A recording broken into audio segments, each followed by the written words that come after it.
PKA 790, our guest Caleb, crowd favorite. Taylor? This episode of PKA is brought to you by Blue Chew, Lock and Load, and our wonderful merchandise.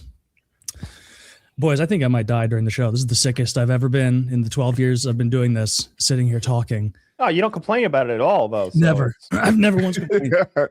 I was on the call for 1 second, and Taylor's like, what do you got me sick? Over the internet. I got him sick. My bad. It's true. It's true. Well, I appreciate the culpability. Everyone coming to the table here. But yeah, I was like talking to Kyle, where when you guys are sick, do you ever like when you're trying to sleep and you can't because you're all stuffed up, or your throat hurts, your head hurts? Do you get those like intense fever dreams where basically the same 20 seconds of a dream happens over and over and over and over and over and over, and then you wake up and you're like, what the? Not only am I not rested, I'm more anxious. I'll get tortured by Al-Qaeda in my dreams. Oh my God, that's way worse than mine. My fever dreams, yeah. I have chronic migraines, and I get fever dreams whenever I have migraines as well. So it's like that, like once a week, I'll have horrible Islamic cage torture dreams where I'm just like a POW. It's really weird. I would tell them everything they want to know right away. Me too. Where my unit is, what the radio signal is. I have no secrets. I asked for one of those funny hats they got. I'm joining up. Do you think you could like fake your way out of an ISIS situation? I've always been curious about Islam. Could I please have a Quran? Oh, give me 3 or 4 weeks, and then we'll be talking about the American that joined the Taliban. And I'll be winking a lot at the camera like that non-POW that was. I do that anywhere. It's not Morse code. He's just winking at us, hoping we can infer the entire story from his. Don't strike me. No, I'm joining right up. I've thought about that plan too, where like they capture you and you're like, you know, I've always been curious, you know, maybe tell me. And they'd be like, haha, this is not first time, friend. Bang. Like they'd blare it up. Like, I'm down. I would mention that I've got Muslim friends and you know, I never made fun of their magic carpet. What kind of Muslim friend? A Moroccan and I forgot where Fish is from, but it's somewhere scary. One Muslim Lebanon, friend, and he made him plural for some reason. No, I've got two. There's another guy from Morocco. Oh yeah. I'm Lebanese. My family's I haven't Lebanese. spoken to him in 25 years. Oh, that's 3. You can count Caleb Lebanese. But I used to have. He's not Muslim though, so you'd be lying. No, they could tell. Yeah, when you're having your horrible Muslim dreams, Caleb, do you get the like? Like no. Like it's. I think I saw a video on Live Leak when I was a kid of a dude getting his head chopped off, and it's like I'm in that. It's very much. It's not creative. It's literally I'm just in a scene that I've seen before. There's nothing new. There's no music. It's just torture basically. Yeah, sure. Really we all remember that video, and we were all kids when it came out. Probably. Yes, we all were. We were all kids. Woody barely remembers 2006. Just a babe. Just a babe. That's funny. Well, that's a terrible nightmare. I've never once had an Islamic nightmare.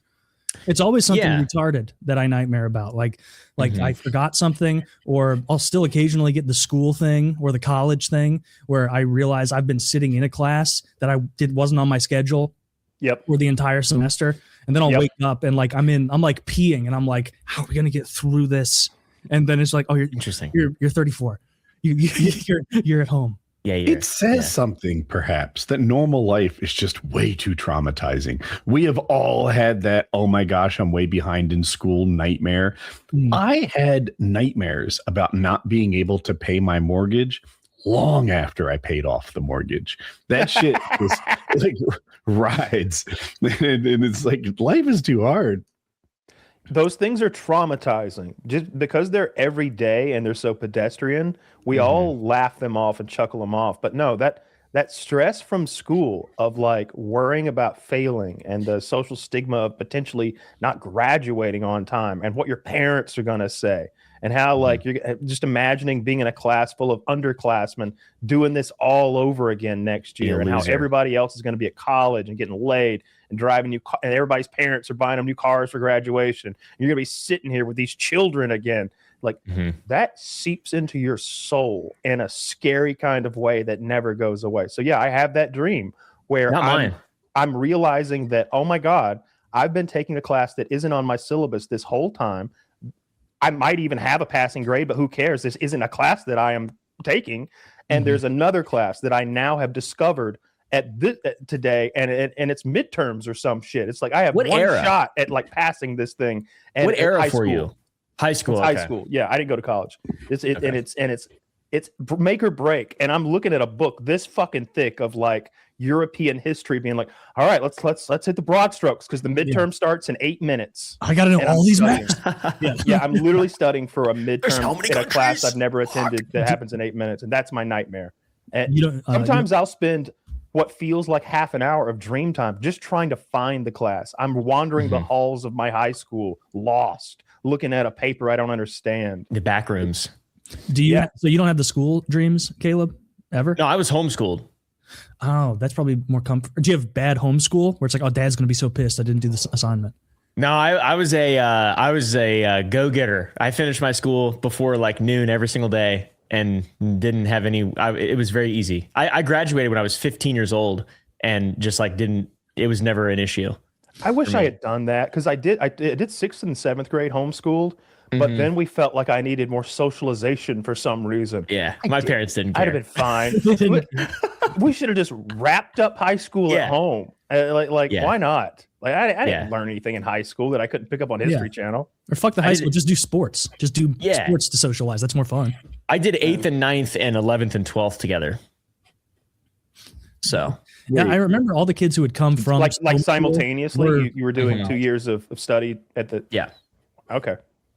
You did 8, 9, 11, and 12 across how many years? 8 and 9 were 1 year, one full year over summer, and then 11 and 12 were one full year over summer. And then as what soon I'm as that gathering ended, from this is you don't know jack shit about 10. Yeah. That's a mystery to you.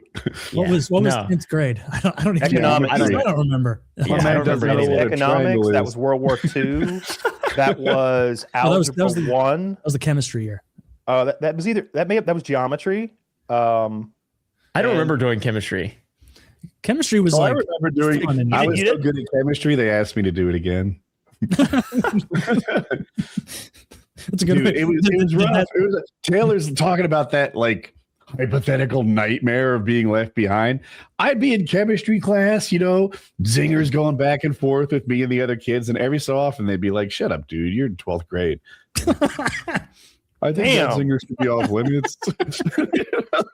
Damn, that's rough. See, we didn't physics with all the people your age. Shut up, dude! You're in 12th grade. That's brutal. How do you come back from that? You're like, as if. Like, what do you even say? Nobody gave the older kids who were in our classes any guff because they were usually like big, scary kids. There was like a giant black guy who should have already graduated, but he's taking 11th grade social studies with us. It's like, what are you going to say to him? Yeah, it's not going to go well. Just push that guy through. When are social studies going to come into play for him? Just ask him a few presidents, get a gist, fire. I don't even know what social studies is. What is that? History, civics, stuff like that. It's like history, but not as fun. Got you. Yeah, it's more about rules and shit. It really is. You learn how the government works in social studies too. Or we had civics. That's what I mean by civics. Yeah, that's the civics part of social studies. It didn't help my nightmares that in college I literally did that, where I went into a finance class a third of the way or halfway through the year that I had never been to, and I was like, this class is pretty easy. I aced the first test, it was acing the second, and I'm like, do you ever even come here? The guy next to me, and he's like, yeah, I mean, participation and being here is like 20% of our grade, and I was like, oh, okay, and so I got a C+ because I lost 20%, or I lost 17% or so for a total lack of participation. But how do they want you to participate in these college classes? Because that's what it comes down to. No, but they want you to raise your hand. And so the end of every fucking class with participation points was a bunch of people going, I need to get noticed. And so they would ask like slightly variable. How do you score that? Varying. Because there's a teacher's aide sitting there next to the professor who has a sheet of everyone, and they're keeping track of who's participating and who's not. Oh my God! I begin every class with a little soliloquy to the professor. That's ridiculous. What if she misses you? What if you don't get picked? Well, I think you just got to raise your hand. I don't know. Taylor, I had it worse. Someone told me that NC State's master's program didn't require the GRE. So the GRE is like SATs for master's degrees, and I was like, okay, cool. So I go and I like apply to the school, and there's like an essay, and it seemed like an application, and they said I was in. I'm like, oh, dope.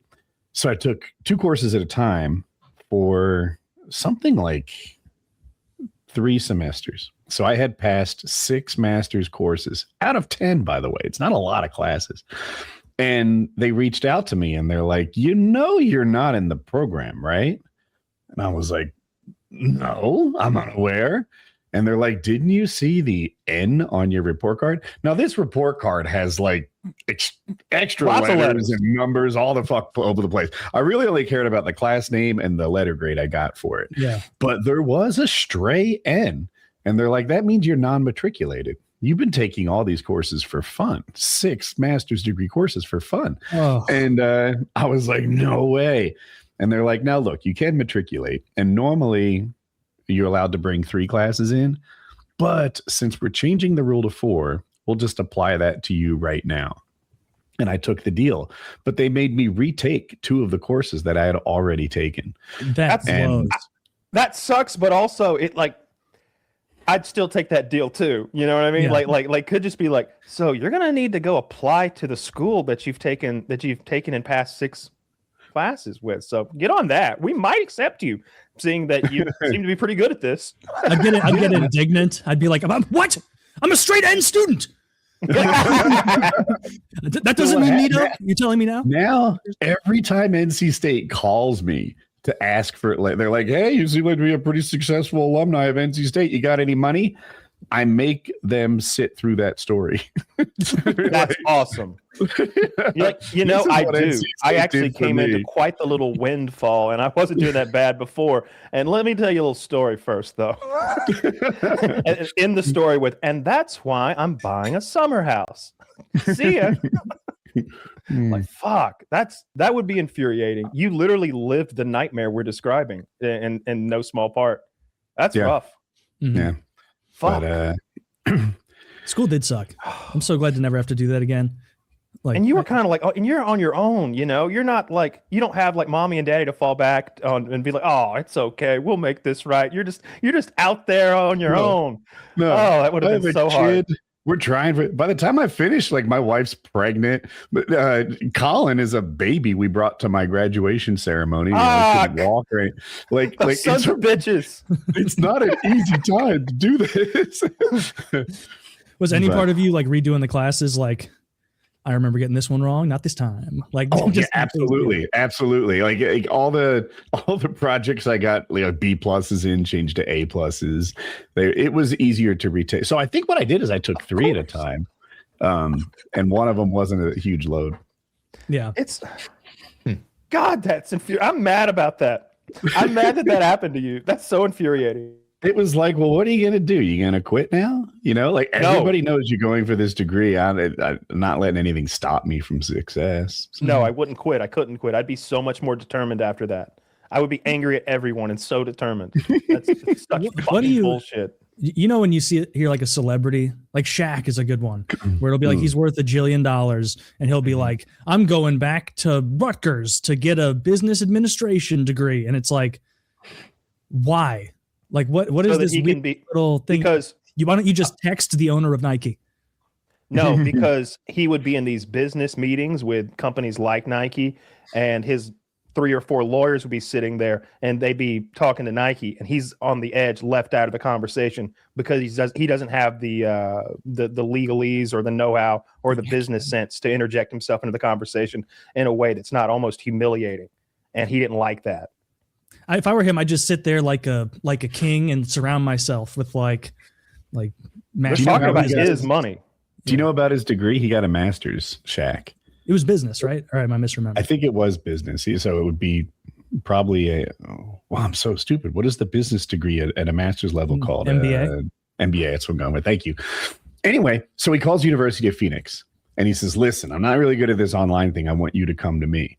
And they said, well, you know, we do that, but you have to have 10 people in the class. And he's like, okay, just a minute. I've seen this. And then he reaches around and he finds like 9 other people who want to get master's degrees for free. And now University of Phoenix comes to him and teaches him to get an MBA, I think. And he just funded it all. That's Pretty all cool. accurate. It's University of Phoenix MBA. He has 2 other degrees. He's got a doctorate of education from Barry University. That one might be honorary. No, Yeah, there's a lot of graduated with a honorary 3.8 GPA. And in 2025, he was pursuing a Master of the Liberal Arts at LSU. His doctoral project, The Duality of Humor and Seriousness and Leadership Styles, was completed through coursework, And video conferencing, and 54 credit hour program. Yeah, good for Shaq. Could you ever see yourself doing that, Caleb? Going back to school for something? That's something I just could never picture myself wanting to do, even with $1 million. I like research and like health and stuff like that, and I always I have dreams about it as well, where I'll be in like a laboratory, like testing stuff, and like dripping a little. I don't know what any of it is. I'm like dripping the thing into the little petri dish, and I have long, just LARPing dreams where I'm a researcher, and sometimes I'll imagine myself being a smart guy like that and going back to school and actually doing something that is useful. But you don't know what it is, but something smart. I don't know what it is. I don't know what it has. I don't know if I'd actually be involved in it really. I don't know a lot about any valuable contribution to any form of society. So you have a bunch of wild animals and like I do cattle and stuff. You could do like food science. Like, learn how to do that. We got a new cow that just fucking showed up the other day. Nice. What kind of cow is it? I want to Google and find. Is it the fluffy kind again? Because I know you. No, this one is a Corriente. This is like a roping cow. This one's a little. He's ugly. His name's Gartholomew. Gartholomew. Oh, does he have big wide horns? Okay, I found it. Yeah, he's got real sunken hips. He's really ugly. And we called the police. And they were like, "We'll ask your neighbors," but I get that nobody owned up to having him, so I guess he's ours now. What color is he? He's pitch black. He's beautiful. Wait, he's alternating between ugly and beautiful in this story. Well, his color's beautiful. His hips are his conformation. He's really poorly taken care of, but his coat is beautiful and his horns are beautiful. Oh, you can just load him up with food, though. Recover him, right? Mm-hmm. Free cow. Yep, free cow. Yeah, exactly. Nice. What is this? Fundamentals of confectionery science? Yeah, I found a degree for you. Candy person. Yeah. You got a degree in candyography. This would be the only way for me to make less money in candy. Yeah. Let's see. I was watching a thing the other day about how they grow the wafers for semiconductors out of a seed crystal of silicon. I saw that. And they're always talking about how China has like the 80 or 90% of the world's rare earth minerals, but they don't talk about who's got 100% of the world's top tier silicon, the stuff that's required for everything. It's us. There's a town in North Carolina. It's the only place on the planet where you can find the silicon that has, they call it 11-9 silicon, which means it's 99 point and then 11 nines. That's the purity level of silicon. Good golly. Wow. So Spruce everywhere else, pine?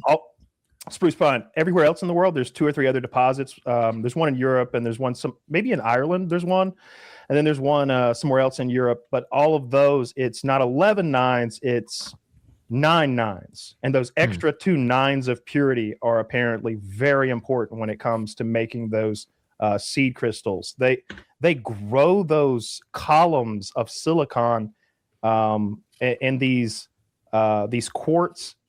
They melt it down in these quartz crucibles that are made from the stuff at that Pinewood place or in North Carolina or whatever it's called. I think it's those quartz crucibles or something.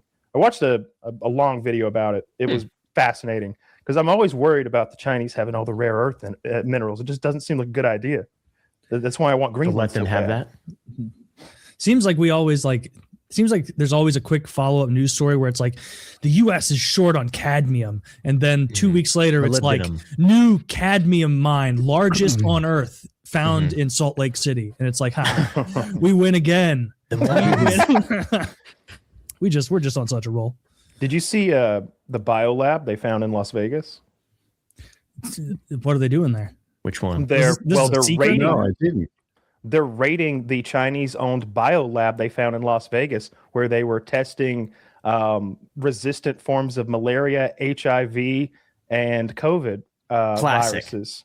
They are confiscating all of the materials. There was like tons of mice they were testing their bio stuff on. I didn't want to say bio weapons, but it really seems like the Chinese were like that. cooking bio weapons outside Las Vegas in a secret lab, which has now been raided. If you can get away with it. Yeah, they had it was weird. They had a room where there was just a bunch of pangolins shitting on pigs all day. Oh, this isn't anything to do with just to see what happened. Yeah, that's crazy. I hope it worked. No, yeah, I mean, so a couple people need to get fired. We got to fire a couple people. Whoever was in charge of making sure bioweapons bases don't pop up in Las Vegas. That guy really screwed the pooch. He's got to be fired. Yeah, it doesn't look good. Super troubling. I guess I'm glad they did find it, but now it makes me wonder, like, is there going to be any? I want to know more. There's another one that happened in California, I believe. It was it was a location that was owned by a Canadian national, and he's still in Canada. He's wanted, but there was they had biological samples of, it said Ebola and stuff like that on it, like that level of fear mongering. And the way that they stumbled across it is there was just a hose sticking out of the wall that wasn't up to code, and that's how they got the sort of a tip to knock on the door and try to push themselves in. And they immediately were like, "Oh my God, this is a illegal biolab, an illegal Chinese biolab." Let me see where that one's at because I forget. Damn. Yeah, that was. We can't be doing this multiple times. I heard about that one in reference to this one. So this one is owned by an LLC tied to the homes. Let's see. It's part of an ongoing federal case in California involving a biological laboratory there. 8 News Now investigators, a Chinese citizen with potential ties to the Chinese Communist Party, David Hay, faces federal charges for allegedly manufacturing and distributing, they're saying, misbranded medical devices at a warehouse. Oh, this is the one in California. Oh, shit. So it seems like there has to be more than just these two. Mm-hmm. Yeah, this is just the one in California. And then I've been reading about it since you brought it up, and it's just what you said. The HIV, some malaria, a couple things, and it seems like the California one and is it Fresno? Where was the other one? Mm-hmm. Vegas are very similar in like what they found there, and they're also both linked to the Chinese. That's pathetic. How's our defense that bad? Well, I mean, we caught it. What do you mean? We got them. Honestly, I disagree. Like, I think it's incredibly easy to just do something low key inside a home. To catch it at all is almost impressive. So I don't know about California, but in the new one, there was a whistleblower, someone who tipped off the police. I don't know how they caught the California one. This one, it says several fall deadly ill from Las Vegas biolab, tip leads FBI police to garage that smelled like a hospital. Interesting. So it smelled clean?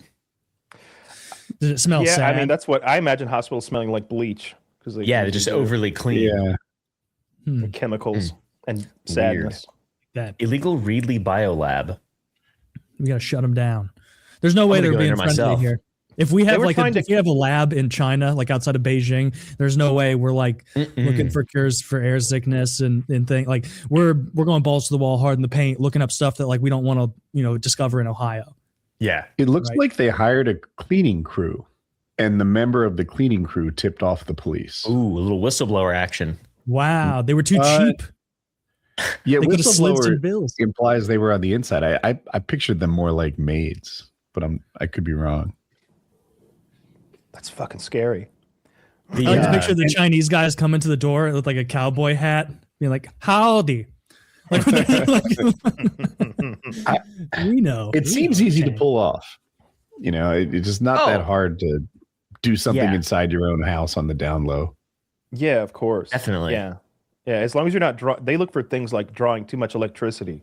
When you're heat signatures and stuff and heat signatures and stuff. There's now that lights are of, LED, it's not as easy to do that. Well, not grow lights. Yeah, they are. There are grow lights that don't give off heat? They're LED, so they don't give off the same heat or take the same electricity. This is an area of expertise for me. They share a lot with reef tanks.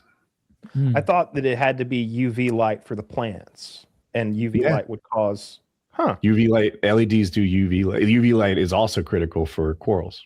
Is that what we're working about? Like weed production? Like I would think. No, like I was just saying, like, I understand how that's caught, but like if you're culturing malaria in your garage, who's gonna know? Like, it does sound everybody who buys a petri dish. Extremely fun. My wife contracted malaria. Oh, really? You got a She's sample. a survivor.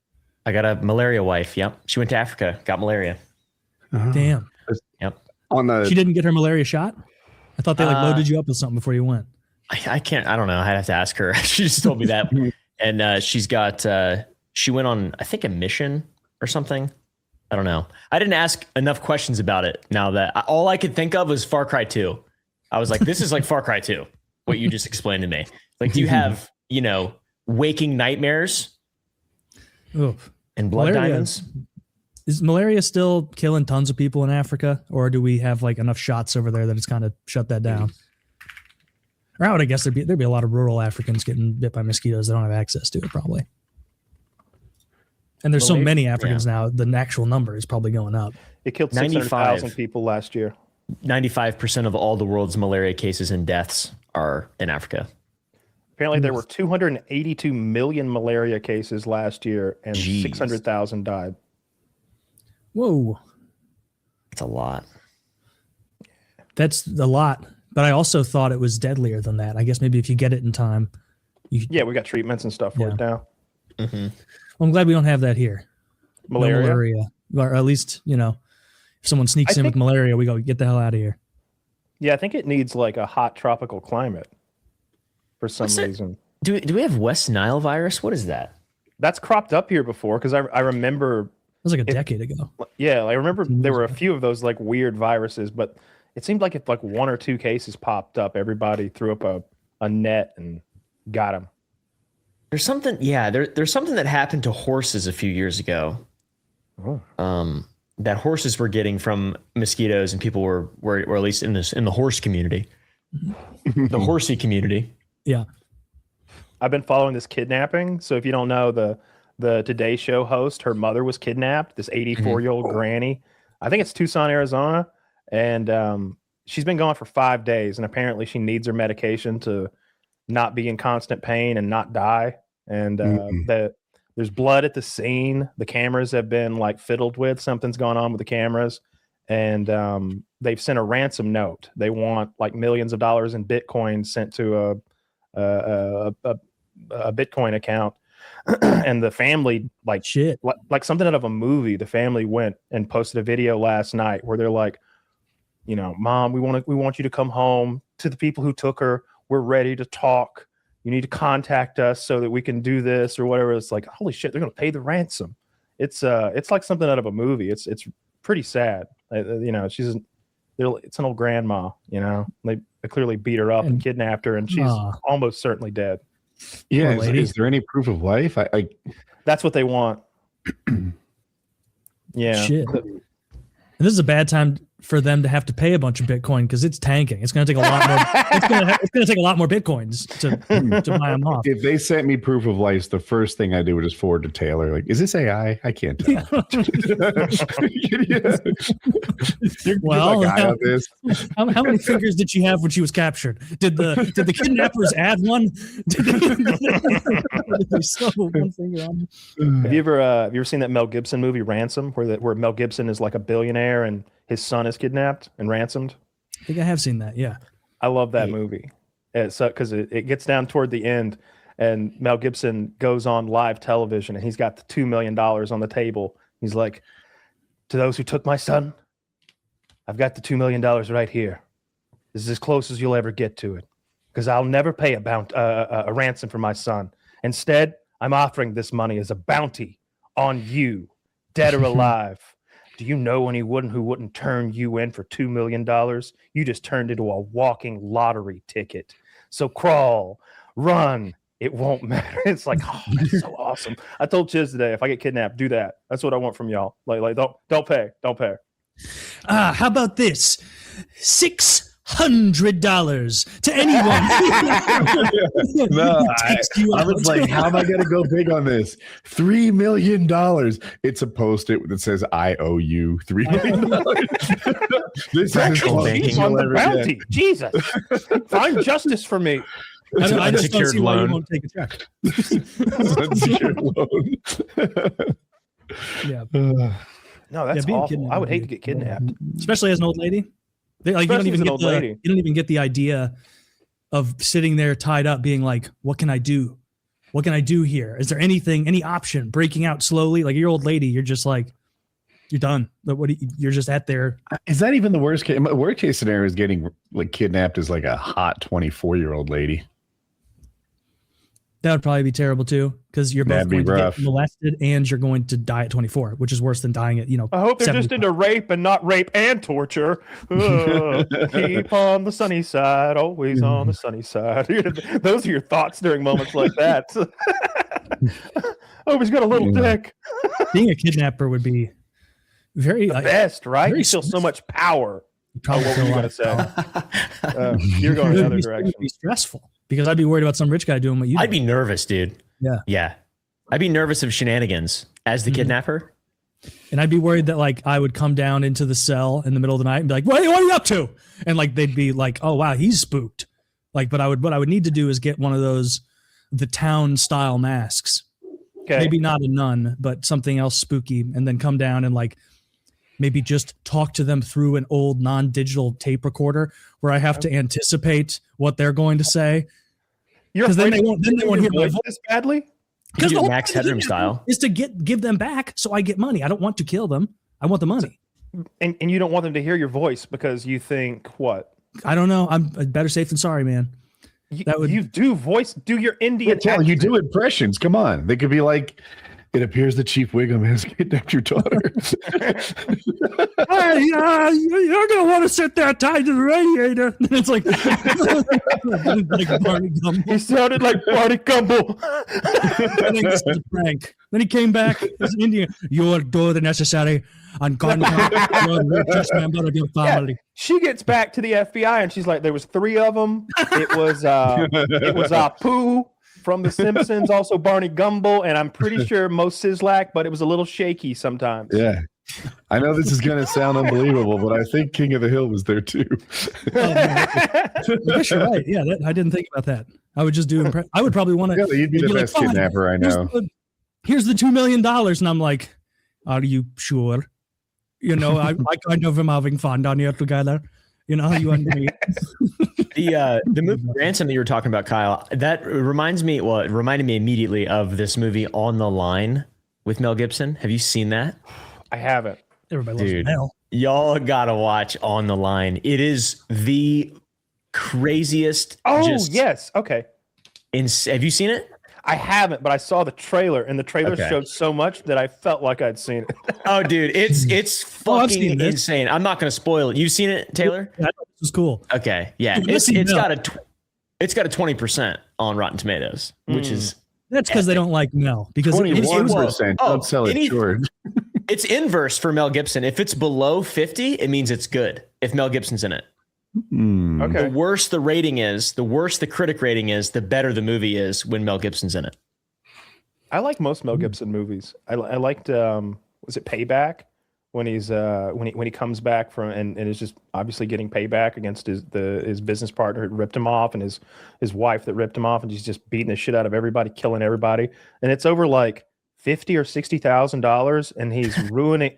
And this millionaire is like, damn it, son, my luggage costs more than that. Is that really what this is all about? And it's just, he's like, I want my fucking money. It's more about the principle than the dollar amount. So a good movie. Have you seen Dragged Across Concrete with Mel and Vince Vaughn? Yeah. Yeah. They're like kind of crooked cops. Not even kind of, pretty fucking crooked. Yeah. they were a little, they played by their own rules. They're kind of mavericks. I like Vince Vaughn in just about everything. He's a good actor. Yeah, I like Vince Vaughn. There's also The Fat Man. Mel Gibson plays Santa Claus. I've seen that. I like that movie. I saw it when it came out. I recommended it to them. I was like, this This is pretty funny. This is pretty cool. Like that one moment where Walton Goggins is like, "I come for you, fat man," and he's like, "You think you're the first?" I'm like, ooh. That was such a good response. "I'm coming for you, fat man. You think you're the first?" And Santa's over there with a fucking 1911 or something like that. It's like, funny. Yeah. And Mel Gibson has been like on T or like HGH or something for years because he's like 72 and he's shredded. Yeah. Yeah. Like He's had the same leathery. He does look leathery. Yeah. Yeah. Have you seen the video of the him changing the dude's tire? No. I don't think so. There's a hilarious video of him changing this guy's tire, and the guy starts recording because he's like, "This is Mel Gibson. Look, Mel Gibson's changing my tire." And he's like, "Can you stop recording me while I'm changing your fucking tire, bro?" Oh, here it is. Yeah. He makes a murder joke, I believe, at some point as well, where he's like implies he's going to kill the guy recording him. But look at this. Mel Gibson's helping this guy out. Yeah, Mel Gibson seems like a pretty chill guy. It seems cool. I like him. I mean, he just had that one little outburst, you know. Everybody gets pushed to the limit every now and then. He had a few beers, you know, a few cocktails. She was supposed to blow him before the jacuzzi. He was promised. Well, I was talking more like that thing he had with that lady cop where he called her sugar tits and ranted about the Jews. Well, you know, sometimes he's had a few moments. Sometimes you have a few moments. Yeah. It's almost a pattern. Wouldn't be. Interesting. It's like, you know, it's like, I like that he didn't shut down and run away like Michael Richards. Michael Richards fled. He ran away. He's Michael Richards. He's Kramer, the guy who like got. The guy who screamed the N-word a bunch. Yeah. Because he like panicked in 2008 at the Comedy Store. He was in the files. He was in the Epstein files. Was he? Better not. That quote, the story we're talking about was referenced in emails in the Epstein files. Oh, that's actually not surprising. Like I saw someone say like Jerry Seinfeld is in it, and I'm like, they might have been talking about Seinfeld. Like, yeah, that's true.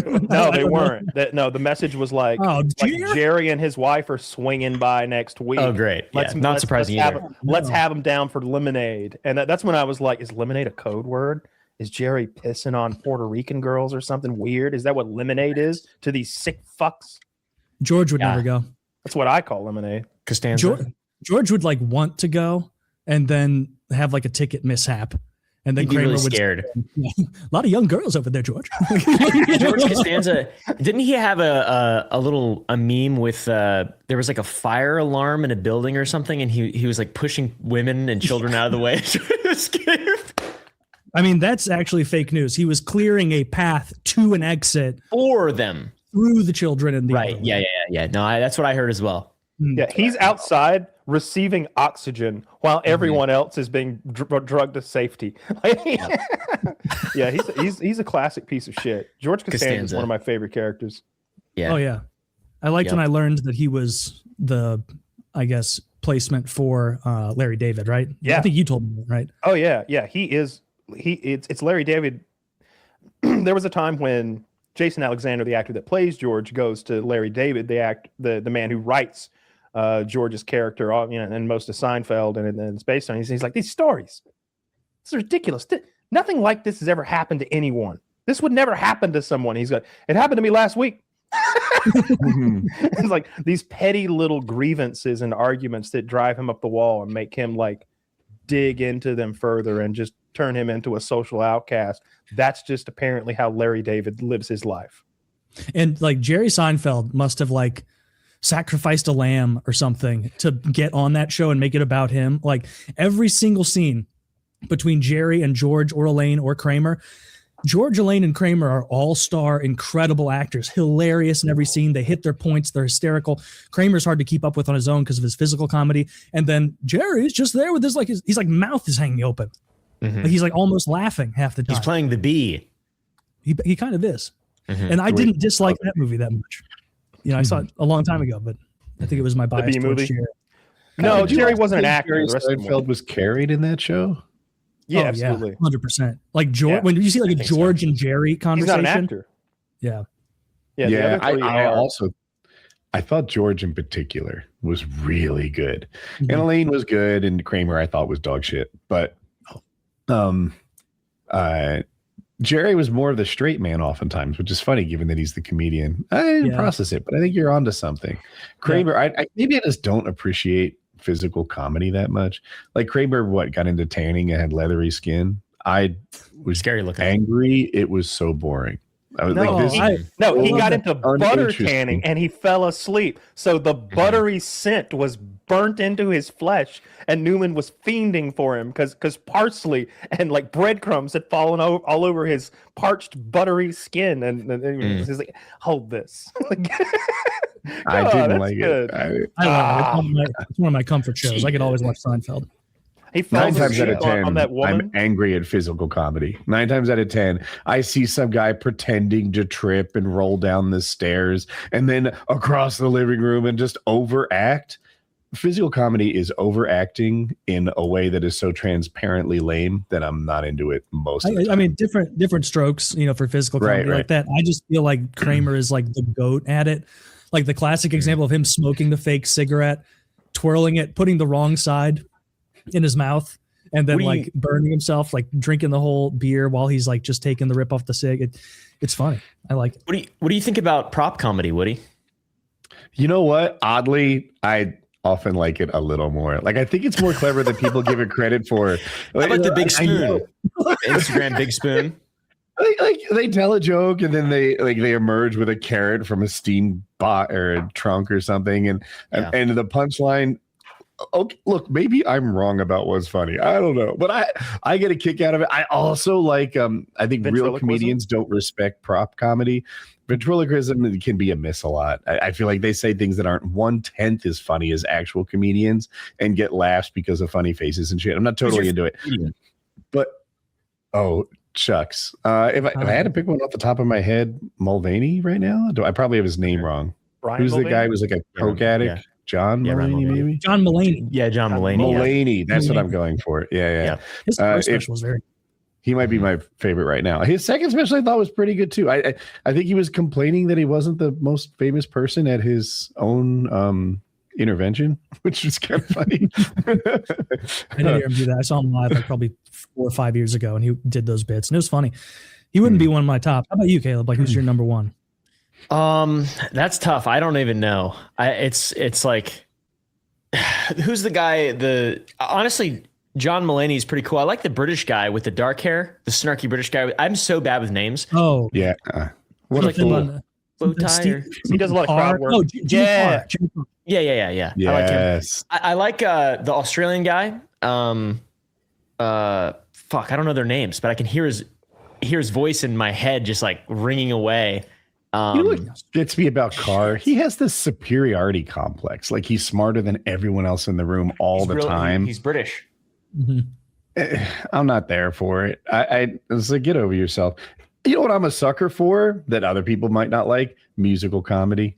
You put fucking Jim comedy Jeffries in a song, I'm there for it. That guy that had that rant about Pachelbel Canon and D or whatever it is, Pachelbel's Canon D. I still watch that. It's 20 years old. Do you know who Stephen Lynch is? Yeah. Wait. Stephen Wright? Stephen Lynch, the singing comedian. I don't think so. Oh, he's one of my favorite of all time. Just if I had to say I had a favorite comedian, it'd probably be Stephen Lynch. Actually, if I had to. I bet I'd like him. He's very funny. I don't like any musical comedy. Like if I'm like watching comedy and the guy sits down at a piano, I'm like, no, I'm not about to watch. It's just not my jam. I feel like too much talent or what? It's just too intimidating. I'm too intimidated by their raw. Really? I just don't like it. They're not quippy enough. Their joke per minute is so much lower than the other ones, seemingly. It's like Red Dead Redemption versus Call of Duty. And like I don't know, like Louis C.K., like his 2000s comedy specials, like 08, I think. Like I think he might be the best ever. Like when he was at his peak, funny. Louis might be the best. You don't think so, Kat? I never liked Louis even a little. I found it really dry and depressed, and it's just like fucking. Who's yours, Kyle? Cheer up, you fucking millionaire piece of shit. Who's yours, Kyle? I don't think I've had a favorite. Hey, like cheer up, go jerk off in front of somebody, dude. What's your problem? Always fucking down on yourself and sad, and get a haircut. That's ridiculous. Yeah. I don't know. He doesn't have got more hair. like, yeah, but he needs to trim those sides up. Look a little more dignified. Jesus. There's nobody bald. By the way, you guys are working against statistics. There's nobody who's bald yet on this podcast. It's been around for such a long time. Nobody's bald. Somebody on this should be bald. Yeah, gotta hang on to that. Sorry, Kyle, I interrupted you. I don't know. Like through the years, it's been. There was a time when I loved Chappelle so much. There were so many good specials, and he's done a lot of. He's done a lot of really good specials. Most comedians have one great one, and then they're sort of diminishing returns after that as the years go on. I remember the first time I saw, I don't know which special, but it's one of the Joe Rogan specials. I was cracking the fuck up. I loved it when I watched it the first time. It's been probably 15 years ago, but at that time, that version of me loved Joe Rogan's stand-up. He was really animated and moving around and fucking with the stool and barking and being a monkey man and just having a good time. Is it the one where he had like really wet pits, stained pits? No, that's more recent. He was very sweaty. I do remember that one. The one before that, or maybe two before that, I thought was Joe's best ever. That's when I think Joe peaked, call it 10, 12 years ago. His most recent one was really below average. That would not have been picked up by anyone if he didn't have the podcast.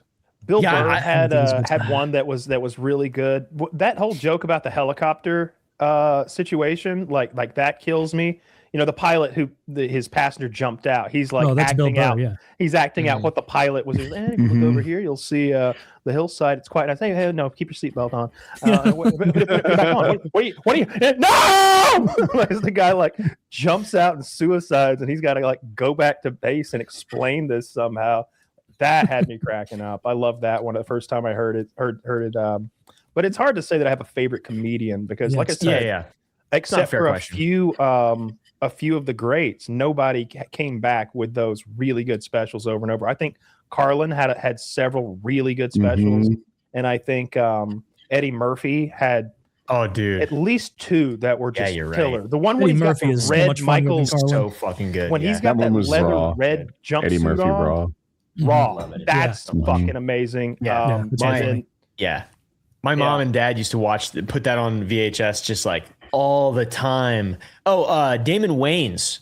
I feel like underrated comedian. There is there's a special from the early 2000s where he talks about Bob Dolomite and like Bill Clinton if he was a pimp, and it's just that my dad and mom had that as well. Those two specials, one from Eddie Murphy and one from Damon Wayans, and that's like those two I forgot about. I'm remembering all this stuff now that we're talking about it. Those guys like Ron White's like blue collar comedy tour bit is very good. Like his third of that. The whole they call me tater salad thing. Yeah, that did it for me when I heard it. In 2004, I was rolling. I was. Larry? It was amazing. I was too, because like 2004, that's when I remember seeing like Dane Cook for the first time. I was like in middle school, and Dane Cook, like he was the cool guy at school. Like he was the comedian everybody liked. Didn't he get robbed by his brother, Dane Cook? Am I crazy? Yeah. Something like that. Some sort of investment thing. His brother stole his money. His manager or something. Did you guys or do you guys like Shane Gillis is the king right now? For sure. He's the king. He's funny too. I forgot. All time, and he's competing against like the best Chris Rock there ever was. I don't know that he's best all time for me, but best right now. Also, the meta has changed, and Shane Gillis seems pretty good in every situation. And by that I mean like it used to be all about the stand-up special, and you cash in and you hope that the special leads to a TV show or whatever. Now it's about podcasts, and he can just roll conversationally top of the heap. He's so funny. He's good. His podcast is funnier than any of his stand-up. Special was really good. It's a really strong special. He does such a good job of not pissing off the left or right while making fun of the left and the right, that it's hard to beat him. He does a really good job at that. He's great. I see like most comedians choose one or the other, and part of their bit is alienating the other side. Any Trump supporters here tonight? Like, all right, dude, calm down. Like you need to be wary of those types of comedians on either side, because they play for clapter. They're not like playing to like make you laugh at the joke. They're playing to like say something that they know. They're like, "Oh, how's it going, San Diego?" And like then they say something they know they're gonna like, and then you hear as many claps as you do laughs. Yeah, and it's like that's lazy. I don't like that. I would love to see like someone get up there and kind of piss them off and then win them back over, just like the Bill Burr Philadelphia video from probably 2006. Classic. Dude, as a Philly fan, I like that one. It's a great one. It's a masterclass. He's a genuine sports fan, so he was able to just pull out every thread from the Philadelphia. You one bridge having town, like I'm like, not even true. I was like, I would have thought Philly had more than one bridge. Wow, Boston people really are I think supremacists. Do you guys like the one-liner comedians? Like the best of those guys, like Stephen Wright or Mitch Hedberg. Yeah, Mitch Hedberg. I love those guys. They're hilarious. Yeah, I love them. Mitch Hedberg's hilarious. No one's. I haven't heard any one-liner bangers. Anthony Jeselnik does something similar to that, but I don't think he's. He can be very funny, but I don't think he's in the same league as Stephen Wright or Mitch Hedberg. For me, Anthony Jeselnik is like too. It's such a dumb thing to say, but he's too smart, I think. And he's too just like everything he says is just like sharp, and he just feels like he's operating like a little far ahead of where my brain is. And not that he's trying to be extremely intelligent. I'm not like really trying to say that necessarily. It's just everything he says is just so jarring that it's almost hard to. It's like not really something that I find that hilarious. I'm more of like a dumb comedian, like a Shane Gillis or. I like that type of stuff. Yeah, it depends what mood I'm in, but I would say I lean towards dumb. I think the audience probably guessed that. Yeah. Just being retarded and being silly. That's always fun. Exactly. But that's why Stephen Wright was great. Like the whole joke would be like, I poured spot remover on my dog. Now he's gone. That's funny. It's funny you say you like dumb because I consider all of them are so smart, but I see where you're coming from. Shane Gillis never tries to act like the smartest guy in the room, something I accuse Carr of.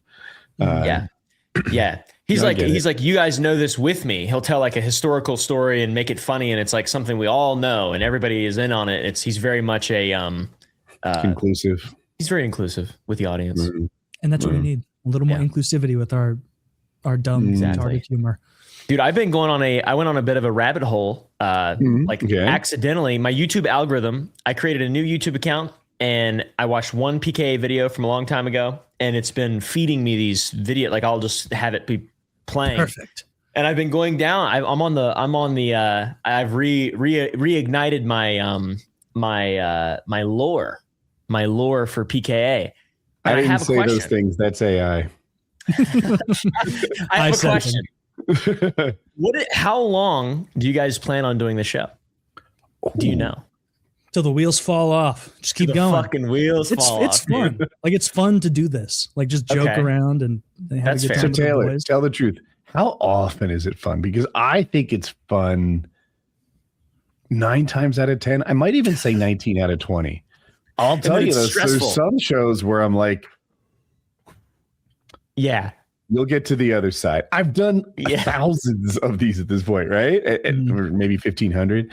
And but sometimes like, all right, you can do this. You can do this. It'll be fine. I feel the same way. Most time I'm having fun with it, but if I start to worry that we're on a topic that the audience doesn't like for too long, then I'll start not having fun. Where I'm like, fuck, we've been talking about politics for how long? Shit, people are going to hate this. They're going to be like, these retarded silly billies again. Yeah.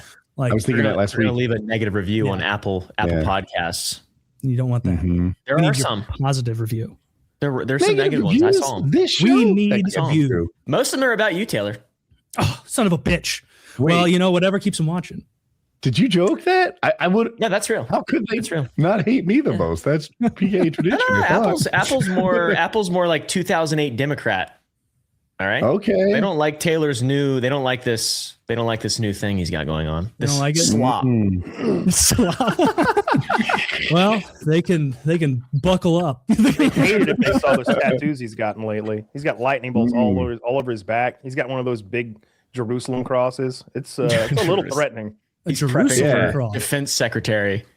Yeah. Yeah, that's like the cross with the cross creates 4 quadrants, and then you put another cross in each of the 4 quadrants. He insists that 88 is because he's an Eric Lindros fan, but I have my suspicions. I don't believe him. Well, that's the same reason I have that swastika on my chest, but there's a very thin red line across it.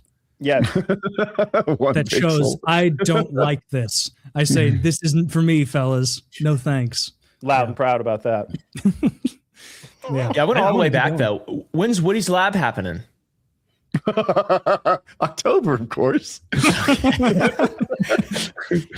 Yeah, that was like 16 years ago.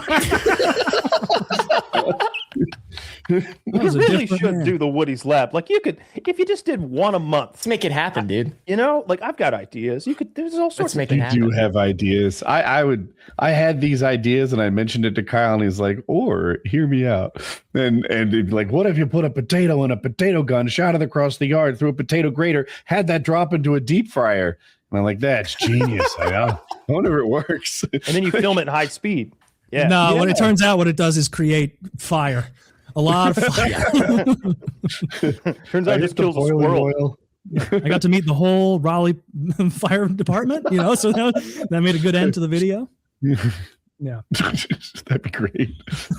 No, that goes back to like every now and then we get contacted by like Cheetos or like, or Ida would be doing an ad buy. And they're like, or Ida wants to know what a Russian who blows up used cars can do for them. And I'm like, it's rather limited. like write a pitch for a potato chip company, and it's just like, well, there's chips and guns basically, and like come up with this whole nonsense bit. It's like, why are you throwing this to me? But that's where come up with something. Well, that's where that idea came from initially. The idea of shooting a potato from a potato gun through the French fry chopper, and then like catching it in high speed going into the oil. You can shoot it through a soccer net. Well, that won't chop it up though. Wouldn't it just go through those? Yeah, what? I've done it before. Yeah, or one of those baseball ones. You throw the baseball and it bounces the baseball back. Okay, I think that's what it was. But we did that as. How did you launch the tater? We used to use the pink hairspray from Walmart, upside down. Yeah, it's like the special kind or whatever. I don't know. They used to tell me that. I don't know. And yeah, it was like I don't know. It was not an extremely well built potato gun because it was built by a bunch of 8-year-olds. But yeah, I mean, you can launch it to one of those the return baseball net things, and it'll I know what you're talking about. Yeah, I guess it just explodes when it hits that though. Yeah, it's not all of it's not perfect for sure, but potato guns are way more fun and dangerous than people give them credit for. You can do some fucking damage with a tater gun, especially if you got a good one. Me and my dad would make some pretty good ones. And yeah, I mean, they had recoil. It's like, yeah, it's a potato. Yeah. We hooked up the same sort of cylinder to a air compressor and had like a valve release and used that a little while. That was pretty cool. Did you ever watch Punkin' Chunkin' back in the day on Discovery Channel? I seen that on YouTube. That was one of the so they had it was, for those who don't know, it was a yearly competition to launch pumpkins as far as you could, and there were different classes. So like there was like a trebuchet class or a catapult class. There was a pressurized gun class where they had like a big pressure tank and then a barrel, and all at once they pull a lever and put all that pressurized air through. And then there was a weird class, like a centrifugal class, where you got the whole thing spinning and you kept slowly upping the RPMs until this thing is like, ooh, like screaming. It's a big arm that's spinning over itself on an axis, and then they release at the right time. And they would launch them like half a mile or something like that. Yeah, that's pretty regularly. Crazy. Somebody died though. They would have these guys on ATVs riding out to measure the distance, and then one of the ATV riders like wrecked and either killed themselves or injured themselves so severely that they sued the whole Punkin' Chunkin' event and like bankrupted it and ended the whole thing. It had nothing to do with the pumpkin gun. No, he just pumpkin fell gun off the ATV. That's my understanding. Yeah, it's an old story though. It could have been something else, but that's that how I guy remember sucks. it. Ruined the fun for everyone. We launched this from a trebuchet. How far did it go? Probably 100 yards, 120 yards. Nice. Where did you find a below average size penis? The cervix pounder. The cervix pounder. Some old school PKA lore. Amazon. I used my stimulus check. Sick. To get it. And here, let me show you a video of it really quick. How much was that? It was about $700. Okay. I don't know what I expected. Yeah. I don't know what I expected either. I thought it'd be low 3 digits. It looked heavy when he was holding it, so it must be a quality did. penis. I gotta Just find a the good video. dildo. It's like low 3 digits. Good I told you, dildo. Taylor. I ordered a giant dildo the other day, and it went to my old address. And Yeah. like I'm getting updated like shipping information. They're like, "We're almost to your house," and I'm like, "That ain't my house anymore. We're coming." And I'm like, "Do they know?" And they're fucking with me. Like this is. I'm like, this is good. For some reason, I'm like embarrassed, even though I'm not. Like they'll never know it's me. And they don't know me or anything at this You've house. sent plenty but of stuff to their house at this point. I have sent a lot of shit to their house by not accident.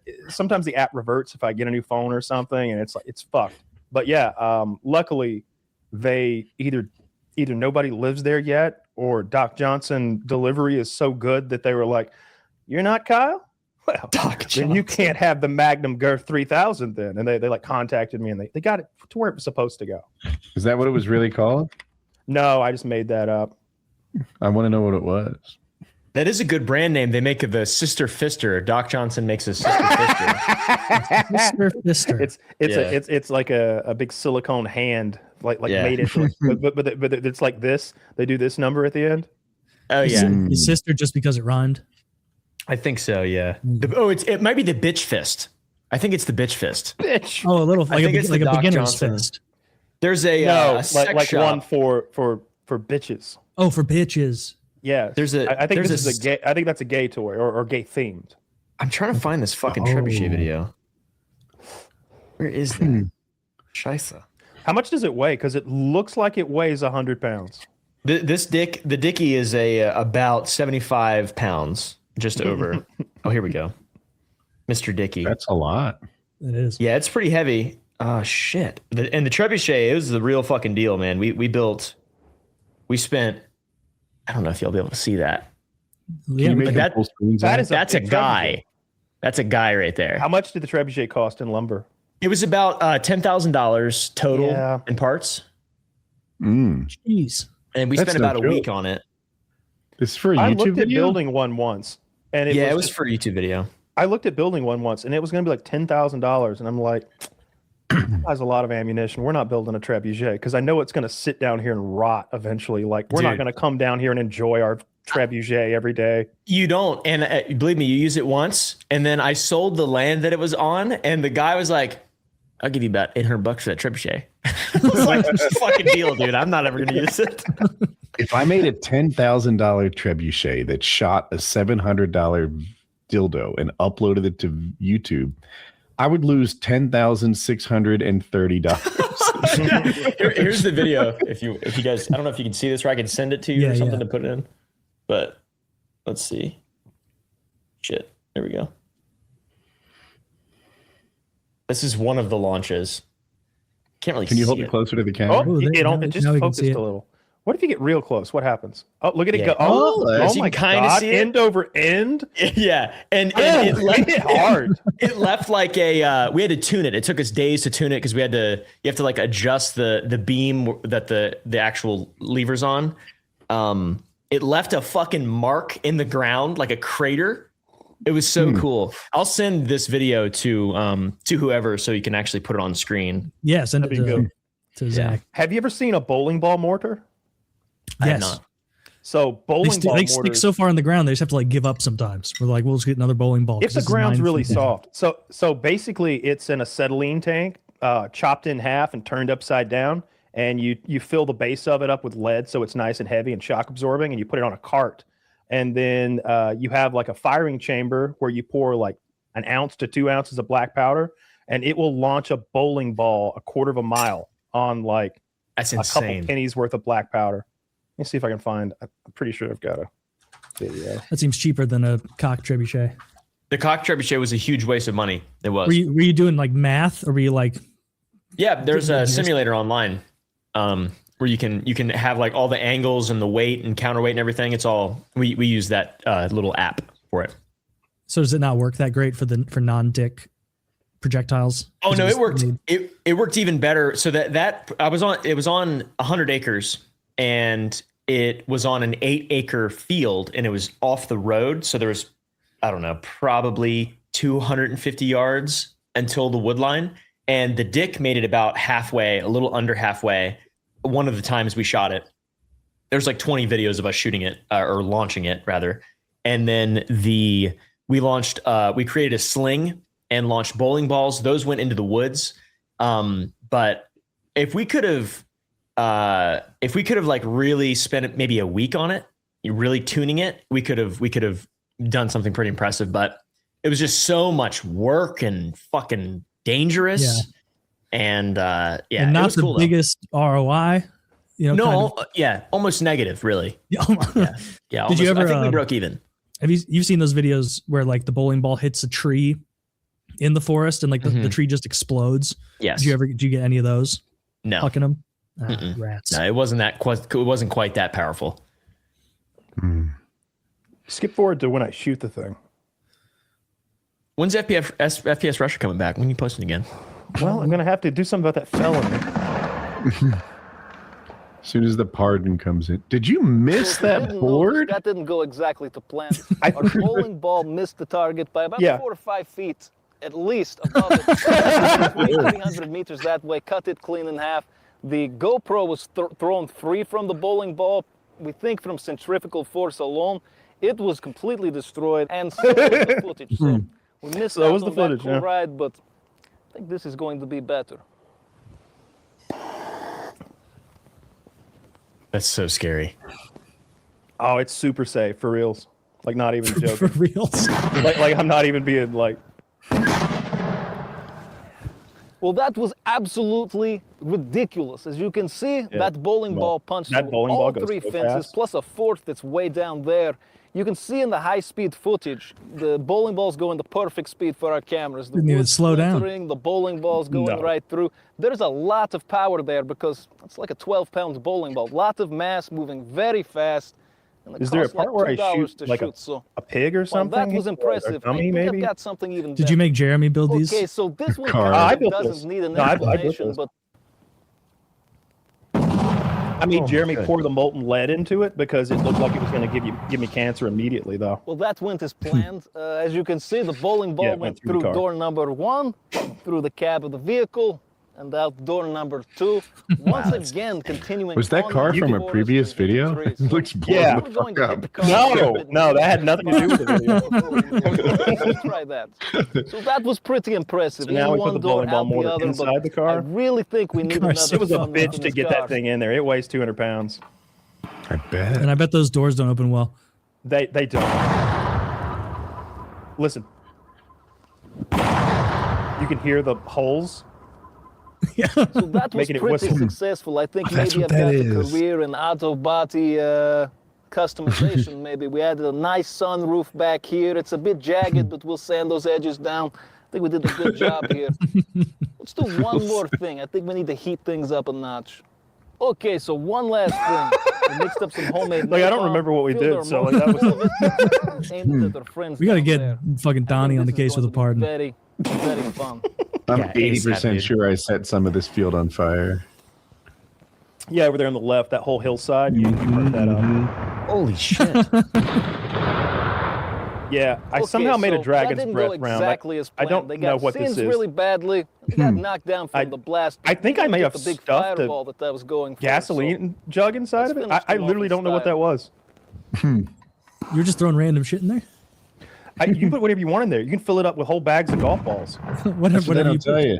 You can put anything you want in your mortar cannon. That was more like it. Hope you guys enjoyed the video, and as always, have a nice day. There we go. Yeah, bowling ball mortar is sick. It'll shoot the. You can obviously arc it up as high as you want, and it'll go a quarter of a mile. Can you still make them? Oh yeah, I still got one. Okay. Not a felony. I got that one. Yeah, the rules don't totally make sense. Yeah, it's like a Revolutionary War cannon classification type thing. It's like that's a reproduction of an antique mortar essentially, and it's black powder, so it doesn't apply to like the same way that like I can have flamethrowers as a felon. Like they're because classified. That content is like shorts content before. Obviously, it was in a much longer form, but that is like peak quality shorts content that would do extremely well if someone did that. There's like a huge subset of gun tubers on YouTube right now that do like short stuff, and it's all very boring. I never wanted there to be downtime or boringness. Like the dialogue has to be quick and snappy, and there needs to be a joke every time you talk, even if it's not that funny. And then another thing needs to blow up, and then the next thing that blows up needs to be bigger, and then the next thing that blows up needs to be bigger, like throughout the video. You start with a bang and end with a bigger bang.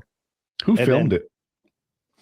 That one, Richard Ryan, maybe. That might be Richard Ryan down with me. I'm like 80% sure Richard did all that. Like he's handling both cameras and the high speed probably.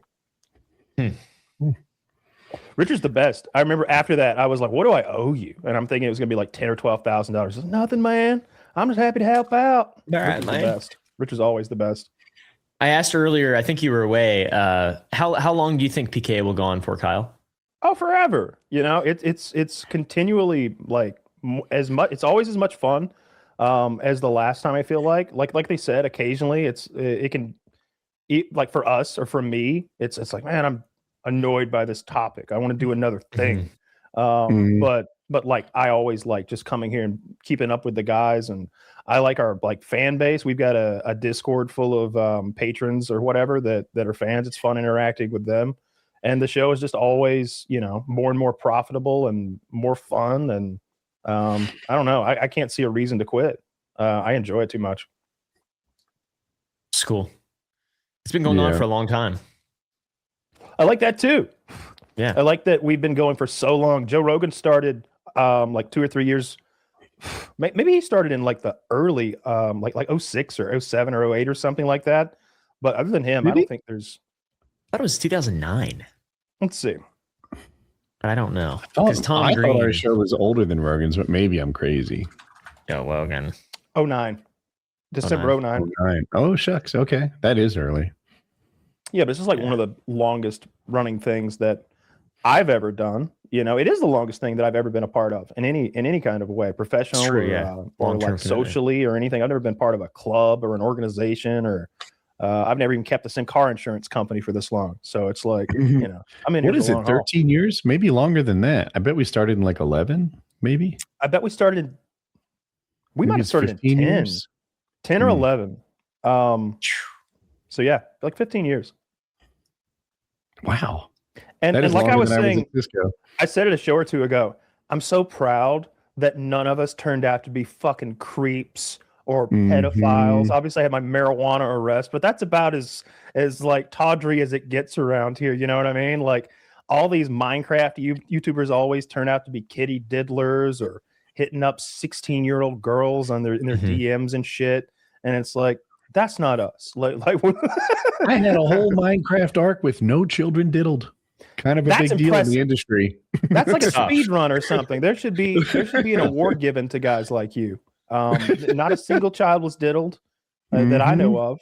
You know, you did pay those kids to keep quiet, but that doesn't count. That doesn't count.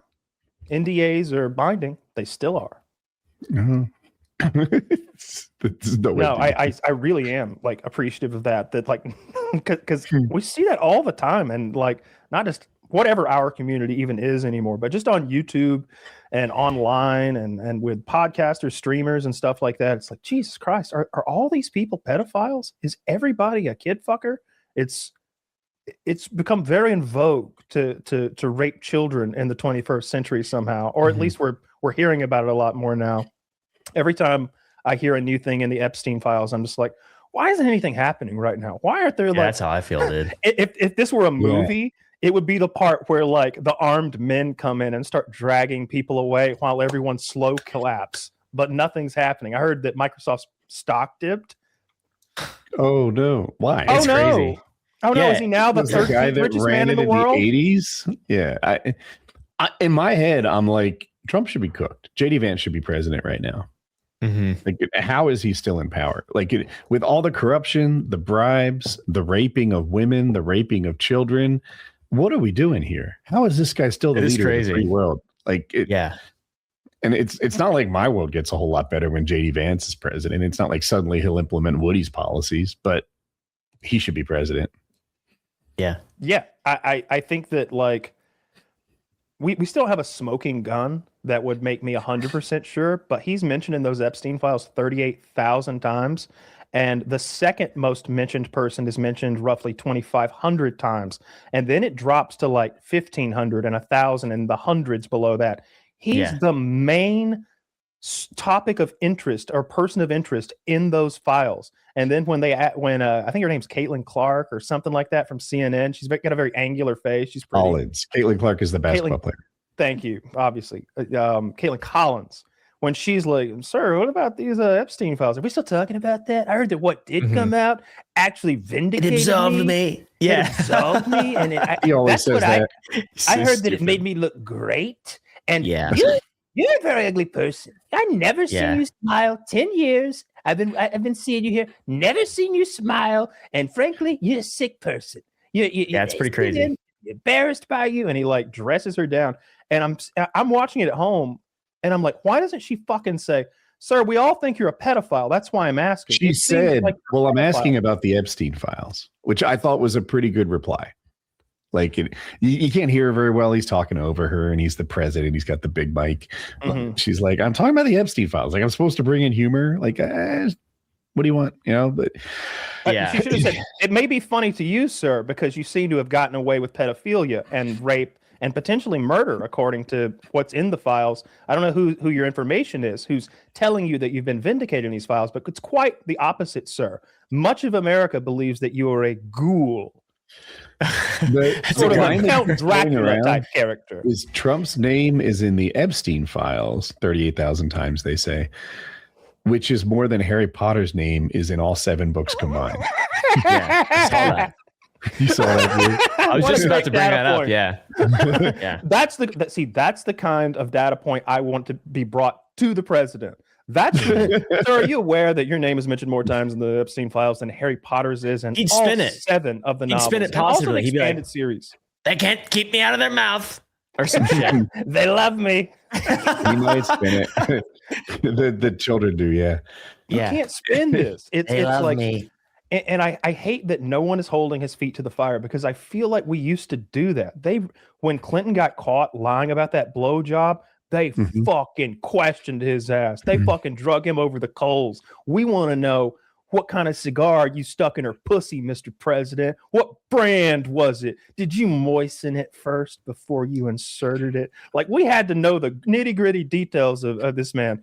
And I was a kid at the time. I was 7, but I still remember that, like, they drug him through those hearings. It was on the front page of every paper. President fucking caught in sex scandal, Monica Lewinsky. We're talking about jism at at the table, whether it washes out or can be detected by UV light. These are conversations I'm having at 7.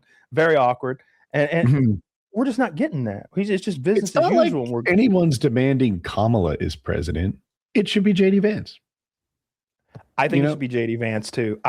I think that there's enough like evidence that if nothing else, I think it just makes the office of the presidency look bad that you keep someone with that much evidence against them in there.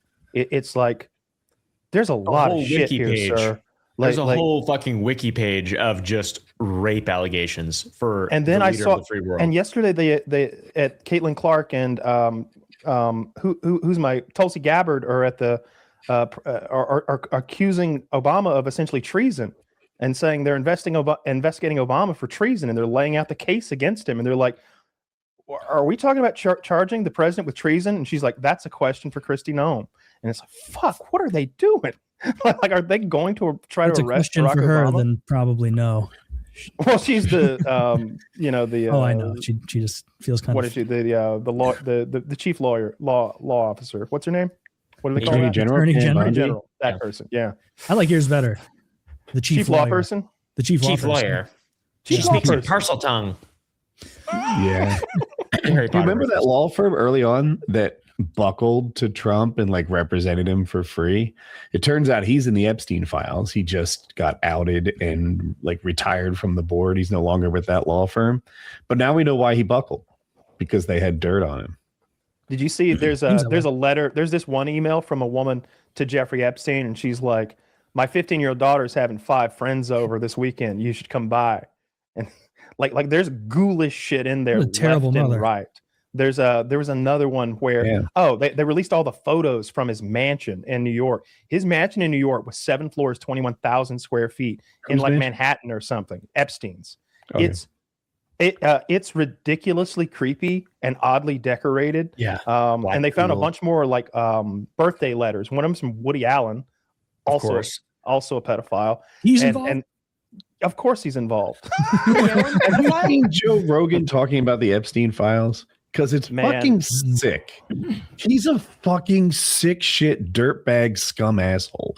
At this point, he's like, these women, they were making business deals. These are just ladies.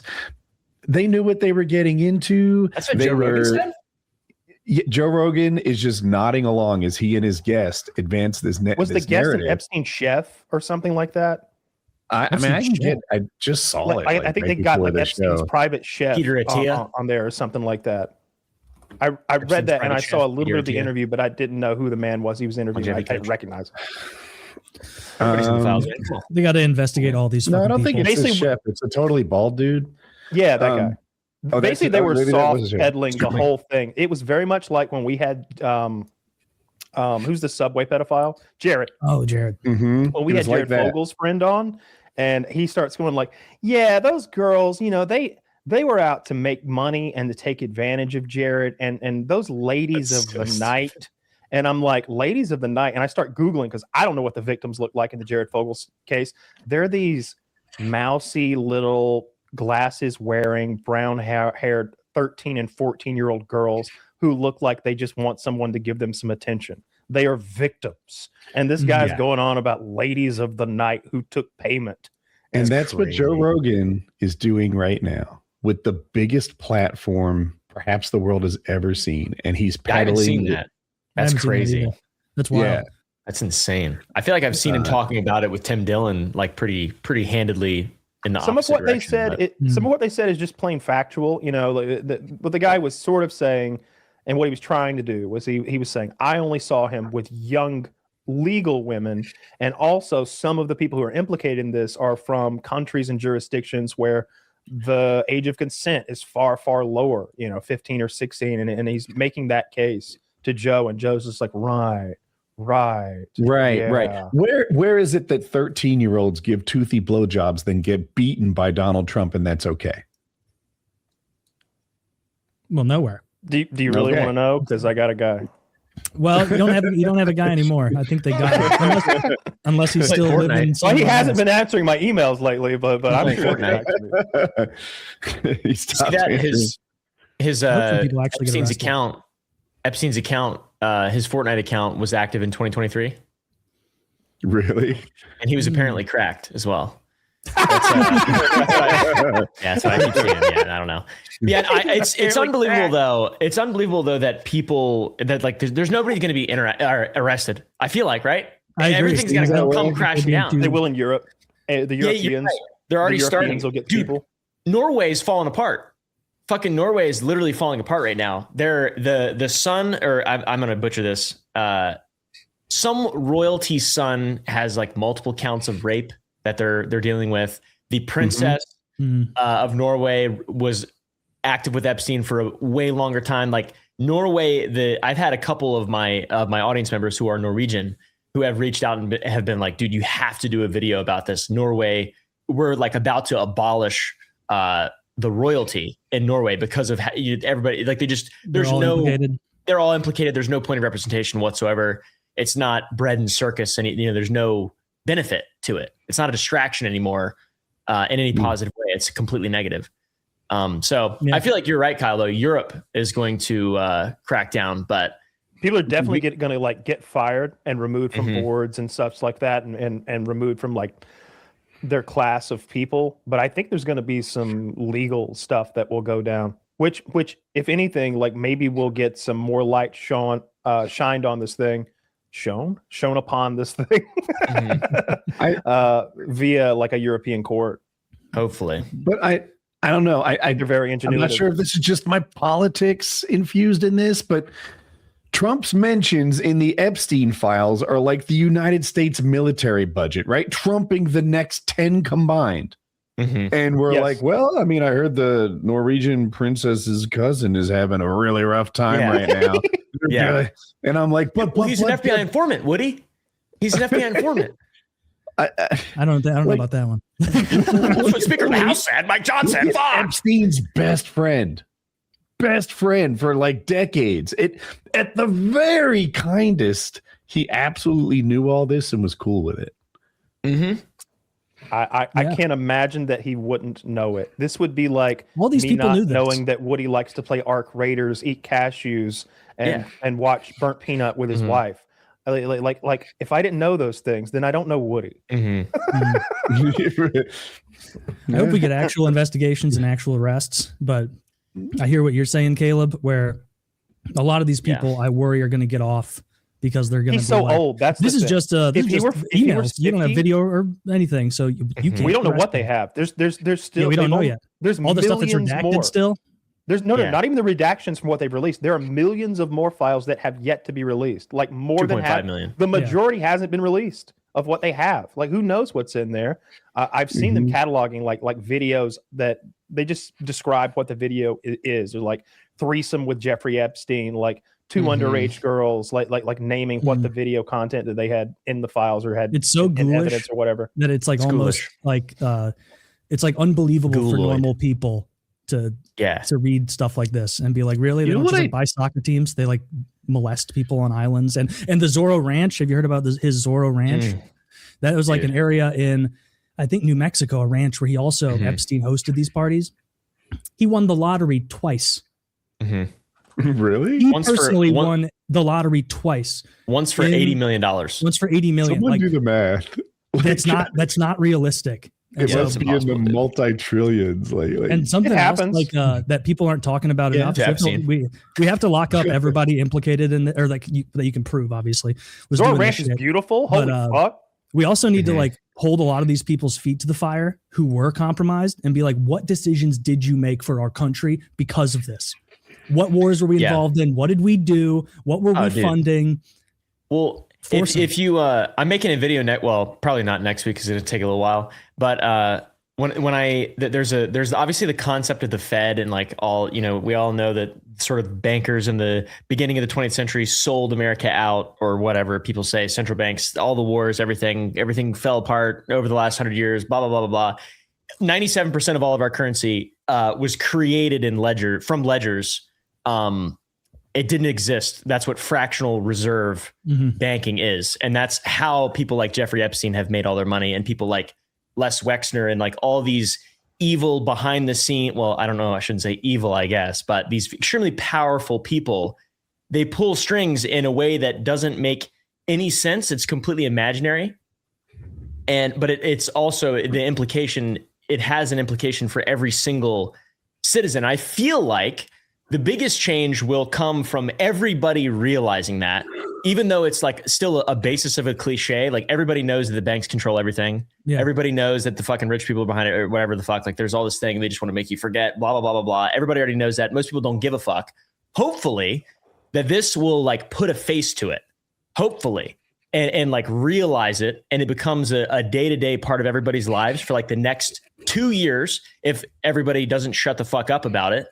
They need a smoking gun. There has to be something more, I feel like, though. Yeah, like there have to be pictures, there have to be videos, and they're going to need those to nail these guys to the wall. I'm surprised that the amount of files and videos that are out there are out there. Like, so in my mind, Trump has had people around the clock just scrubbing these files, redacting his name, et cetera, et cetera. They're very incompetent. Why is there so much left?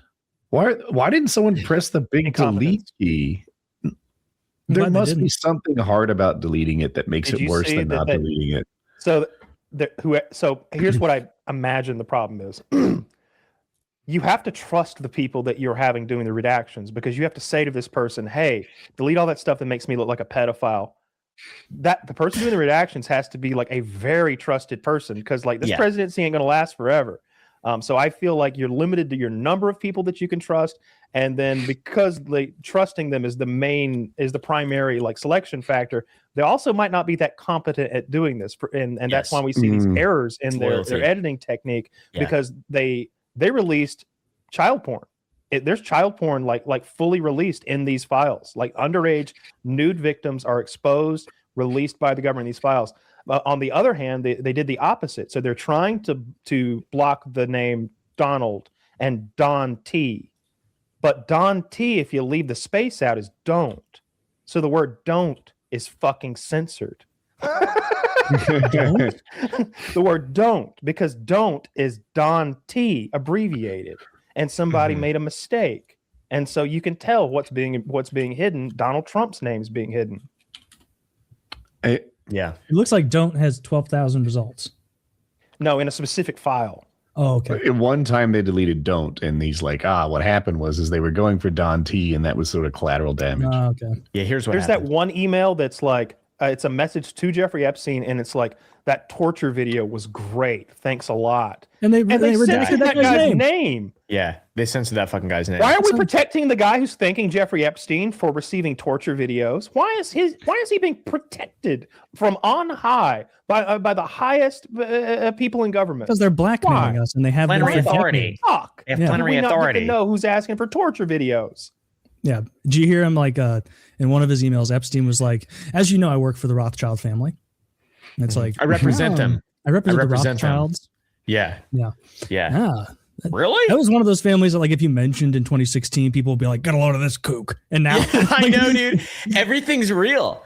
Everything's real. It's all real. It's one of the first books. Seems like it was real now. Looking at they're actively using the terms, and the establishment of whatever the establishment is has spent a long time trying to make that not seem real, which is really strange. But the Creature of Jekyll Island. Have you guys ever read that book? No. Oh yeah, that's where they have those secret meetings. I've been to Jekyll Island on a vacation before. It's a shit town. Yeah. So really? Jekyll Island. That's when like J.P. Morgan and all the cronies in the beginning, the start of the 20th century, went to create and ruin America. And then it's just like a complete and total funnel downward into like, it's not the end of America as the ideal. It's the end of like this thing. It's over for them. I feel like that's how I feel about it, but there's got to be arrests first, obviously. You need a smoking gun. Like I said, you need that guy to get the hidden camera into the eyes wide shut meeting where all of a sudden where everybody's eating baby flesh and raping people to death and worshiping some sort of upside down cross with bleeding eyes, and then they all whip their hoods off and we get to see half of Congress. Like, you got to have something like that but before anything happens. And even then, like it, I keep going back to what I would expect to happen in a movie. And already, if this were a movie, again, I would have expected JD Vance to be like, "That's enough from you, sir, Mr." Like, I need him to like slap him. Like I need. If JD Vance did that, that's your president for the next 8 years. If he came in there and he was like, our president's a pedophile. I whipped his ass like 5 minutes ago, and and then they like that's when they like pull Donald out of the back, dragging him, and he's all beaten up. It's like, whooped his ass a few minutes ago, couldn't take it anymore. I'm president now. He's the rule? Arrested. Would he be able to be? Let's say Vance becomes president today. Could he get 11 years of presidency? Yes, because you can only win twice, and he hasn't won as president, right? So he could take over and then run. I thought that might be the case. Zach agrees with you. I think that's how it works. Yeah. Somebody ask Grok. We got to ask ChatGPT or Grok, guys. We can't ask Grok spare even a neuron of. I don't know how. All right. I will remove the water supply from one family. 1 minute. I don't know how. Think fast. I just hate that they do it. They do those bribes in front of our face, and it's so in our face. Like that thing with Amazon, the Melania movie. It's just like such a clear like it's crazy. Pay to play. Yeah. It's so $70 million, $35 million production and $35 million promotion, and that movie has made $7 million, I think. And I don't believe that. I don't know how that could make $7 million. Markiplier's movie is swamping it in the box office. He's over 20 million. Markiplier, the fucking YouTuber, made a $3 million movie, got his fans to get theaters to put it and show it on their screens. He's showing on thousands of screens right now, and he's made well over $20 million gross at the box office. It makes me proud that YouTubers are dominating Hollywood and professional boxing. Absolutely. Dominating. That's as far as we'll look into it. And Completely. That's tremendous. It turns out it's called Iron Lung. if you're VP and you become president, you have to serve less than 2 years, and then you can run twice. So if it were to happen today, it might, in a way, like limit JD Vance because he has more than 2 years left. But if it were to happen and say after January, I guess, almost 11 months from now, then he could do it longer. Oh, John Taylor, D. would Vance. you vote for JD Vance if he literally did what I described? Like he came out and told everyone he was the president, and then he just whipped Donald Trump's ass. What if he saw him? That would be pretty hard. Yeah, I would like that. That would be and pretty as awesome. they're dragging Donald away, he tries to pipe up again, and JD bitch slaps him. Shut up, you dirty old son of a bitch! And then he turns to Old Glory and salutes. Oh my God! And rockets fire behind potato guns. Potato guns fire behind giant phalluses launched from catapults. Exactly. On the, if I worked the for the White House VP, lawn. I could sell it. Did you get slide. I'd create a slideshow for JD. I'd show him some pictures of what's her name, Asha, as first lady. He'd be sold. He'd get on board. No. Show him pictures of the fucking Erica Kirk as first lady. That's the direction he's going. I think his wife looks better than Erica Kirk. Erica Kirk has Erica Kirk has crazy lady eyes, and those videos that came out of her celebrating really 2 weeks after his death over $200,000 worth of merch are sick. Scary, dude. When they for fuck. concerts, they have that platform under the stage that launches you up. And you Psy used to do that. Her husband died 9 hours ago, and she's like, "Let me hear it."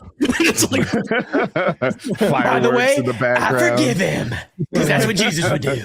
By the way, she's I in her forgive him. glitter pants, and the pyrotechnics are going off. And it's like you've had one meal since he was brutally assassinated, and you're holding sparklers. Guys, she had to carry. Somebody had to carry the torch, guys. People grieve Somebody had to different. carry the torch. Oh, it's the Little Yachty meme. That's what I want to see. I want to see somebody do the Little Yachty meme on her. Do you know that one? No. No. Is it with a Y? Little I Yachty? don't know who Little Yachty is. Little Yachty. This guy doesn't know who Little Yachty is. It's this. There you go. I'm sure you've seen it. It's better with sound. It probably is better with sound. Oh. It's Burnt Peanut has him doing this dance. He shows it all the time. I never knew what it was from until now. Yeah. You got a little lore. This to me is the Burnt Peanut dance, although clearly it's Mom. He didn't invent it. Well, that's Little Yachty. That meme is used all the time to show somebody who's just fucking killing it, and they're coming out to their getting their flowers. But that imagine what that feels like to dance out through there with everybody fucking cheering for you. I think it was great. It gotta feel great. Yeah. Wings got a little bit of that. I always give him his props on that walkout to the boxing match when he was rapping. That's a cool moment. That had to feel good. Rapping Liquid Richard. He does a great job. And his walkout was better than his, and Harley's were the two best by far. Yeah. Wings, for who and what he is, that was a 10 out of 10. That was a professional grade walkout. And I always say it's off a boogie. When are you guys going to have him back on? You are just representing the fans. I'm here for it. Yeah, it's okay. I think he's burnt too many bridges. He's been so awful. He just makes up lies whole cloth. One thing we never do is say anything about him that isn't 100% true. Right. But he'll make up bad things about us that are just complete lies sometimes. He's got a new friend group now. He's got a new friend group now. He doesn't. But I have an answer for you. I asked him if he was interested. Call it 4 months ago. I don't know. Whenever I was live streaming, I live streamed. I played a game with Wings and we beat it co-op. And in there, basically, I told him the door was open. I asked him if he'd be interested. He said no, and I didn't push it. The chat did. Chat kept going and going and going, but I took no for an answer. So I didn't know the door was closed on our side, but I guess it's closed on both sides. So, I mean, I don't care. You could have him on if you wanted. He made more stuff up about you than he did me. Dude, yes. If you're fucking over it. Dude, he wasn't very good to me when we played that game co-op. And it was like I go through this cycle where he's awful to me and then I get over it, and then we do it again. And as we're like playing, chat's like, cycle's getting shorter every time, isn't it, Woody? And I'm like, fuck, they're opening my eyes. Like, he's talking mad shit about me. And like, I don't know. Like, I thought I was being cool. I was being nice. I was respectful. I'm so much better to him than he is to me. And at some point I have to stop being stupid and guard myself. So yeah. Ban anyone who says you got owned. Order him some Wendy's. Yeah, he's not a very good friend to me. He talks shit about us all the time, and at some point I have to be more protective of myself and ourselves. Yeah, no, I definitely get it. I was more so, just it would be good content, pretty much. That's about it. It would, really. Right? And that's what it's all about. Dude, about it. Yeah. Like it's about it. It's such good content. I could even put aside my better judgment for it. Maybe. Yeah. I don't know. Yeah, I'd be fine with it. I'm sure. I like Wings the guy. When I've hung out with Wings, like there have been brief moments of like, this guy's okay, but then he'll do a thing. He's like some sort of, he's not like any other person I've met. Like he'll be okay for a while and you'll be like, this guy's not so bad. People give this guy a hard time for no reason. Yeah. And then he's like, whoa. And then he exposes that he'll just do something awful or say something awful. Like it's bizarre. He'll randomly insult you to your face for no reason. Yeah, I'd be fine having one. He shit all over Lock and Load. And his argument, by the way, was that those penis enlargement pills don't work. They're not penis enlargement pills. He takes them in every day and he just knows nothing and talks shit. Yeah. And he's never even seen an ad read. Despicable. Yeah. They don't make your penis bigger. He's in a way right. But we're not claiming that. We're not claiming it does. About volume, viscosity, and pearlescence. Okay, that's what we promise here. That's what we guarantee. Okay, nice pearly load. Yeah. You didn't mention it, but the propulsion improves as well. That's more of an ab related thing. I mean, you got to do a little flex, get your Kegels on point. Is it? I swear it's a volume related thing too. There's dribbles and there's fire hoses. Every now and then a porno, the guy comes and it's like it just oozes out all lazily, and I'm like, does that even feel good? Like what, did they not really film the first cum shot? What happened here? You're not even really coming. It's just like this, and he's like, ah! And it's he's just leaking. He's like a melting. Right. I'm like, her face is mostly uncovered. I'm not buying this. No. But I mean, at a certain point, it does become work, right? We should find a porn star. We should find a male porn star to sponsor. We should find a male porn star to send him some Lock and Load swag, send him a bunch of pills. That's a good idea. And get him busted. Let's pick a guy who we can make a good before and after, right? Like some guy who has a disappointing facial and we'll be like, you're our guy. We can fix your problem. All right, Captain Ooze. All right, you're going to have to start blasting bitches. We're going to get cut out the industry, all right? You need to lock and load, all right? I love this idea. I don't like that at all. I want to see ropes. We have to find you guys can be the prime of porn. We could. Yeah. There's very little porn influencer products out right now. Mm-hmm. Well, they're mostly sex toys, right? Like the guys mold their cocks and the girls mold their pussies. Didn't think about that. I sell one of those. Caleb bought it. My molded cock. The cervix pounder. Yeah, he put it on a trebuchet. You may have seen it. Right here beside me. Yeah. I mean, that could be a good idea, Kyle. I always thought we should do bobbleheads. And yours should be so big it overwhelms the spring, and it's just leaning all the way over to the side. It just arrives broken every time. Well, it's not broken per se, but it just won't do the bobblehead thing. It just lays over to the side because the spring can't support the. My steel coil is like twice as thick. It doesn't do this. It just rotates 360 like an owl. Yeah, it just spins around. Yeah, like this, like an the hardest working neck in showbiz right there. It is. I don't have to do any neck work. That's such a good idea, Kyle. That would be I like the bobblehead idea, and I wish there was some Lock and Load specific swag, and I would also be down. I thought you could do novelty dildos, like we don't have to actually mold our penises, but we would lie and say we did, and like one of them would obviously be way too big, and one of them would be way too small. And I just thought, and one would be black, and that would be the. I want to be both small and black. That would be me. A four-leaf clover. We want to make sure we have something for everyone. Yeah. That's what we do in business. But oh no, that would be fun. One of us should do a bussy though. Like it would be two dicks and a bussy. That would be the trick. No, I'll do mine, and it'll Yeah, be like, you mold your butt. Yeah, and your like butt. a Vietnamese jungle landscape. Why are they selling this? Well, we're definitely not. You're definitely not gonna be the bussy mold. I'm gonna let you know right now. It's got like hemorrhoids and Wow. No, it's just comes scary. with hair. Nice and clean, I but feel it is sorry for scary. your future wife if you're not trimming up back there and keeping that thing spick and spam. I know Woody and I are smooth butt club. All right, we look out for our ladies. All right, we don't no dingleberries. Dingleberry. No The very dingleberry. idea disgusts me. I bet you're dingling right now. I'm not thinking about You're a little I'm sick today. I certainly bet you not didn't wipe dingling. thoroughly. I bet you're dingling right now.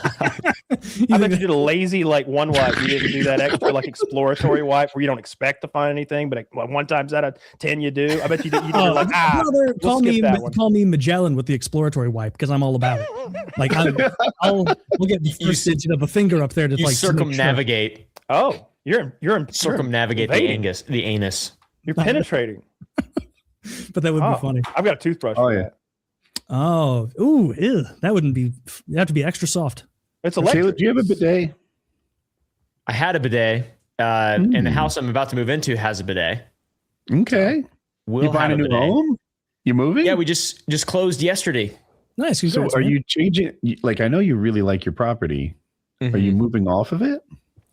I'll still work here, and my grandparents they live in a house close by, and they're going to move into the house I live in currently when we move out, and then I will drive to work and visit them every single day. Have lunch with my I'm trying grandparents. not 8 to minutes dock away. you.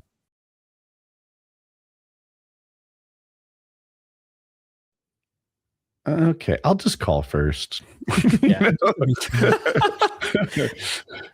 No, we have like a lot of people. Like it's kind of a commune. Not that people live here, but there's always people working here and like driving through it. It's really I don't know. It's cool. We've had a couple people who shouldn't have been here show up, and none of it's been a problem whatsoever. It's been cool. Nice. Like they were it's just very- nice and respectful. Yeah. Yeah, it's a different kind of vibe, I think, that you get in Texas anyways. People are very, very nice down here. They've been extremely friendly to us. So it's cool. Yeah. I've had a lot of people visit my houses the last two over time. One of them, dude, I didn't even know it, but there was a kid who sat outside my previous house in the cul-de-sac for like 18 minutes trying to build up the courage to knock on the door and say hello. And he never did. But he later became friends with my daughter, and he's like been over since then and stuff. But he was like a super fan, but too nervous to say hello. But now I've met him. Once I stood at someone's front door for 15 minutes, it's like, I gotta knock. Like, this is psychotic. You guys spread a good word. He wasn't at the door. He was in the car in the cul-de-sac with his parents. He was young. Oh my God. Yeah. So wild. Oh man. They drove him to a strange man's house that he met that he's viewed on the internet. Like who are those people? Like imagine doing that with your kids like, hey, this guy Bluey Kaplooey, he makes some sick ass gaming videos. I'm a big fan. Could you drive me to his cul-de-sac? I found it online. Sure. It's launching in October. Come on, honey. You want to go for a ride? We're going to what was it again? Who cares? Like, what the fuck are they thinking? I mean, that You could have is just wild. like grabbed him and drug him inside, started molesting him before they could do anything. Yeah. Do you guys get letters? I've got. don't get letters? This was like years ago when I said if something happened, I'd eat a whole onion. And for a while, people were sending onions to my house, and they were mostly rotten by the time they got here. I would see like a round container with this very bulbous that I didn't order, and I'm like, it's a lot of onions. They're very. And so I did. None were even usable. When I used to have that P.O. box, I would get stuff. A guy sent me a ballistic knife that time. Like I had that ballistic knife for years. Yeah, they're not cheap. I used to always show that to people. It was one of my I don't know what happened to it. Like I doubt it was confiscated. It might have been. It might have been confiscated in one of the raids. But it had the hardest spring it was spring loaded. It wasn't CO2. but you had to like load it halfway and then mush it into the wall with like most of your body weight and strength to get it to like lock into place. And then you had a button to launch that blade at people. It was cool. I get letters a lot. This one's unopened, but I have one I read just recently. Ah, shit. Mostly I thought it was nice. nearby. They're super nice, like way nicer than I deserve. Like a common pattern is like, you provided the blueprint for the kind of man I'd like to become. And it's like, no, I'm not that good. Like, I'm not Very that flattering. good. That's really sweet. Yeah. So I've never got any shit like that. really? Nice. No. Yeah. What a great Yeah. compliment. I don't think yeah. Great compliment. That's such a good compliment. That's a high level compliment. Yeah. You should frame those up there back next to your little plaque. If anybody said anything that nice about me, I'd hang on to it. I'd never forget that shit. Nobody's going to say anything that nice about us, Kyle. No. Person has amazing handwriting. Could be a girl. Is it? Oh, wait, AI? he said the kind of man. I wrote that letter, Woody. I'm going to be real with you. You're saying that is like a 39, almost 40-year-old man. Someday I hope to be more like. You're like the Eminem song. Hey, man. What This one This isn't one you'd want to read. It's like, my name is this and I'm from here. Like, okay, that's not a good show topic. Well, who knows? Maybe we say his information and our loving audience sends him a groundswell of wonderful letters. Onions. Yeah, they send him onions. It's rotten 3 onions. pages long. It's Yeah, not a they good were show all- Did you topic. eat that onion? You ate the onion, right? I cubed it up and I ate the onion. Yes. It was really unpleasant. It was a white onion. It was acrid. I love onions. I don't You should've remember picked the why. yellow onion. I don't remember why I lost. Nice I remember Vidalia what- onion.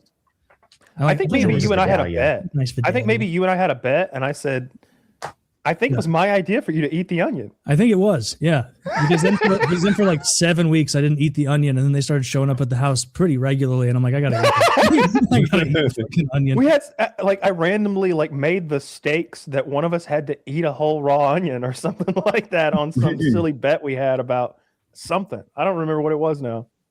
Wasn't fun. No, onions are best enjoyed with other things. I discovered alone, the onion. Not what my little brother used to take bites of onions when he was a kid. Like he would just go get them from the kitchen and just eat them like an apple. I used to do That was psychotic. You did that? Did you also eat like plain butter? Because he'd carve up bits of butter and just wolf it down. I didn't do butter, but onions, yeah. Onions and potatoes. Ooh, a raw potato. And yeah, potatoes are pretty good. It's like the crunch. Something about the crunch is really nice. You do have some Raw interesting. butter? My younger brother, he would just eat butter out of the fridge and not even put it on anything. Yeah, I've never done that. Yeah. Does he have a normal height to weight ratio? His entire life, yes. He was the most athletic of us, and he never had a weight problem. This ended when he was Butter. like 7. Yeah. I knew one guy who ate butter. He was in his 50s. He was in a wheelchair. He was incredibly heavy, and he died early. I'm glad your brother stopped eating butter. Yeah, that is the more common outcome is you die extremely early. Yeah. I didn't eat anything super weird like that as a kid, I don't think. I just ate a lot of things. Like Paper? a lot. You ever eat paper? Probably when I was a kid in school because some other kid did it. But Yeah. no, that's not very exciting. It kind of immediately is just pulpy and you swallow it down. Yeah. It's fun later though when it's in your poop. I never turned around. That You never happened. You never turn around. That tells a lot about you, to be honest. Post paper. Like Post I wasn't paper. looking as a little kid. Do you I'll look take- now? If it seems like if I was at war, yeah, I'll take a peek and be like what's You're at going war. on here? Yeah. How often Wait, do you you don't go to look at war? the toilet paper normally? What's that? You don't look at your toilet paper normally? Maybe Oh I'm no, doing no. it and wrong. I thought he meant like after Yeah, you're done in the- pooping, in the you have to pot. take a look at your shit to make sure there's nothing wrong. Yeah. Yeah, Worms, that's what I see. mean. Yeah. Checking Glass. for worms. things like Seeing that. like, man, my whatever the amount of peanuts I ate last night is more that my body can digest. I'll You're learn tubered stuff up. like that. Yeah. It'll be like, oh fuck. Or That's a not whole one. tuber. Legume. I thought they were legume. tubers. Yeah. But I'll take a peek. I'm not at war too often. I have to like really be off the rails eating for me to have a horrible poop. Yeah, I'm not I get like once a week, I'll get like stomach cramps, kind of. It's always connected to a migraine. I'll have a migraine, my stomach will hurt. I'll have like one weird shit, but I've never had like that as an adult living on my own. I've never had the like sweating, heart racing, like the last time that happened to me, I ate an entire bag of Mama Zuma's habanero chips or something, like the Route 66 brand chips. They're it's like a red bag with a really hot bitch on it. And I ate a whole bag of that. And before I finished eating it, I could feel it going through my body. And I was like, oh, fuck, I've got to get home. And that was terrible. That was fucking terrible. I stayed up all night shitting. Yeah. All night shit is terrible.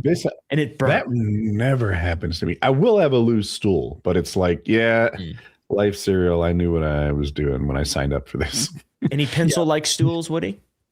Pencil? Yeah. I mean, I'm never. I'm blasted. Number twos. Number two is Well played. I'm here for it. That's pretty good. I think that's a kind of constipation, right? When you get like a pencil kind of stool. The pencil is a potential red flag for polyps, colon polyps. Wait, so like a very thin, long poop? Yes. Snake. A little I'm snake. safe. I've never had that. Yeah. You rock Sure SM7Bs. Dude, sometimes I'll sure SM7Bs. Sometimes you're sitting there. Yeah. sometimes I don't remember who it was. It was Matt McCusker where he was talking about poop and he's like, you guys ever get shrimp baskets? Like a shrimp basket. Yeah, right. Of shit. Of little fellas in there. Nuggets. Yeah. Usually that's an indicator. I'm like, something's not. How did he come up with that? Right. That's very, very funny. That's so funny. Yeah. Jesus Christ. Oh, yes, I'll take a look if I think it's out of control. So like the worst part is like if I have like a really bad shit and I get like splashback and you just paint the bowl and you're like doing those preliminary wipes because like your hole is clean and then you're like let's check the side of the ass and it's like my god navigation the altitude that this achieved on my side ass is remarkable. Exactly. But that's also pretty rare. Fan, it's the slit experiment, but instead of electrons, it's shit. You need a degree in quantum mechanics to understand how this shit got on my elbow. Oh, dude, when this was like a couple of years ago. I was losing weight and like filling my diet late at night with I was eating a whole container of mini cucumbers because it's like this is no calories and I like the way they taste, and so I was eating just like 8 of them a night, and Big then mistake. like you unironically shit like a farm squirt. Yeah, you squirt, dude. It's like it's a lot of liquid and it's a lot of mostly water. Like what comes out, it looks like fucking like a cow patty almost. There's nothing to it. What's interesting, if this is not disgusting or funny, really, this is just awesome. One of the things I've been doing is taking the English seedless cucumbers, the long, thin ones, and the small ones that you're talking about, and I'll fucking slice them up on a little mandolin or whatever those things are called, and I'll take a spoonful of Greek yogurt in the bowl and then balsamic vinegar, apple cider vinegar, olive oil, and then some it'll be Greek sometimes. It's tzatziki. Yeah, it's tzatziki, but also you can hit it with like soy sauce and make it just straight up Chinese flavors. And it's incredible. Yeah. It's incredible. It's like I've been eating that every day with like a slice of meat or some form of protein. And it's like the fastest thing. It feels like a hack. It's affected me so deeply that I'm talking about it on PKA. I love tzatziki. I love like Greek yogurt box. Chicken and tzatziki sauce. It's one I of my love favorite tzatziki. things. It's one of the lowest calorie sauces as long as you use a low calorie Greek yogurt. And now you can get Greek yogurt that is flavored and still almost as low cal. It's like 5 calories more a serving. Yeah, but I don't want flavored yogurt. I want it to be just plain yogurt. I get sick of regular plain yogurt, Greek yogurt, reasonably quick. There's not enough to it. I'm usually mixing it with something that I'm flavoring it, or I'm just wanting that like tart, acidic kind of like twang that it gives to like curries and stuff. Yeah, and I made Thai curry last night, and I put a dollop of Greek yogurt in there. It was fucking delicious. I've been making curry all week. Malfouf. My grandfather made me stuffed cabbage the other day, Lebanese stuffed cabbage. And that was like, it's so good. I want to hire my grandparents to cook for me. Is that wrong? Is that wrong? They're not that old. They're like in their mid 70s. I don't think so. I think that's fine. Well, are they pretty ambulatory? They're getting around? They're getting around. Yeah, okay. Well, then that's not cool. I mean, it depends. Are you going to be like a slave driver? Like Maybe. grandma? I always go the other way and say it is cool. I bet they. I'm all about ROI. You're a business guy. Yeah. Well, yeah. You mean you pay them minimum wage, obviously. Yeah, and if they don't take the job, legal? Accuse them of not loving you. Yeah, exactly. What is the lowest you can get paid in the state of Texas? Is what they're going to get paid. I'm just kidding. The absolute minimum, and then I might skim a little off the top there. Yeah, and yeah. Maybe they're not citizens. $7.25 still. Yeah, dude, it's fucked. Jesus, it's $7.25 in Texas. Nobody gets. Well, I shouldn't say nobody gets paid that. But like, you go work at you get a job at Hobby Lobby, and it's like $18 an hour. At least where I live. Okay. Yeah, it's pretty, like McDonald's pays $18 an hour. Yeah, pretty solid local economy. Yeah. People fuss about the minimum wage, but I feel like the minimum wage is almost outdated. That's not the floor on salaries anymore. Yeah, agreed. 11 to 16 an hour for McDonald's workers in Texas. Looks like you start at 14. Generally ranges from 11.70 to 15.90 an hour, with some locations in areas like El Paso averaging 11.70 an hour. I've seen, at least in the local area from personal experience, I know vet techs that would make like $12 an hour with a degree, and people who, on their off season, getting whatever, trying to find a job for college, working at Hobby Lobby or McDonald's or a coffee shop or something, making like 15 to 18 at just a fucking coffee shop with temp work, which is just it's just really bizarre. Is it possible vet tech's a highly desirable job? I don't know. So the downside of having to euthanize animals gets to a lot of people. Yeah, high suicide rate. Okay. Maybe going in at it. Like, because if you offered me McDonald's and vet tech without having done either, I would think vet tech is a job I'd enjoy a lot more. I've almost never met a veterinarian. More feces as a vet tech. Poop and shit. Killing the dogs would be pretty soul draining. Very rapid. Yeah. Yeah. I hate that so much. Our dog she's getting a liver biopsy and not an MRI. Before the MRI, they're going to do a sonogram. What's the thing they put on their belly? The little thing. Ultrasound. Yeah, I think they're going to do an ultrasound, I think, and a liver biopsy this week. And depending on how that turns out, there might be an MRI the next week. They're still trying to diagnose what's wrong with her and what's damaging her liver. They think it might be hepatitis. Ooh. And that's one of the things on the table now. I don't know if that's an issue. Dogs could get hepatitis. I didn't either. Why do you let your dog have risky gay sex? She's risky lesbian gay sex, apparently. No, it's I've got 3 dogs. I've got the little Pomeranian Murphy. I've got the big Bernie Doodle Toby, and this is Memphis, my girlfriend's dog, who's like a 5-6-year-old, like sort of a German Shepherd mix. That's what her head is shaped like. But because of whatever she has, she's gotten very overweight, and her back is flat now in a comical kind of way where you can put a cup on her. She's like a lobster. Like when she lays on her back, she doesn't tip either way. She's just solid like a table sitting there square. But worried she's dying. Worried you're gonna have to put that fucking dog down. So it hasn't been that expensive. I think the recent medical stuff has been like sub $2,000, but MRI is at $900. So that may be around the corner. Yeah. I feel like my dogs aren't growing fast enough, but I think it's just a ratio thing. Like when they gained 2 pounds in a week and they went from 10 to 12, I was like, oh my gosh, these dogs grow 20% a week. And now it's like 1%. Do you want to see them? I could probably go get them. I always want to see your dogs. What are they? Big and goofy. Great Danes. You had them. Yeah, Great Danes. That's right. You had like the 2-for-1 deal last time I was on. You went to get a Great Dane, and then someone who was going to buy one of the males backed out. So there was a boy available, which is my preference. And nice. Look at that guy. What a sweetheart. Yeah, I'm going to get my dogs. It'll take like a minute. I'll be right back. Grab him. While he's doing, Kyle, will you do the Blue Chew to not off in the middle of it and upset the wonderful people at Blue Chew. Yeah, let me find the. I put it in the side right there, the Google Doc. This episode is sponsored by Blue Chew. Let's talk about sex, guys. Shouldn't you always be at your best? 2026 is the year to maximize your performance in the bedroom. Listen up, BlueChew.com. Blue Chew is a unique online service that delivers the same active ingredients as Viagra, Cialis, or Levitra, but in a chewable tablet at a fraction of the cost. You can take them anytime, day or night, so you can plan ahead to be ready whenever the opportunity arises.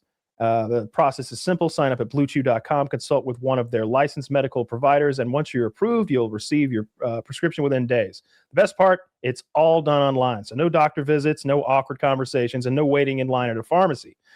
Blue Chew's tablets are made in the USA and sponsored and shipped direct to your door in a discreet package. Blue Chew wants to help you have better sex. Discover your options over at BlueChew.com. Chew it and do it. We got a special offer for our listeners, as always.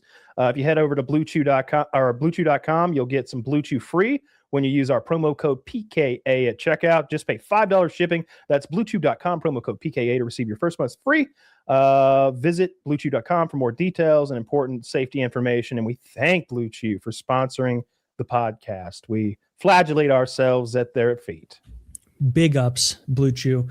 And of course, lock and load, folks. Code PKA, code Jizz. Get big comes, big loads. You're going to like it. Everyone you're having sex with is going to like it because they're going to be like, wow, he really cares for me. He never used to bust like this. And you can even hide it. I've heard people say, I hide it. And they just think I'm just busting because it feels better. Or you can tell them that you're interested in busting more. It doesn't matter. There's no wrong play. Get lock and load. Get protein powders, energy drinks, weight loss supplements, dream supplements, anything over at Derek's GorillaMind.com and use code PKA to get 10% off. Also, the merch is PKA10 for 10% off. All linked below. Those dogs are 3 times as big as they were last time.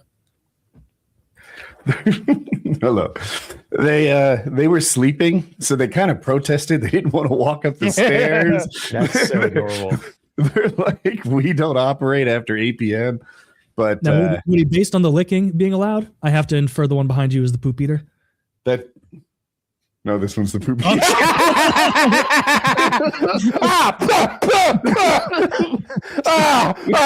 Jack, it happened again. Oh, no. Oh, the good penicillin, not the fish tank shit. Hopefully he goes out of it. I'm going to get cholera now.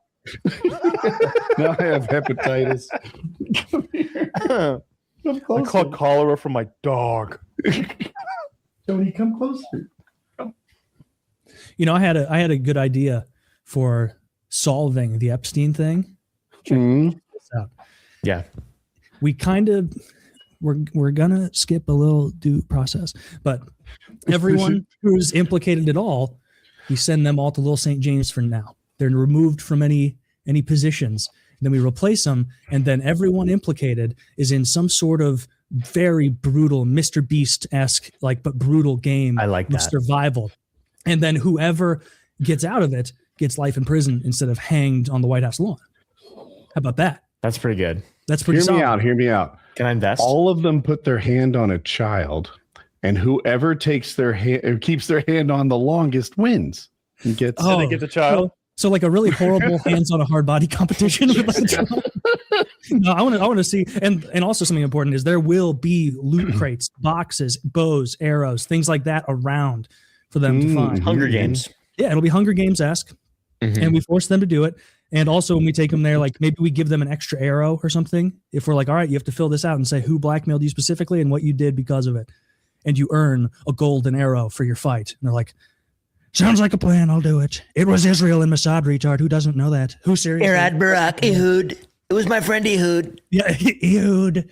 A lot of people say he's a bad guy. I tend to agree. That guy. No, I think that. I thought he understood me. Turns out not. Yeah, that could be exciting. We would televise it, obviously. It would take the place of whatever, because the Super Bowl halftime shows have been getting less and less terrible. They've been getting dismal. We're saying what was last year's?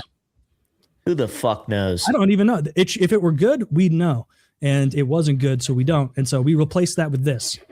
On the Jumbotron, you see the war. You see it happening. You see fucking Woody Allen aiming a blow dart at Donald Trump across the way.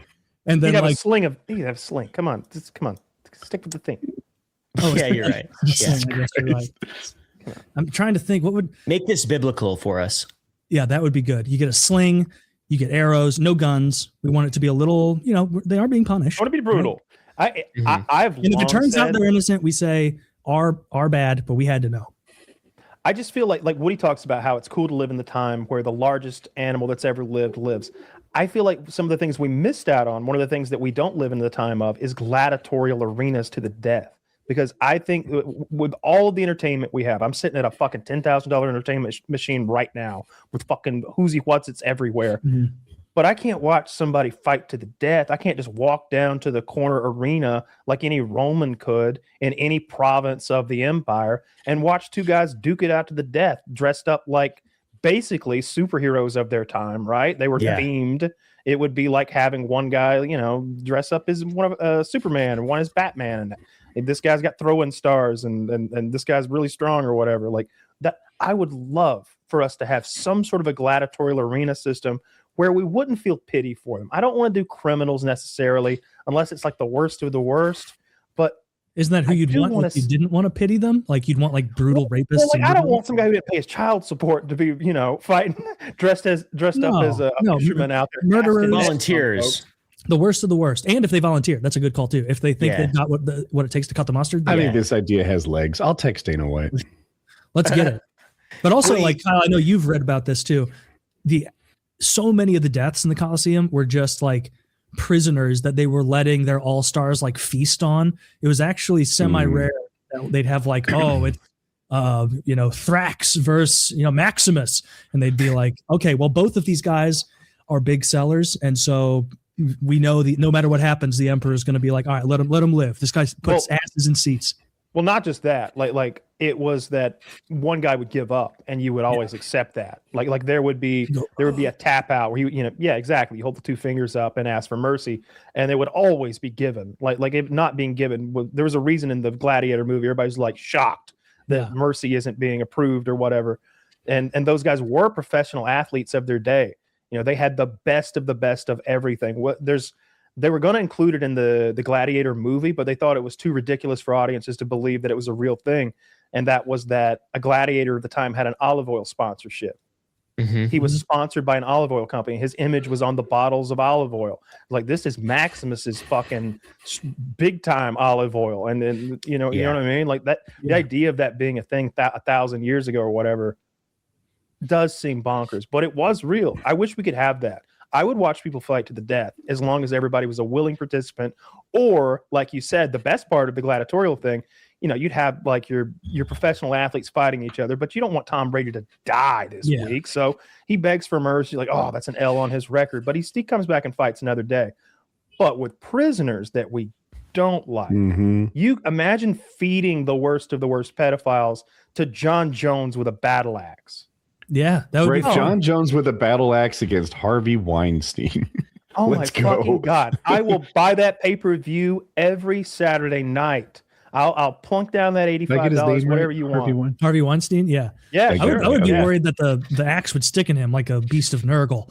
And then it would be tough times for him. Beast of Nurgle. But yeah, like in the Jumbotron, so you would know that these people deserve to get it. It'd be like, this is Steve Smith. He murdered his entire family and then killed 2 cops who came to investigate. And it's like, all right, John Jones, this motherfucker. Get him, John! Get him, John! Yeah, that'd be fun. I would absolutely watch that. It would feel like justice, and it would be entertaining. And you'd have your favorite guy, right? Imagine John Cena's part of his thing. I'd be a big John Cena guy, all right? I'm a big fan of his anyway. I think he's a good actor. And I also feel like he could swing the hell out of a battle axe. I'd want it to be swords and staves and battle axes, clubs, maybe a chainsaw. Ooh, maybe I'm picturing Brock Lesnar over and over, but in like thick armor. I feel like he would be as broad as like a barn standing there, and then you would have like, in order to make it fair, they'd be like, dressed like a minotaur. We're now it's Brock Lesnar versus the 48 most notorious rapists in America.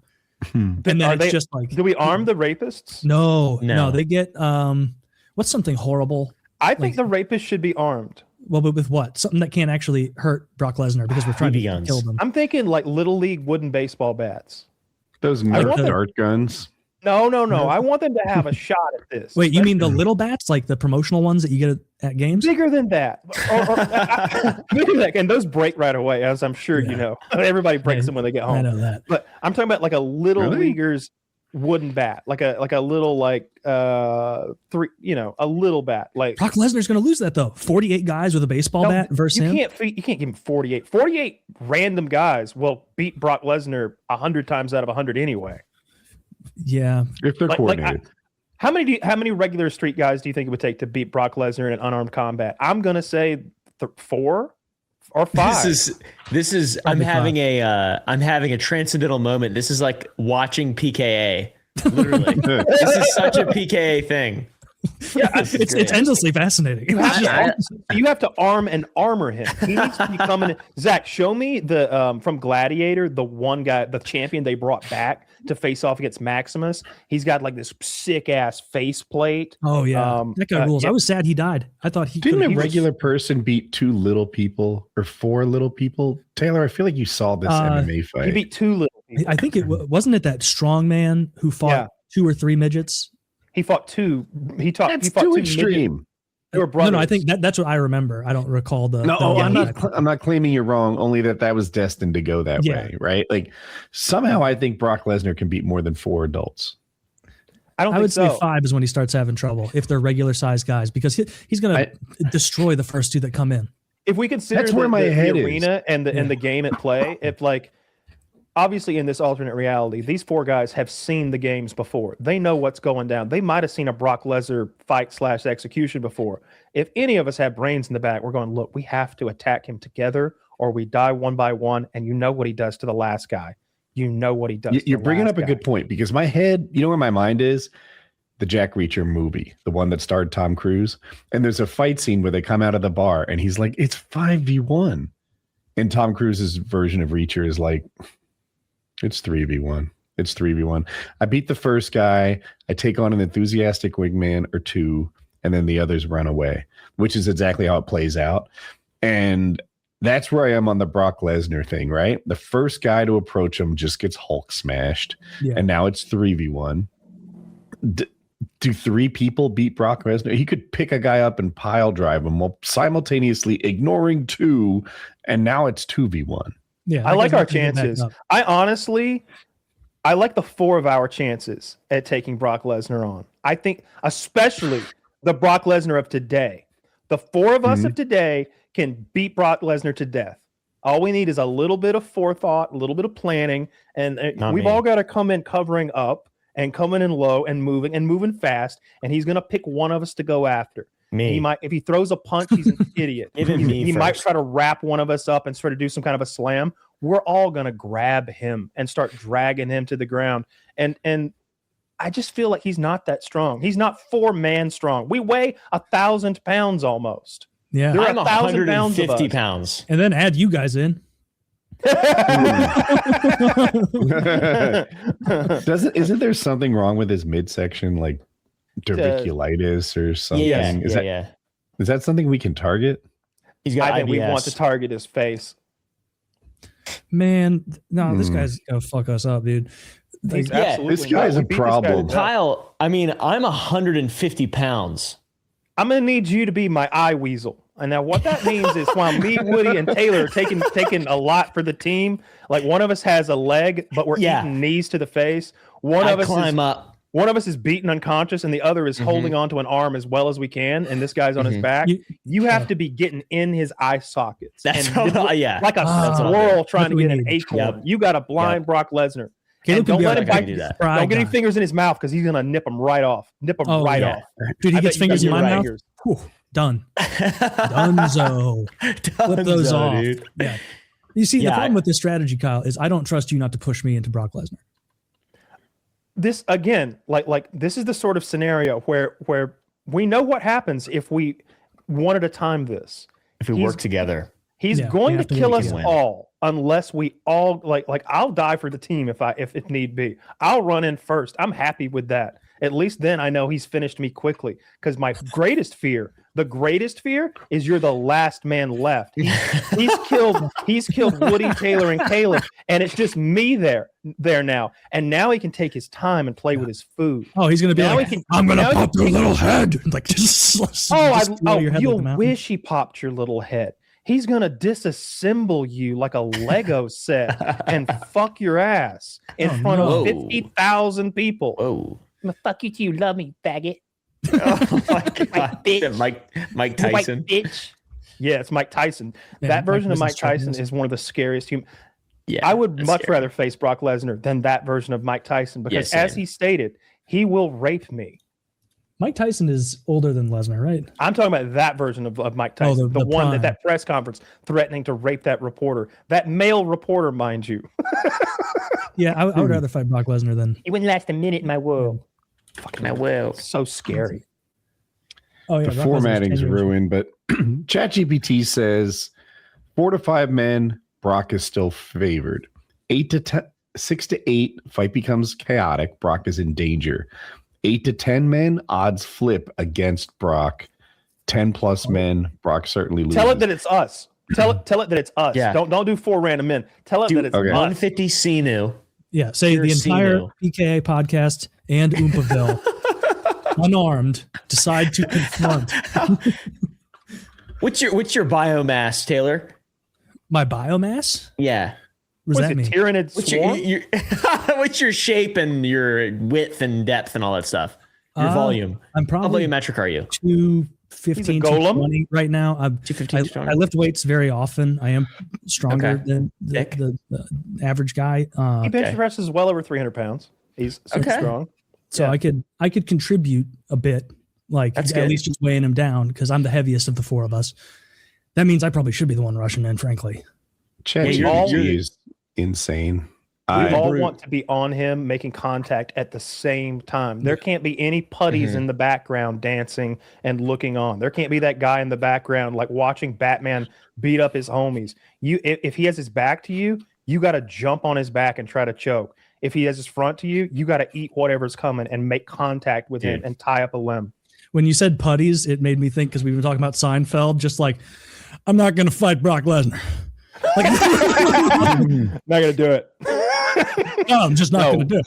No, anybody doesn't know what a putty is. They're the throwaway the useless guys from in Power Rangers back in the day. They were all gray. They were never even vaguely. It says who we're talking about. PKA hosts: Woody, Kyle, Taylor, Oompa, generally fit but not an elite combat athlete. Brock Lesnar, 290 pounds of freak strength, NCAA Division I wrestling champion, and former UFC heavyweight champ. Guys, why do we think we have a shot? They say, here's how it realistically goes down. In the first 30 to 60 seconds, one person is down and effectively out. The remaining 3 now face Brock with adrenaline, fear, and less coordination. End result, Brock favored heavily. I kind of agree. Yeah, I think I'm up first. It depends how willing you are, Caleb. I'll tell you what, I thought we could beat him, but then I found out that you guys are all bitch made, and now I'm pretty sure we can't beat him. I said I would go first. I will You've got to believe it. You got to believe it, Caleb. You got to go in there. How about this?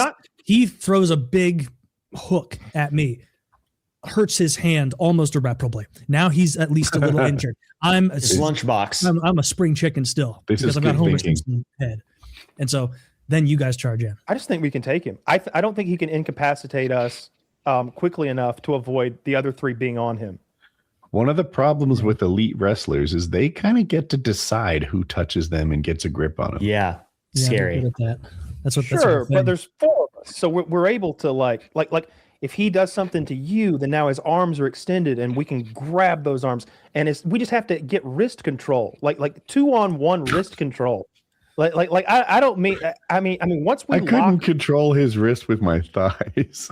But you don't have you just have to control the one, and he won't be able to help that one because Taylor will be on the other one. If we just get his arms, if we could, he would be in so much trouble. I swear to God, this is how it would go. Yeah, our whole bodies can take his arms easily. Like Yeah, and again, he's an older man now. He's not NCAA Division I, who's he, what's it. He's not champion of the UFC. He's not that anymore. He's an old man with arthritis in his knees who doesn't want this. Who doesn't want this from us. I'm gonna let you know right now because I got my eyeball weasel here. I got Homer Simpson's skull over there, and I got Woody who knows how to apply arm bars and chokes efficiently and correctly. And I'm going for his balls if I can. If I can get a ball, I'm gonna bite the ball, and I'm gonna do that. Shit. You know when you're eating and you accidentally bite your finger and you bit with way more force than you thought possible? I'm applying those bites to balls. I'm taking balls. I'm crushing them. I'm chewing. I'm not just stopping at one bite. And then swallowing. I'll swallow the ball. Yeah. Yeah. Maybe I'll absorb some of his fucking power. My God. Maybe I'll level up from eating his testes.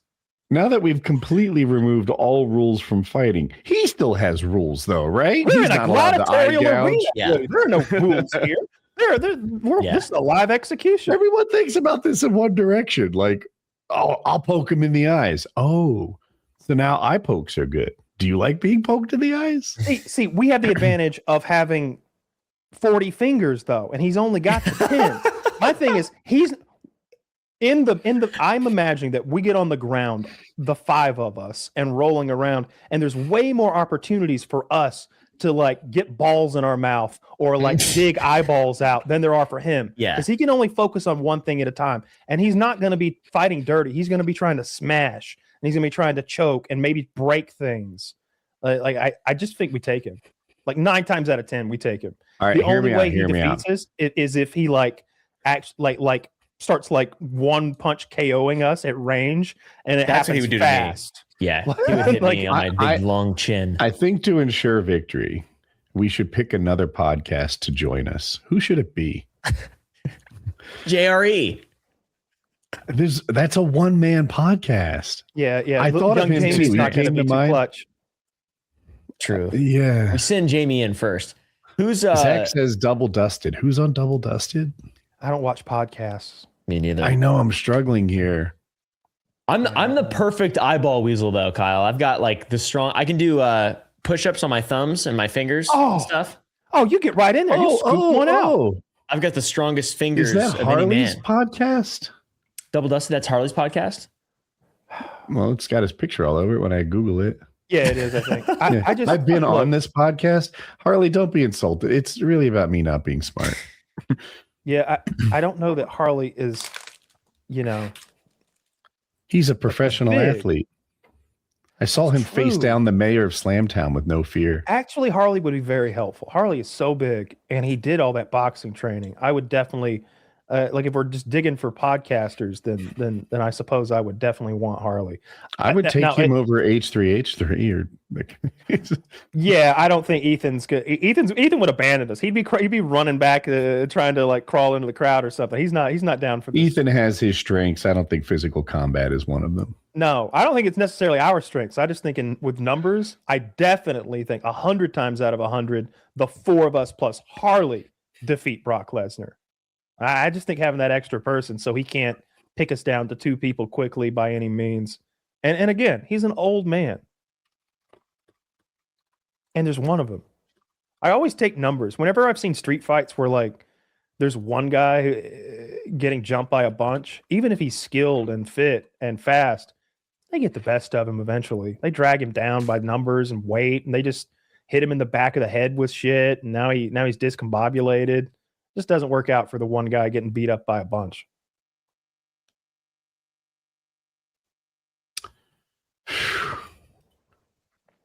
ChatGPT says the fight lasts longer. Brock takes more damage, but it's still not enough. ChatGPT is starting to hurt my feelings. Yeah, I'm not sure about ChatGPT. That's switch to Grok. Grok will be in our favor. Here, I'll ask Grok. I don't think there are many people that the 4 of us can't beat to death. Like, not even obviously by making Brock Lesnar one of the people. I just think 4 people against 1, you're just in a lot of trouble, especially when we're not small. I told ChatGPT, heck you use water that families need. He's like, whoa, you sound a little heated. I'm not here to mess with anyone's water, I promise. If I said something that rubbed you the wrong way, what bothered you? I'm done talking to ChatGPT. I'm a grok man now. I haven't used it nearly as much. I wonder if the whole AI thing's going to fizzle out. At least the chat models and the idea that they're worth a lot of money. I wonder if that's going to fizzle out. I still think it has just innumerable applications in the sorting of information and the aggregating of information in everything from like cosmology to like animal languages. You know, it's able to take huge amounts of data and compile it and understand it in a way that a person in their lifetime never could. I think it's better at tech stuff than you might guess. Like when you ask it to do stuff in your wheelhouse, then maybe it's not great. But I sent it a crash dump and asked it to analyze that to figure out why a game was crashing, and it did a pretty good job. And I'm like, oh, this isn't even human readable. I didn't know I could just upload that and it would look. That's impressive. Yeah. Yeah, that's cool. They're saying that some of the layoffs and like, I guess America's having a ton of layoffs this month or this quarter or something, and they're attributing some of that to AI. Is it true? Don't know. I don't know. I think it is going to replace a lot of jobs. I just think the chat bots, I don't think that's going to continue to be a thing. I mean, it's just, they're all the same to me. They're all the same. I don't see any advantage in having one, and I don't see how the whole sector can support 4 or 5. Like they're so expensive, and it just, I don't know. I don't know what the business model is there. I think it's interesting that Apple seemingly hasn't done anything. Siri, in my opinion, hasn't changed in 10 years. And I like Siri more than most people do, but I have to admit it's light years behind the AI models. Oh yeah, Bixby's this. I don't use Bixby very much, but whenever I do, I just get frustrated. He's the Android Siri. Okay. And for some reason, my Bixby has a black man's voice, and I can't change it. I made mine it's like Google. Australian That's right. Bro. I made an Australian girl. I made my Bixby an Australian girl. On my Google voice, it's a black man, and I've changed it over and over, and it reverts back to black. Just keeps being a black man. Yeah, I don't know. Elon Musk said that in 10 years, money will be irrelevant because everyone will have anything they want, like a Star Trek society. And He's I never saw said that. anything that's come true. Right? There's like a whole Wikipedia of stuff that he said, and if it's come true or not, and it's like all of it's no. For what he's talking about to happen, you would need like cold fusion for energy to be free, basically. For anyone to be able to take some hydrogen and helium and at room temperature boil water, which is what cold fusion would be with some apparatus. And so now there's limitless free energy. That's what it would take for there to be a post-scarcity economy. But even then, you have, I mean, I guess you utilize the free energy to make as much food as you want with greenhouses and such. But still, like, what a ridiculous claim. What he should be talking about is that email that he's sending to that pedophile island, asking for what weekend's the wildest party he can go to. So I don't believe anything he says. That's such an absurd thing to say, that he thinks we're 10 years away from Star Trek. We're 10 years away from Battlestar Galactica.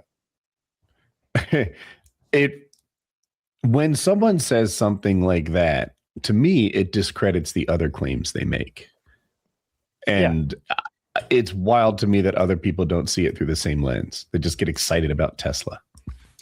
Yeah. Well, I mean, Tesla doesn't make cars anymore. They are going to cease essentially being a car company, which I can't believe isn't headline news every day, all day. So wait a minute. They still have two models that... Yeah, but nobody's buying Cybertrucks. They'll cut that soon. Like the only reason they're not cutting, I bet, is because its facilities aren't useful for the robots. I want to say those two car models combined for like 13% of the cars they sold. So it's the Model 3 that dominates their sales, and they're still making that. So that I always thought the S is the thing. Like the S is the car. That's the flagship. That's the one that I care about. The only one I would drive. Like it looks nice, it's slick. It's the fastest production car in the world. Is that the one that had plaid, or do they? A bunch of them have a plaid version? Yeah, only the plaid. It's got the insanity mode. It's 4 seats. It's comfortable. Of course, it does look like a fucking $15,000 interior. With like an iPad, like cheap ass screen stuck there, obtrusively in the middle of your dash, and everything's plain Jane.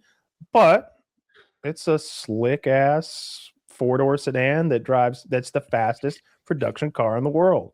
It goes 0 to 60 in like 2 seconds flat, I think. That's absurd. Wild. It's absurd. Yeah. Brock seems to think, sorry, Kyle, or sorry, Woody. No, you please. This is totally stupid and idiotic, but I'll go ahead and say it anyways. Grok seems to think that I'm the threat because of the one finger push up. Nice. Okay. Yeah. Okay. The tail of the tape is me, you, Kyle, Taylor. Team totals: average height 6 foot, combined weight between 700 and 800 pounds. Key strengths: numbers advantage, 4-on-1 swarm potential. Your finger push up as a power surprise upper body weapon, and podcast chemistry for coordination. There is no way that podcasting helps you fight. Okay. Verdict: let's see. Brock Lesnar is a walking cheat code, and it's underlined. It's like Elon Musk is writing this. It's so funny. Wow. Yeah. So it still thinks he wins 9.9 times out of 10. I don't think it's aware of how strong. So you're saying there's a chance. Yeah. There is. It doesn't know about Taylor's high school wrestling experience. It doesn't know that he could he bench press 340 pounds or some shit. Like, Tell Grok that Taylor wrestled in middle school. He didn't wrestle in high school. He switched to hockey, didn't he? Yeah. Damn. Tell him I've watched every numbered UFC event since 182. That's a lot. Numbered UFC since 182. Anything about you, Woody? I have Affliction t-shirts. Woody? Affliction t-shirt. He has the full catalog of Affliction t-shirts. Every color, even pink.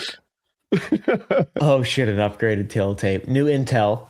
I've never used Grok. Yeah. This is crazy. Okay. So, updated verdict.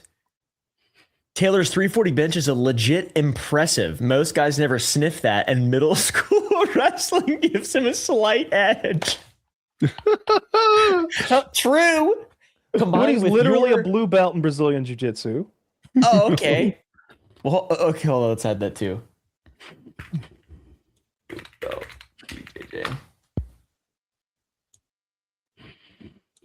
It's searching on X. I don't know what I maxed, but I threw up 265 the other day. Like. Did you really?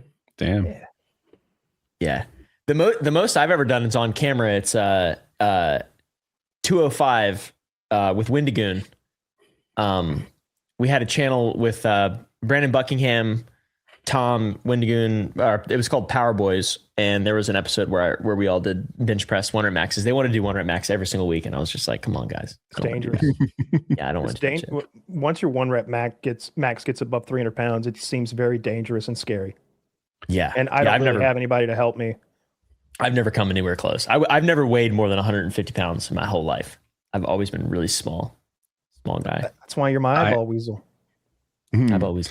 I hardly ever use Twitter or X, but everyone was telling me Mr. Beast wrote me, so I hopped on there. Dude, my feed is filled with, "Hey Grok, remove this bikini. It's hey Bob, put her in a bikini." There was a woman who had hair covering her boobs, and it's like, "Hey Grok, remove the hair." And like but I don't see the results. Does Grok answer all these things? Does it do it privately? What I didn't see the results. Yeah, that's what Elon's in trouble for. In France, I think he's being sued. Maybe I think they raided like some headquarters of his because basically that chatbot is creating underage porn of anyone that you ask it to. I did hear about that. I didn't see it though. Everybody was an adult in the pictures I saw. Well, you can ask it to do it to anybody. Yeah, that makes sense. The pictures that you see, like if they're like talking about it, they're not going to include. Like you can put any photo you want in there and ask it to do the thing, and it will. Apparently, I don't know. I genuinely haven't done it. It's given us 8 out of 10 now. Chance. See, man, I'm telling you, all it needed to do was understand 100%. Our credentials, and account for them. And of course, like I say, Brock is how old is Brock Lesnar? I bet he's 56. 48. Is he? You looked? Yeah. Mm. That's what Younger Grok than I said. thought. Hold on. That's much what younger Grok than said. what I thought he was. Grok. And I saw him like I think that picture 48, Zach yeah. sent is like within the last year or two. That kind of looks like what he looks like now. He is still enormous, but I just think we got the edge here. He's so fucking scary. Where'd you He's go, Taylor? Did you go vomit? I feel terrible. I'm like oscillating between like sweating profusely and then being freezing. My head's it's the flu? killing me. Yeah, you got the flu. You'll heal If I up. could just It'll buff. It'll buff. It'll go away. I haven't been this sick in longer than I can remember. Dude, Like, I always say the same thing. Like, you forget how awful it is until it hits you. It's fucked up. my God, Yeah. it's terrible. Just like It the is. laying in bed, not able to like even think clearly because you're like in that half asleep but not getting rest, half awake, Mhm. like Yeah. weird dream. Man, Unrelated. I had an idea. Do you guys want to go 5 hours today? no. I was now, my Sorry, fiance's Chad. out I'd there. have done it. I wanted it. Damn it. Freaking the enemies. Like I was out there and I'm like shaking in front of a different large space heater out there. And my fiance's like, let me make you some like chicken broth or something. I'm like, okay. I waited like 8 minutes and I'm like, I gotta get back to work. Like it's just stumbling. That horrible flu muscle feeling where you feel like, the ache. like you're just lifting your arms is exhausting. I will not take the health for granted when this goes away until like a week passes and then I'll forget. Dude, And what you're talking about right there, that is a very real phenomenon that I experience because I've mentioned it like 4 times now already in this podcast, but I get chronic migraines and every time it's so bad, the next day I'm like, I'm so glad to be normal and alive. And then I forget about it and then it happens the next week and then the next, it's like an endless cycle of just reorienting my gratitude. Cause like one day a week I'm just fucked. I've taken sumatriptan, prescriptions run out.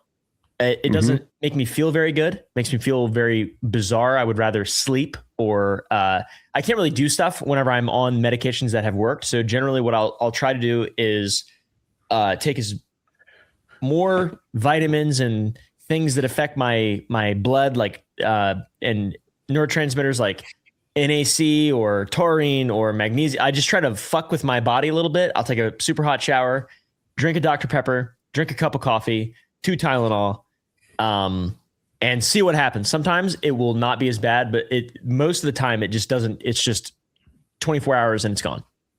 it lasts 24 hours. Yeah, about. Yeah. Oh, once a week. That's brutal, man. Yeah, it's pretty. Not all of them are horrible, but mine don't seem to be as bad as you. I get a headache that's not the worst. It's not the biggest pain. The symptom, though, that makes me sure it's a migraine is I can't read. Like it, I could see the words. Sometimes I could read out of the corner of my eye. So I look there and then try to like take it in my peripheral vision. And we have a pill that just makes it go away. It doesn't seem to have any other side effects. It's just 30 minutes later, you notice like, oh, I'm actually completely fine. So I asked my wife for the name of it, and I'll tell you what it is when she replies. Is a migraine like it's like your blood pressure super high in your head and it causes pain? Related. It's like a cousin to a seizure is the way that I've heard it explained. It's like electrical. Some people have a couple times in my life, I've had what's called a cluster headache, which those are like, those are horrible. You're vomiting and it's terrible and there's nothing you can do. And it feels like you are dying. Those are terrible. My sister used to get those a lot when she was a kid. She's grown out of all of it entirely, has no migraines at all. My mom, same thing. My dad still gets them occasionally. And I'm like right at the point where I'm the one who gets them the most right now. Hopefully you grow out of it. I hope so. Yeah. I'm so spoiled with headaches. I know here come the jokes. I never, ever, ever get even mild headaches. My head is immune. Like I spent so many years with intense bruxism, teeth grinding, that I think my brain learned like, don't even signal pain. Don't even worry about it. And so now when I get like probably a relatively minor one, I'm like, life is hard. I'm just being a fucking pussy, but it does suck. You feel like, like this morning I was like running out doing I was doing errands, and I'm like Dennis Reynolds when it comes to getting sick. It's very rare I get for real sick, but the whole lead up into it, I'm like, if I were sick, I'd know. And that's the way it's always gone. And this morning, like I was running around doing errands, and I felt like I was just like I was like collapsing back into my car, and I was like, I need to go home. I need to go home and like lay down. Had Seinfeld on in my room as I was doing that like drift in, drift out thing. And I swear I know because it was just Netflix playing, and it didn't say like stop, like keep playing forever, that little option. But it was like I kept thinking I was rehearing the scene of those two gay guys stealing the armoire from Kramer. Because that's the one that fell asleep, where he's like, what are you going to do about it? Are you going to take it? Lift it up. And then they steal the armoire. And it just felt like that happened for an hour. I want to help whoever's listening. And Caleb, Taylor, how do you pronounce that word? Ubrelvy? Ubrelvy? Ubrelvy. Ubrelvy. Prescription migraine medication. Eliminates pain. 21% of patients experience pain freedom at 2 hours. Interesting. 21% get pain freedom? That is not the glowing review I was expecting. What are the side effects here? 61% of patients experience pain relief at 2 hours. Secondary endpoint. This is what it says on their thing. I'm not sure why. Yeah, 20% seems rough. Oh, this is when versus before. I see. So like if you take it during, is it? What is this? This doesn't make any sense. Maybe I'm getting a what is the thing called when you just imagine it and it actually makes it better? Like a sugar pedal. Maybe I'm getting a placebo effect that's just amazing for me. Maybe we've ruined the effectiveness of this drug. But for me, like within 30 and 45 minutes. That's awesome. It's just better. And there are no like other bad things happening. I'm not exhausted. I'm just ready to go. And I was hoping you'd have the same response to it. So yeah, I'll have to ask my doctor about it. This week I'm having I had a particularly bad one this week, and I'm still having aura. Like I've had aura all week where it's like my left eye. It's like it's like rain almost, like rain rolling down a window, but just like right here and in my peripheral vision on the left side. And sometimes whenever I look left or right, it goes across my vision. And then that happens.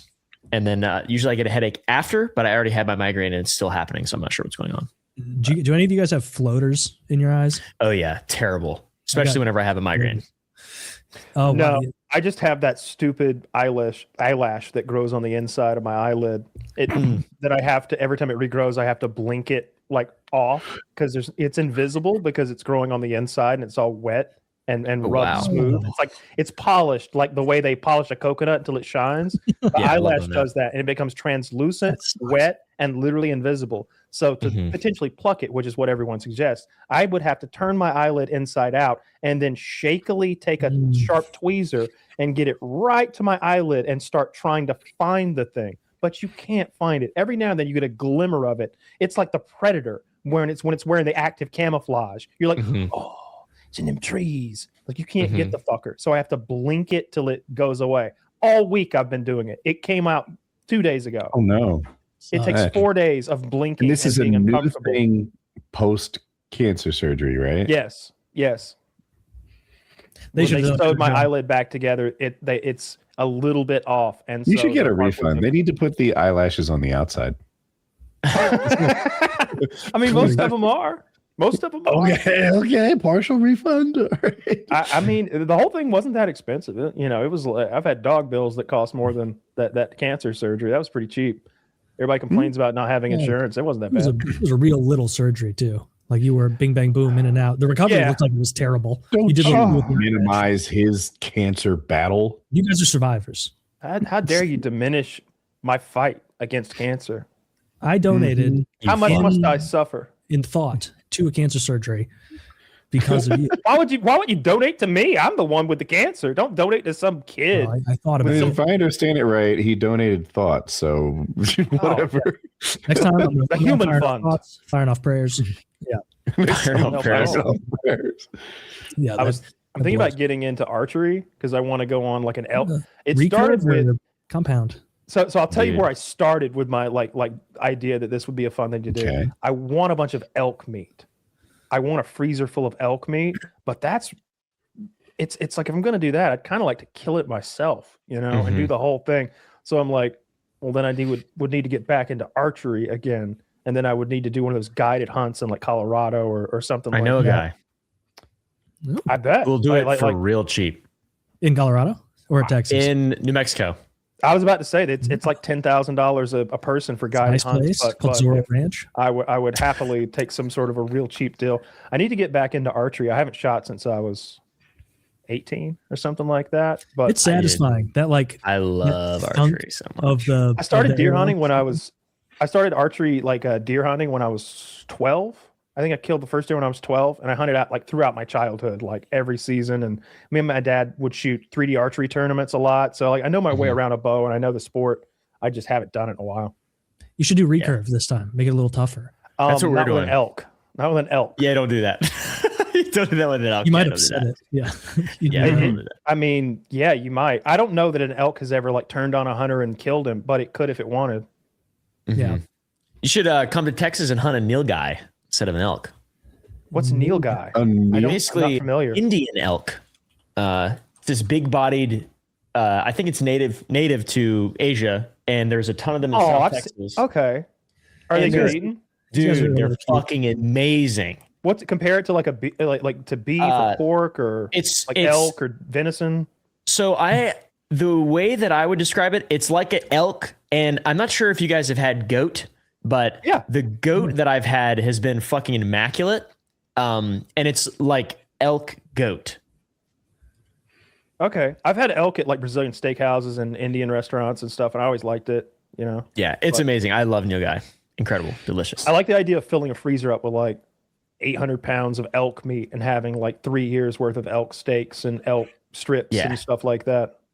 Yeah. But I would definitely freezer's full of deer. Compound bow. It's full of deer. Definitely want a compound bow for what's the I knew guys that one?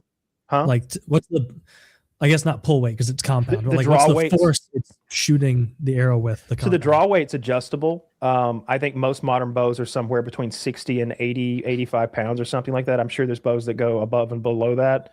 But you're probably shooting close to 400 feet per second is like probably the number you're looking for.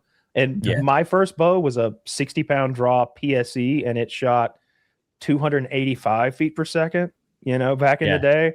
And it was like, you can watch that arrow travel lazily through the air to your target. It's 280 is too slow. That's paintball speed. Yeah, that's the bow that I have right now. It's a Hoyt. It's a bow. I forget what the model is, but it's 2020 model, and it shoots 305 feet per second IBO. I always for the target stuff, I crank out the limbs so it's easier to pull back, so I can shoot it for a lot longer. But archery is like the most fun thing ever. And my wife actually got me a really nice recurve bow for Christmas, and I got her one for her birthday last year. So we've been shooting recurve. Nice. What kind of recurve is it? Same brand? I believe it's a Bear, Fred Bear. I think it's a Bear. Yeah. Okay. And it's like 65. I've got one of those too. Pound. Yeah, I've got a 65-pound Bear one, and it's really not that hard to pull at all. No, it's easy. It's pretty simple. It is just kind of fun holding the force though with the recurve bow and feeling like Legolas, feeling like an archer. Because I'm fantasizing. I'm playing pretend out there. That's what I'm doing. I'm plinking targets in my yard. Did you like the Robin Hood cartoon back in the day? The old Disney? That was one of my favorites. Pulling them back and letting them go, old Robin. It's like, wait, the movie? Yeah, the cartoon. With the fox Kyle. and the. Really? Am I not here? He bounced for me for a second. I think it's getting better, but you broke up for a second. You got me? I've seen the movie. I thought you were talking about a TV show. Yeah, I've seen that movie. I'm talking about the animated film where Robin Hood is a fox and Little John is a bear. Yeah, that's a great one. Loved it. Yeah, Robin Hood. That always made me wanted to like get into archery as a kid because it was fucking Robin Hood. I like that silly snake. He was good. Oh yeah, the snake is awesome. Yeah. He's like that. Somehow they animate a snake like pulling its elbows up and resting on its like animate its coils to do that, and he's like, It's like such good It animation. feels like that animation looks better than a lot of stuff now that just like fell into like, the amount of man hours. Is this a Family Guy cartoon show, or is it a Simpsons cartoon show, or is it like Bob's Burgers? They're all about the fucking same. It's all plug and play shit now. That was all handmade fucking artistry. All those panels are hand drawn by professional artists and that wasn't their first time at it. Like that's all those cartoons. There's an area where AI could do well. Like animation? I feel it just seems like it's ripe to get so much better. And I feel like you do a whole movie with AI. There's going to be a ton of backlash on it, but yes, I don't see why AI can't make full-on movies, start to finish, with no human input whatsoever. Already, it would be. I've seen things like that, and I'm like, all right, it's a little janky, but it's this and that. Like you can even have the AI write all the dialogue. Arc is all AI, you know. Like not only are all the enemies in Arc Raiders AI. Like learning models that they trained, you know, 1 million steps through weird patterns and then put that brain into the spiders and scorpions and such. But even all of the vendors, all of the voice acting is done by AI. There's not a single human fingerprint on that game. Better. That makes some people really mad. I'm fine with it. And I think if someone did all the animation for a movie in AI, they'd be really mad. But if there's something bad about the AI, that means whoever like decided that was the one to include didn't maintain his quality standards. AI can make great stuff, just maybe not on its first try. The memes are getting better for it. Like I saw what had to be a 3.5 minute video of a hyper realistic Jeffrey Epstein with an iPhone walking around, like taking selfies with every single person that's implicated in the files. And so it's like him like walking into the Oscars, like him and Woody Allen. It's everyone. Every single person. I don't even know how you would input to get that. Like it's banana. It's not something I would sit and pay and watch, but it's to the point now that I consistently get a laugh out of those like Epstein, Charlie Kirk, whoever AI. Yeah. Oh my God, you sent me the most bizarre thing the other day. It's like Charlie Kirk is speaking and there's like weird hip hop techno playing. And the bullet comes at Charlie and it's about to hit him. And Jeffrey Epstein steps in like the Matrix and grabs the bullet out of the air. Yeah. And then he starts singing We Are Charlie Kirk in the conga line. And it's like, when I saw that, I was like, this is so psychotic that I can't look away from it. Like the idea of someone sitting at their computer being like, no, that's not good enough. The conga line's got to go longer. Like that, and making something like that. It's wild. That shit's all over Twitter and probably also over on Reddit. I wonder what Charlie Kirk would say about the Epstein files. Like, was he really aggressive about it, or was he starting to like get in line and support his side? You know, like I don't know. You would imagine that he would want them released. I think he talked about wanting them released. They all did at one point. Yeah, they all did. It turned out but that now Trump rubber Daddy hits was the road. And you get Megyn Kelly apologizing for him, Joe Rogan, you know, like minimizing the crimes. Like Joe Rogan was all about the Epstein files when he thought they centered on Bill Clinton. Now that they center on Donald Trump, and I'm not saying Clinton's not in there and never did anything, but we know there's a star in this story. And now that we know it's Trump, half of those right-wing commentators are just fucking buckled up talking about something else. I hate that they're hypocritical about the most important things, because like with like gun rights, I see people like not wanting black and gay people to arm up, and it's like, what the, then you don't believe in the Second Amendment. What's your fucking problem? Like I actually think everybody should be armed to the teeth. Everybody, the gays and the blacks and the browns and you screamed about the government being oppressive, about jackbooted thugs working for the feds. And if you can't see that the left might feel this way and they shouldn't have guns, like, I don't know. Guns for me, but not for thee was their actual principled stance. Well, that's gay. Everybody should have guns. And I just don't get why you wouldn't want everything released. And yeah, that's so dumb. Hope that we get some kind of smoking guns, to Kyle's point earlier. Like it could be that Mossad and these blackmail organizations aren't going to release these smoking guns, because we've talked about this before, like if you release all the blackmail, now you don't get to lean on them. Now, so if you have a picture of Donald Trump engaging in actual pedophilia, That photograph is worth more than its weight in fucking uranium. Like it's name it. It's unobtainium. It is a fucking key card to as much power and money as you can imagine, and it's influence on a scale that you can't perceive of. The most powerful man in the world in your pocket, and the person who paid for that blackmail to be created, the person who bought an island, set up a guy named Jeffrey Epstein, made up a whole backstory about him being some tech-interested financier, and then plugged him into the blue blood of Europe and America, and then had him slowly lure people to this island for this blackmail that you've created. Yeah. That was a massive investment. Maybe $100 million is what this thing cost to get into the hands of Mossad. And at least 40% of that came out of their own pockets. It probably was financed by us. But yeah, we circuitously fund our own control by a foreign nation. Like how fucking insane is that? So we have no sovereignty. So when you consider that is the most likely case, then my guess is that whenever the raids happened, maybe not even that, whenever the writing was on the wall and they came to arrest Jeffrey Epstein and they were coming to get him, I bet stuff like that was whisked to wherever it needs to be. I bet it was already there, if anything. I bet that the picture of Donald Trump is in some vault in Tel Aviv or in some vault in the Kremlin. It's locked away in somebody's private safe. Kremlin? I am disliking this mainstream narrative of like, this is Russia. It's like, shut the fuck up. Yeah. Stop talking to me like I'm retarded. It's obviously Mossad. Mm-hmm. I don't see why it couldn't be both. I don't see why it couldn't be a little bit of both. But I certainly don't want to take any kind of diametrically that should 100% be on Mossad. I've heard the Russian thing just recently, but I didn't know enough to parrot it. Like I try to get my facts right. I don't always get them right, but it's hard because when they release emails, I'm convinced sometimes they release nonsense to try and debunk other stuff, like stuff they add in there and try and mislead. And so then they can go, oh, well, this story about George H.W. Bush raping a baby to death and then cutting it in half with a bastard sword. That's so silly. Who could believe that? That's what all these accusations are. And then they just roll with it. Yeah. A hand and a half sword.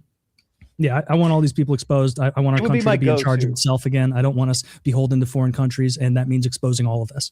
Mm-hmm. Yeah. I will say Putin didn't go to his house 40 times, but Ehud Barak, the prime minister of Israel, did. So yeah, really, that's pretty terrifying. I'm sure that's not what you're getting at, but I keep hearing people say I didn't go to the island as if that's parallel to I didn't do anything wrong. Irrelevant. And I'm like, listen, this guy delivered girls to wherever you were. Yes. Stop saying I didn't go to the island. He had 7 homes, I think. He had like 7 homes or something like that across the world. Again, that mansion in New York is like something out of a fucking, it reminds me of the mansion from Succession. It's insane. Like it's 21,000 feet, 7 floors in New York. Like I was like, people live in real estate like that in New York? What does that thing cost? Did you say 27 floors? 21,000 square feet, 7 floors. Oh, 7 floors. Still though. Yeah. And the decoration is odd and ghoulish. I saw this letter from Woody Allen where he described going to Jeffrey Epstein's mansion in New York, like he was like, it was very much like visiting Count Dracula. He always had 3 very young women like in attendance, sort of servicing the household, like the same way Dracula had those drink 3 their blood. Had those 3 ladies, and it was always very odd and weird, stiff jokes that I didn't understand the punchline to. Yeah, and he literally called him Count Dracula. Dude, the Satan stuff, it's like, can you imagine setting up like a blackmail ring, like with their thought, and they're like, we want this to be so over the top evil that like if this story were served to Hollywood, they'd be like, well, there needs to be a little nuance here, you know, like you can't be like blackmailing the bad guys, pedophiles, and also be like worshiping Satan and have statues of the devil and all this nonsense. It's pretty horrible. But I worry the same thing because remember, like Pizzagate, the Podesta emails, it was the same style, the same code, the same shit was being said there, and nothing ever came of that. No one ever got in trouble because they never like hit a smoking gun that they could find it. But now it seems like this sort of thing, even if it didn't happen at a pizza restaurant, who fucking knows? But we know this is happening. Our country's been controlled for decades, is what everybody should be finding out right now. A foreign country controls our foreign policy. Like we do things on behalf of them. It's out of control. You can't, like, we need sovereignty back. Enough. Agreed. On that note, I shall resign from this conversation. I have to go eat dinner with my wife. Have a good evening. Enjoy. Thank you so much for coming. Yeah, thank you. Appreciate it, guys. I'll see y'all soon. All right. Yeah, See ya. good night. I liked it when he liked being on the how many people to beat Brock Lesnar conversation. He's like, I feel like I'm in a PKA right now. It was I mean, fun. that would be a 7-hour compilation if someone made it. But just like, no. And Woody's just like, I remember we used to get like loud about it. Or Woody's like, I could fuck up 3 eagles. You don't even know. You guys And Kyle's like, you way couldn't. too much respect. You guys, they have hollow bones. Animals in general, I swear, something becomes a wild animal, and you think their muscles aren't made of muscles anymore. They're just fucking steel cables. They're just people. Bears, birds, all varieties of people. Get it through your head. 3 falconers would defeat Woody in the open field with no issue whatsoever if they had the element of surprise. All right, 3 peregrine falcons flying at you from 3 quadrants of your viewpoint. You're going to be instantly down. Always come prepared with swim goggles, which are the defense to the falcon. Yes. I knew you'd protect the eyes. That's why I said it for your jugular. The peregrine falcon is the fastest bird in the world. That thing's going to hit you going like 100 miles per hour. What you don't know is my regular daily wear is swim goggles and a turtleneck. In a big. Well, we've been defeated, boys. I'm sorry. He wore the turtleneck. Somebody warned him. I'd sacrifice a couple of the falcons. Like it'd Let's be like, wait till his eyes get sweaty, and then maybe we'll hit him in that moment. I'd be like, Woody doesn't They're have a all helmet, so fogged up. I sacrifice one falcon just hitting Woody's head at the top at like 140 miles an hour. That's what you'd have to. You'd have to sacrifice a falcon. Oh yeah. Well, I mean, Yeah, whatever it the takes. falcons- Yeah, but then it really isn't a win because it died. What does a falcon even cost? Right? Like, dime a dozen. What kind of falcon? Peregrine is Well, what he was talking about. I would choose a peregrine falcon. I don't know it's the best for man killing, but it is the world's fastest bird, I believe. I know when it dives, it goes like 150 miles an hour or something absurd like that. Ooh. Some crazy speed. All right, how fast is? Wow, this there's a falcon huge go? range between 1,500 and 15,000. What? Oh, the cost of falcon. Peregrine. Oh, you're looking. falcon, I bet it's those Arabs jacking the price up. They all got to have a falcon. I thought I was going to say you couldn't buy one, but Oh yeah, some falconers young- came to my dad's place and hunted doves one day, and they like filmed their falconry, and it was pretty cool. You couldn't see shit on their goddamn VHS movie tape, but they were like sicking their falcons on doves out there, and they'd hit them, knock the shit out of them, and bring them back. Dude, the fully fastest trained dive falcon, ever, 14 grand. 242 airplane miles an for that. hour. Kyle, you said 100. 242 is the highest dive speed miles per 242 hour. miles per hour. Yeah, it says most dives exceed 200 miles an hour. That's insane. It looks, when you see the side profile of it flying, it looks so much like the B-2. Yeah, it does. That's really cool. Yeah, I didn't know they went that fast. I read this book when I was a kid called My Side of the Mountain about a kid who essentially runs away from home to live in the wilderness of the Catskill Mountains of New York. And one of the things he does, he climbs this cliff face to a peregrine falcon nest, and he takes one of the babies and he raises it from a chick so that it's his peregrine falcon. And then he falconries with it, uses it to catch birds and maybe rabbits and stuff like that. It's a good book. Those hatchet. No, we're losing Those and- Taylor. Taylor's all digitized, freeze framed. Oh, okay. So I did a little research. First, how fast does a skydiver fall? And the 150. standard, you're in there. The standard belly to earth, like arms apart. That's slower. pose, 120. Yep. Head down or head up is about 160. So you're right there. But apparently there are speed skydivers, and I imagine they wear a special outfit. They Okay. go over 300, and the record is 370. That's incredible. That's really fast. The wind turbulence. The wind turbulence and noise would be deafening at 370. Yeah. I mean, it was super loud at what I imagine was like 120. Yeah, Yeah, like that. That's faster than a top fuel dragster goes. They go like 330. Wow, I didn't know that. Yeah. Anyway, pretty quick. I wonder what they look like. I don't know. Zach, see if you can find one of these world record-setting speed divers. Speed skydiver is what Google calls them. See a picture. Getting one of these kit planes, these airplanes. They're not interesting to me. No, like they're a bad way to travel, right? Like you're really at the whim of weather. They're not super fast. They don't get you anywhere quickly. Like when you consider that you're going to drive to the local airport, pre-flight, et cetera, there's like I thought it would be more. I expect him to look like Hal from when he was speed walking in Malcolm in the Middle. I don't think that's a speed skydiver. I think that's just the normal head down, like a regular dude. I mean, the like cliche in the aviation community is if you want to get somewhere fast, just drive or fly commercial. Like what you're suggesting is good for what they call the $100 hamburger, where you go like 4 towns over, you land in your plane, you get the burger, you fly back, and that's about what your day cost. But it was a special day, right? You know like this kid got recommended to me on YouTube, and he's got a $12,000 airplane, and looks cheap. Spacious is the wrong word. It doesn't look cramped to me. It is a plane. It's a real plane. It'd be cramped if he had a passenger. I see he has 2 sticks there. Exactly. Yeah. Right. So they'd be really around to get a view of it on the ground versus like him piloting it and stuff. And he was flying across the country. He was going from like maybe Indiana to like somewhere in New England. Like he was doing that like route with a few stops along the way. I think the plane was going like well over 100 miles an hour. I remember that.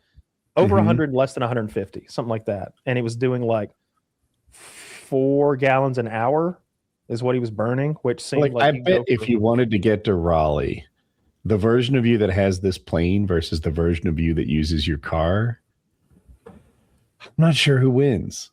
I live right next to the airport. Like, well, I don't think really you use that airport. No, like a civilian an airport like, that you would use. Okay, one that I could use. Yeah.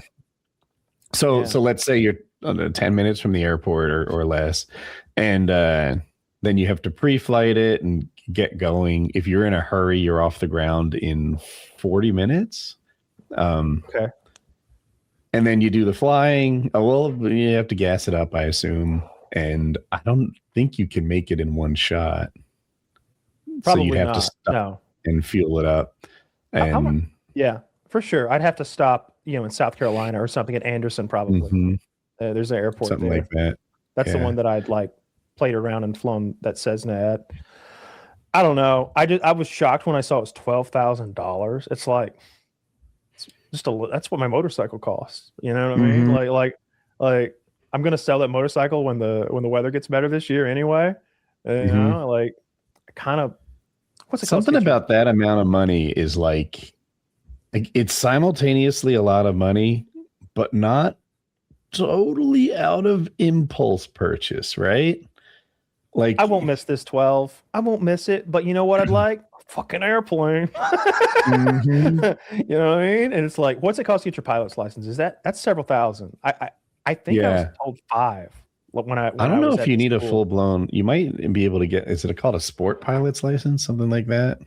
Oh, that's interesting. If you're flying, I bet if you're flying one of these experimental planes anyway, you're probably locked out of certain airports, maybe by the class of the plane, and maybe even the class of your license.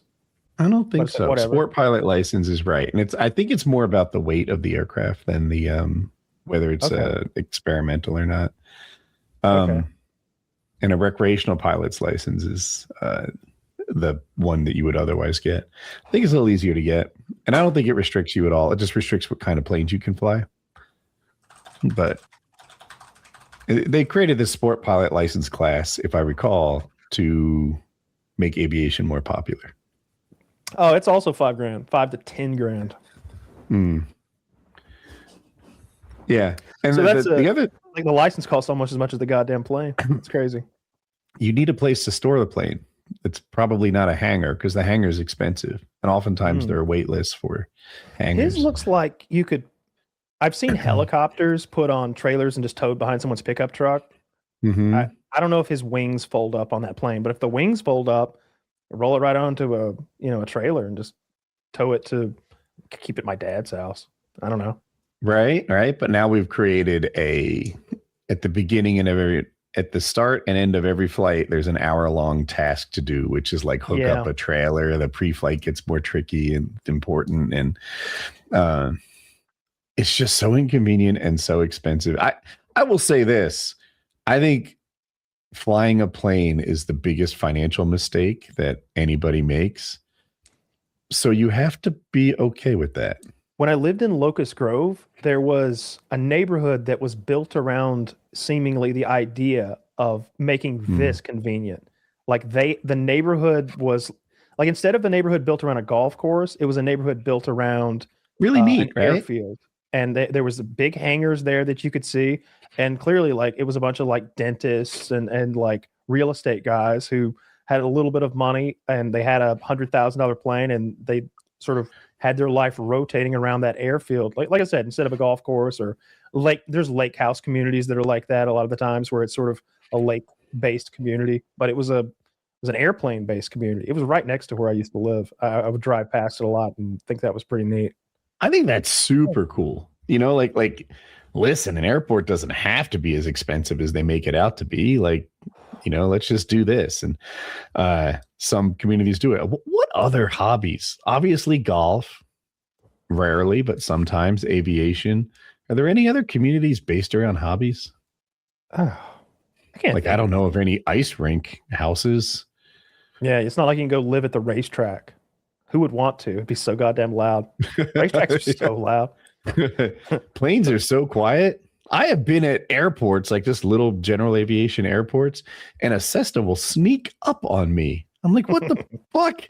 Like, it's a good thing I wasn't standing on the runway. It just came into land and it was right there. Yeah, those are cool.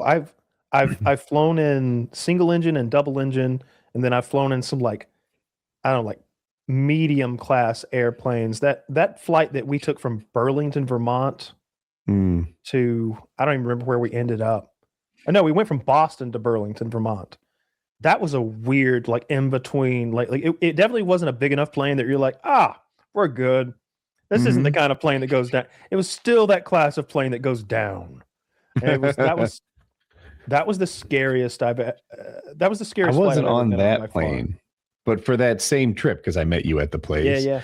I remember the plane I took. They asked me how much I weighed and chose my seat for me accordingly. I was like, yeah, fuck, this isn't my normal airline experience. Yeah, the pilot was an ogre. He must have been 6'4" and very overweight. Like, he was already a giant, but then he was fat. And he was like, all right, who's the heaviest? And I looked around at all these girls and tiny men, and I was like, I think it's me, buddy. And he's like, all right, you're my co-pilot. Oh, no. What? I'm holding the flight checklist, sitting in the co-pilot seat, holding it so that he can read it the whole way as he's like going through his checks and flipping shit and taking off. I'm helping him navigate. I'm up, and we're bouncing around, losing and gaining so much altitude in the snowstorm that I've got my hand under my seat pulling to like keep my ass stuck to the seat, and then the other hand is showing him like whatever chart he needed to look at, because we were at zero visibility. The snowstorm was just, it looked like a screensaver in the way that it was just constant snow being blown at us at 150 miles an hour.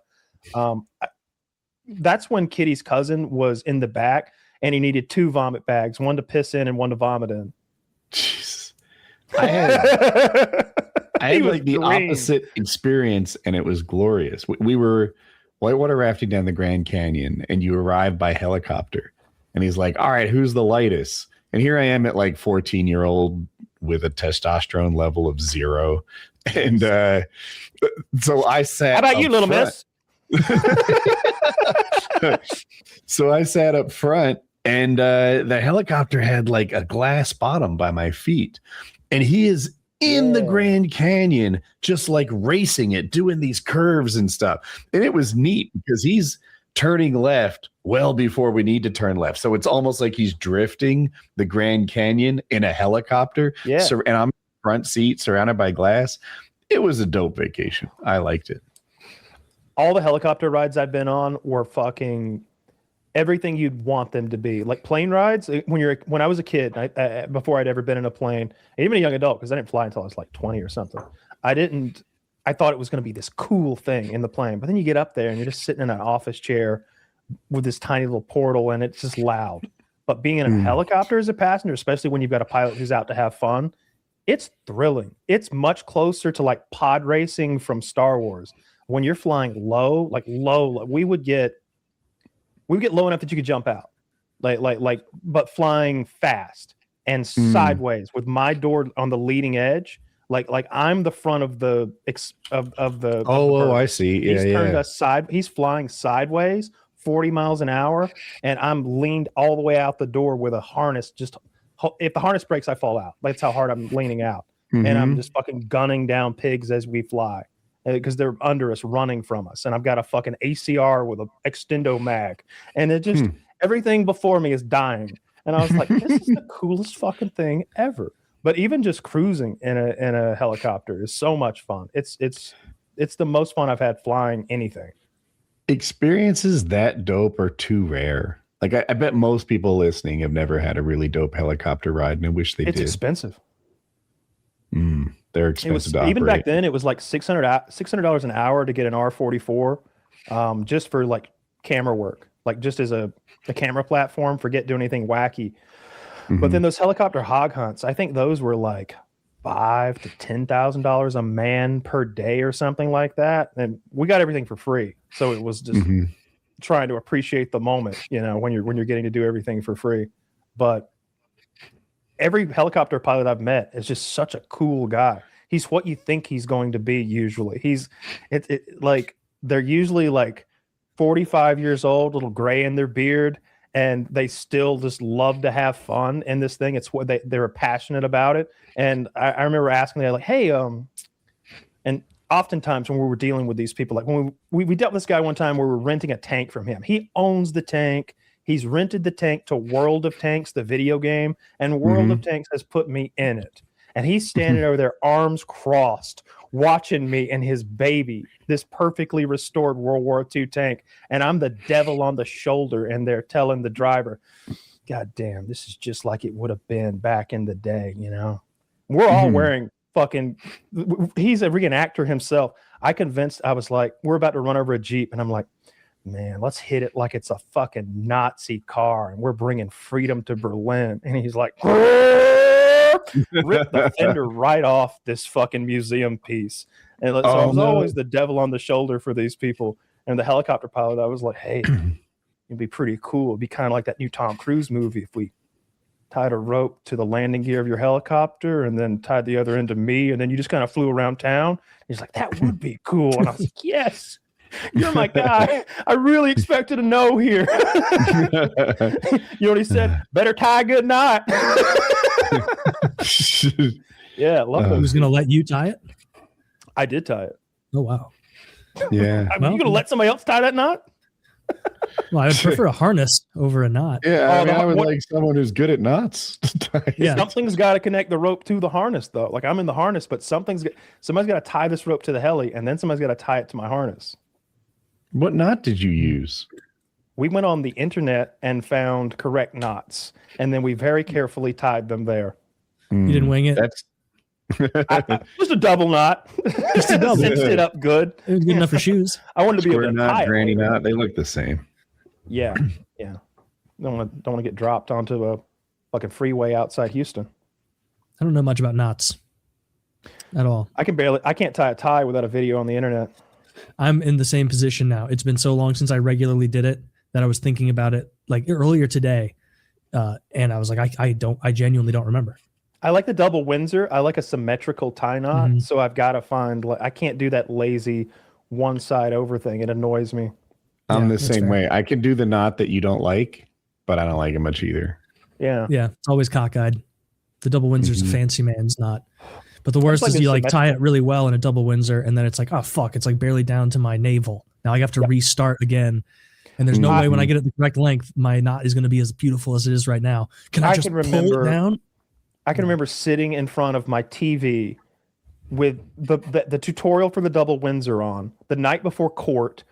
Ty is sitting on the fucking ironing board because I keep crinkling it up in these ruined knots, and I keep ironing it flat again and starting over. And it's exactly what you said. Either I fuck the knot up some way because like my spatial reasoning is retarded, or I tie it right, but now I look like fucking Yogi Bear. And I've got like a 4-inch fucking tie, like a fucking retard from a cartoon movie or some shit. And I'm like, on it.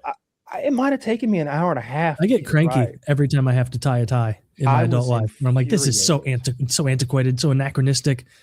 Hate this. I was furious. I've driven to my mom before to get my tie like done within the last 15 years. I've driven to mommy to get her to tie my goddamn tie because I just can't fucking do it. When I worked, I wore a tie every day. And so like I would just keep them tied. I'd loosen it, I did that. take it off, and then hang it in the closet. And if it needed a little ironing, got a little wrinkle, you could do that with it still tied in the knot. But they were always tied, so I never had to learn. I just got my mom to tie all my ties, and then I never had to tie them again. I never understood why that was a bad thing to do. Just leave them tied. It was easy. I did the same thing when I had to for work. Just leave a few tied, and then pick whatever one has the best knot on the day, and then rock and roll. My Moroccan friend, the Muslim fellow, he was a master. He tied a double Windsor, but like it was the one that has multiple layers on the knots. Oh, really? Yeah, he was fucking crafty with it. He always had this fat double Windsor with the extra layers on the knotted portion. I was like, dude, you got to tie my tie for me. And he's like, sure thing, big man. And he's like, fucking like, he loved it. That guy was cool. Can you do it against you too? Yeah. Some people can only tie a tie from their on themselves. perspective. He could do it both ways. He could do it. He could do it on me, or he could obviously do it to himself. But he was done it a on master. He was. I was 19. I was very impressionable, and I was meeting a lot of people that seemed like they had inferior morals, and I was trying to make sense of all that because, the guy that was training me was a horror monger who spent he made kind of cool. He made 10 to 20 grand a month every month, and it was broke by the end of the month every month. I loaned that man money before for like he needed $100 one night. Yeah. Okay. He's my manager. Like this is the guy who's like sold so many cars that we're like, we got to make him a manager. We got to this guy needs to be training salesman. He's making 20 grand a month, but he's always broke. He's got 2 ex-wives. And he's a whoremonger, like constantly at strip clubs, constantly with actual prostitutes showing up and shit like that. It's like, well, I don't want to be like this guy. And then Sergey, literal confessed rapist, tried to involve me in a rape. Hard to be friends with that guy. And then so Hamid, I think it was Habib. I think it was Habib. Habib, I was like, all right, this little Moroccan dude's okay. He seems on the up and up. He doesn't seem weird or anything. One day I go to his townhouse and there's like 5 other Arab dudes just sitting in there, like with no shirts on.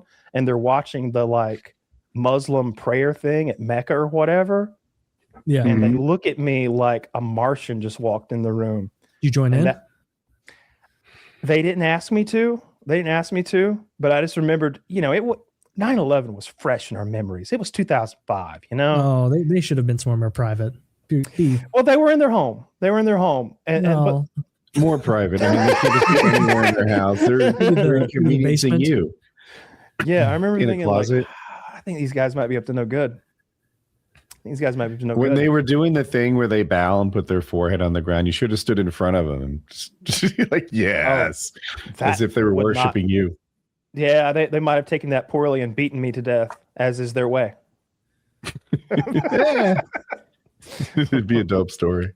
Yeah, it was hard to find a role model in that group of adults because everybody was pretty shitty and skeezy. Everybody had a scam or a side hustle or something that was borderline criminal. A lot of them were criminals.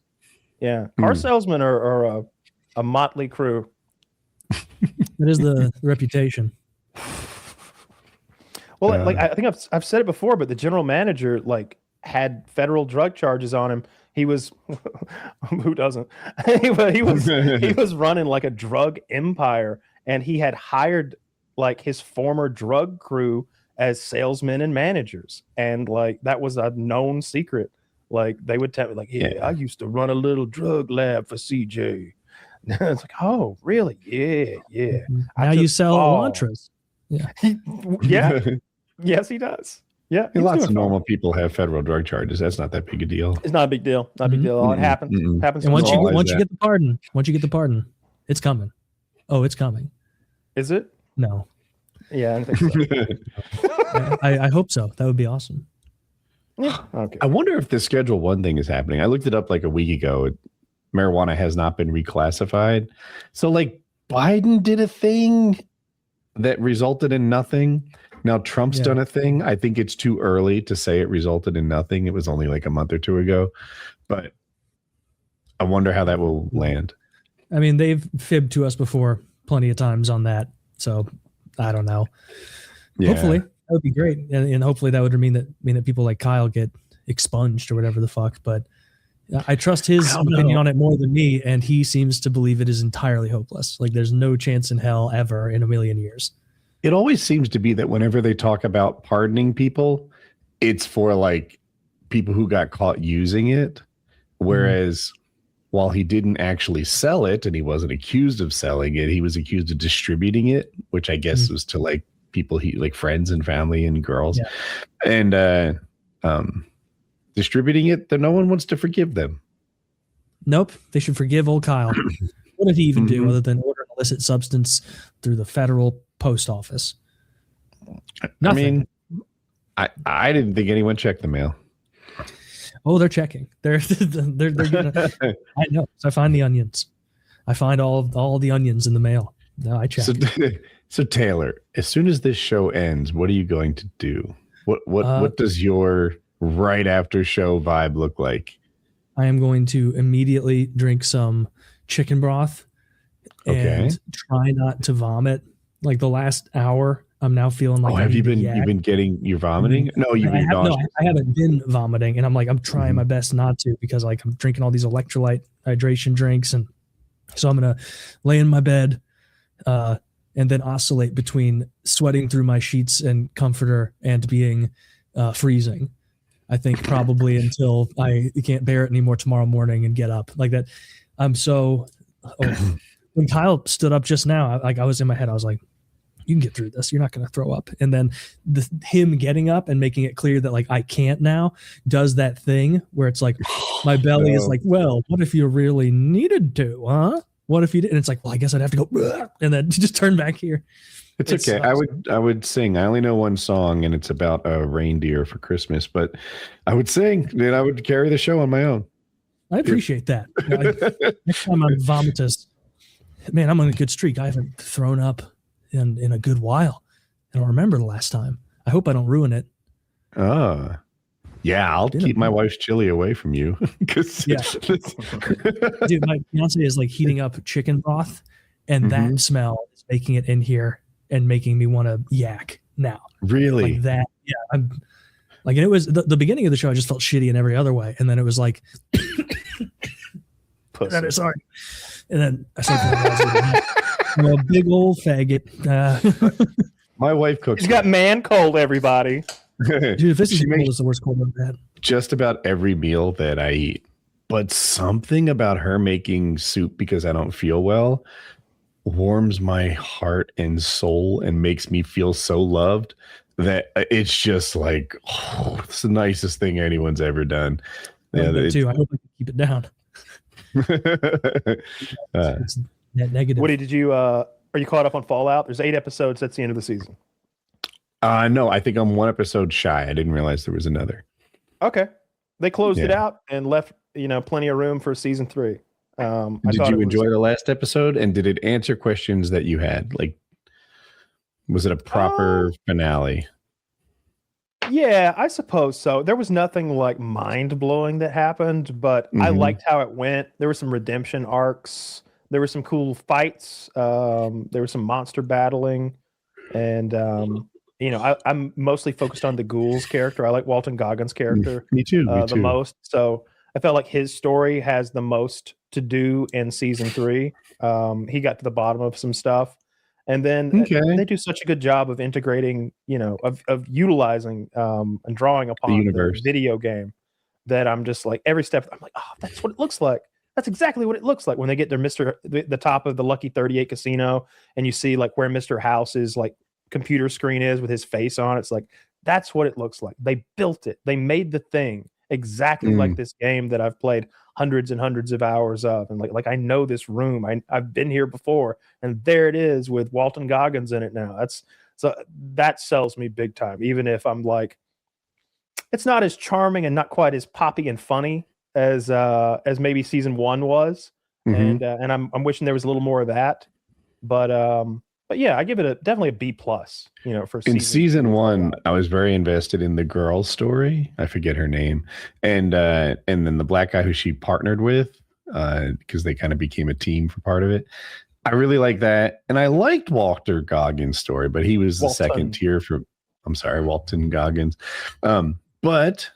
In season 2, it was really about the ghoul, about him more so than the girl. And the girl lost me with her over-the-top naivety. Like, dude, as a slow learner, I look at her and say, get it together. Yeah. Come on. That kind of is what season 2 is about, I think, is her finally coming to terms with that the surface changes people, that the rules that work in the vault don't work up topside. I feel like she kind of gets with the program a little bit by the end. So B+ for season 2. I felt like season 1 was an A+, or at least an A. And I felt like season 2 was a B+, which is pretty typical of the way modern TV shows are done. They knock it out of the park with that first season, ask a lot of questions, and then they spend 4 more seasons dancing around the answers in subpar quality. That seems to be the business model that makes the most money, keeps the most viewer retention, for better or worse. I think you're right on everything you said. I don't know. Every once in a while, I feel like maybe Invincible's a good example where like season 2, they heard the criticism, and season 3 rebounded. I'm excited for this new season of that. Yeah. I haven't seen any. I think there's a teaser trailer. But I've only seen a few still images. I know Thrag is going to be a big part of. You haven't 3. Watched the season 4 trailer? No, I don't do that.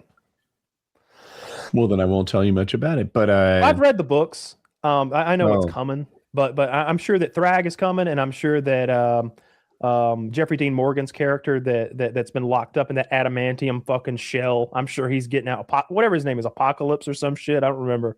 That Conquest? He was the one that does he play Conquest? Conquest. What a cool fucking name. That's one of the coolest, scariest villains I've ever seen in anything. Like when he leans into Mark and he whispers his deepest, darkest secrets. He's like, I'm too good at my job. No one likes me. They send me out to conquer. I don't even have a name, just a purpose. And you know what? I hate it. And he's like whispering like his deepest, darkest like confessions to this man, and it's because he's about to murder him. And I can just imagine laying there all beaten and broken and hearing this thing. What the fuck? What the fuck? I thought he was gonna beat me up. This is fucked. Like he's not only just incredibly overpowered, but he's evil. He's insane. And he clearly is a sadistic person. He's like, I'm going to tear your little brother apart while you watch. And I'm like, fuck, don't do that. Like, so yeah, I'm psyched for the new season of that. Big time. I'm really psyched for season 4. I'm dancing around why, because you purposely avoided the trailer and any spoilers that it brings. But there's plot lines coming up that I look forward to. So it should be super cool. I know it's hard to drag Jackie away from Burnt Peanut, but I'm telling you that can't be done. That Night of the Seven Kingdoms show, those characters are charming. Like already, like I'm like, this is my guy, dude. Last night I was like, all right, let's check this out. She's like, I don't want to start a new show. It's already like 10:15, and I'm like, that is not too late to watch a TV show, but let's ride. Here we are with Burnt Peanut. Do you watch Peanut at all? No. It's not my cup of tea, as they say. I don't like the over the topness and I don't like the VTuber thing.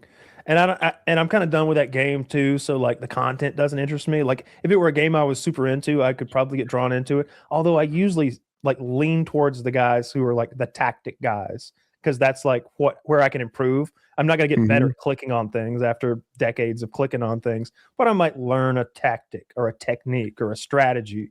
So I usually watch those guys for gaming stuff, and I don't watch anybody really for intentionally makes bad decisions because they're more entertaining, right? If there's three people over there, he rushes to the 1v3 and gives it a go.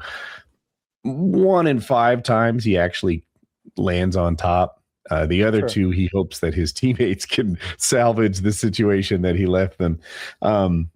So he's making decisions for entertainment value, and it does work for him. The first time I saw him, I said I wasn't his target. He's just not after freaking 50-some-year-old dads. That's not who he's going for. Bro, I kept watching. I kept getting sucked in. You know, I'm playing with my friends, and Jackie comes blasting through the door. And she's like, tonight, Officer Fatass and Cloaksy are both playing with Peanut. His worlds are coming together. And I was like, just as excited as she was. Like, no way, Officer Fatass, I'm in. You know, like, boys, we got to end on time tonight. So when I was getting into Tarkov for the first time, like hot and heavy, and I was playing all day, every day. And when I wasn't playing, I was watching Tarkov videos with my girlfriend at the time. And she got so into the videos. She was like, she had her favorite YouTuber. She's like, are we going to watch Aqua FPS tonight? I'm like, yeah, we'll see what Aqua's up to. And we'd watch Aqua stream on my TV in the living room, like cuddled up on the couch for hours. Like she's like using his phrases, and you know, he's got his own stream talk. She's talking about Wang Jangle and things and such, and just like sort of bonded over this random YouTuber. I don't think we ever had him on here. We might have. I like Aqua a lot. I would love to have him if we haven't. Okay. Yeah, I'd love to have Peanut. His content, he's very chill and like yeah, I've watched him. He's not he doesn't compete amongst the best players at Tarkov, but there's value in that too. So that was sort of when I started watching him, he was like new to the game. I think he had played Rust before. Rust was his game before, and he had been drug over into the Tarkov scene sort of in the middle of the game's life by one of his friends, and he was learning as he went. And so watching him learn as he went was really entertaining. And watching him like get his first kill here and there and start winning some fights. And he was always, when you watch somebody like who's been playing the game for thousands of hours, they'll do something outrageous and they won't be that pumped about it because they've done it before. But every time Aqua does a thing, he's if he finds a fucking LEDX, it's gonna be fucking fireworks are going off and we're doing a little dance and everything. So it's fun to watch someone who still has that like joy and passion and like childish glee about the game. I watched a short that Peanut put out. So Peanut doesn't stream Sundays, and then to our surprise, he didn't stream Monday. And people were like, you know, he skipped the stream. He doesn't care. He doesn't that. He's like, listen, nobody is more distraught about me not streaming than me. This is all I do. I don't have anything else going on in my life. He's agoraphobic, maybe, or agoraphobic and adjacent. He never leaves the house. The job he had before streaming was like telephone sales. And he's like, if I'm not in this room, I'm in the room next door doom scrolling on TikTok. This is better. This is all I want to do. And I was convinced, like, this is his jam. He's like, he said, when I'm streaming, I'm in my prime. He loves it. He loves doing it. Of course. So, it's got to be a constant dopamine hit as the dollars roll in while you play a game you love. You know what I mean? Like what can he not like? He just needs somebody sucking his dick and he's just in nirvana. Both of us have experienced the come up, although it pales in comparison. Like every generation does even bigger and better than the one before it. And it's like people are loving you. Your financial world is changing. You feel successful in kind of a grown-up way that matters. Like this isn't winning a beer league hockey championship, which also feels successful. This is like I feel a prestige around me. And you're being proven right every day in dollars and cents and views and subs. Like this thing that that people may have scoffed at before that they didn't understand or they couldn't perceive. It's making it rain in a way that's hard to understand if you've never been part of it. Like if you've just worked a normal job your whole life, you get that 2% raise and you're like, all right, let's go. My God, imagine getting a 400% raise every day for 6 months straight. Like it just keep it's crazy. Yeah. Right. Sure. Yeah. So what he's doing, it's like he's sitting in a slot machine that never loses. And as long as he sits there, it keeps never losing. It's got to be tempting to just not sleep, to just pop Adderall and grind. He was the biggest streamer last month, like bigger than Asmongold. Like he's the number one guy. Minutes watched or like what metric? I just saw it on Reddit or Twitter. Does he do 8-hour streams, 12-hour streams? What does he do? I think they are 8, and I don't know what metric made him the biggest. Viewers, 12 hours. Unique viewers. I'd have to do 12 hours with those numbers. Like could you resist doing 12 hours at those numbers? Yeah, I wonder how long it lasts. So I always underestimate how long just how far and flat the top of the bell curve can be. I have this idea that his bell curve might be peaky, right? Like what if Marathon replaces Arc Raiders or something? But I hope I'm wrong. He seems like a good guy. He's personality driven too. That's the point of his channel. So he can transition to any game. Like that's the beauty of what he does. And Shroud's mechanics are so good that they transcend all of that. And so you'll watch him dominate at any game he sits down at and be happy to see the domination and the mechanics. But when you're personality driven, when you're comedy driven, when you have a shtick like he does with the VTuber Peanut thing and all the in jokes and stream talk and culture that he's built, he can keep that rolling in perpetuity. He can be Summit if he wants to. He can just keep going 10 years from now, 15 years from now, playing Arc Raiders 8. Like he can change games as long as it's a similar vibe that the audience is gonna vibe with. I think Marathon fits that perfectly. He could easily be Marathon man. He bought some generous gifts for the people that he streams with, Christmas gifts. And I was reading it. Basically, there's this thing. He's playing with this woman named Gingy. They're not romantic. They're streamers that play together. And she's like, Peanut, I have a question for you. Did you buy me Pokemon cards? And he's dodging the question. And she's like, I have been racking my head. I am late to this stream because I got Pokemon cards, which is her thing. She's passionate about them. And he's like, how many did you get? She's 150 packs. And he's like, there's 50 missing. And she's like, I know it was you. And she did get the other 50 eventually. I found that out. And it was a perfect present for her. He bought Officer Fatass, I think, a BMW S1000RR, something like that. This is a motorcycle. A motorcycle. And if you're not a motorcycle guy, this is a classy sports bike. It is a great go fast bike, but with class. This is nice. Yeah. There might be a Kawasaki that performs on a similar level, but this one has panache. And do you know which one? Do you know what the paint scheme he got? Because the BMW, BMW has a red, white, and blue paint scheme on these. I'm seeing that looks iconic. Yeah, I would guess it was that one. That's their popular one. But I'm like, someone must have coached him to buy this bike, or he knew that Officer Fatass dreamed of this bike or something, because it I don't know. If I were to buy you a baseball glove, you'd probably say, oh, thanks, Woody. It's a good thought, but it's not the right one. This is the right one, is what I'm trying to get to. Well, so anyway, it seems like a sport bike. I want the Indian. This would be a good call. Okay. I want the Indian. I want the Indian sport bike. That's the sickest one that there is to me. The Indian sport bike. Yeah, I'll show you. Yeah. Why can't I picture it? Oh, I think I have seen it. The FTR. Yes, I know this bike. I like it too. Interesting that it's so much different than the rest of their lineup. Yes. Indian kind of makes bikes that mostly compete with Harley, and then out of the blue, this one's something different. It's so badass. It's so bad.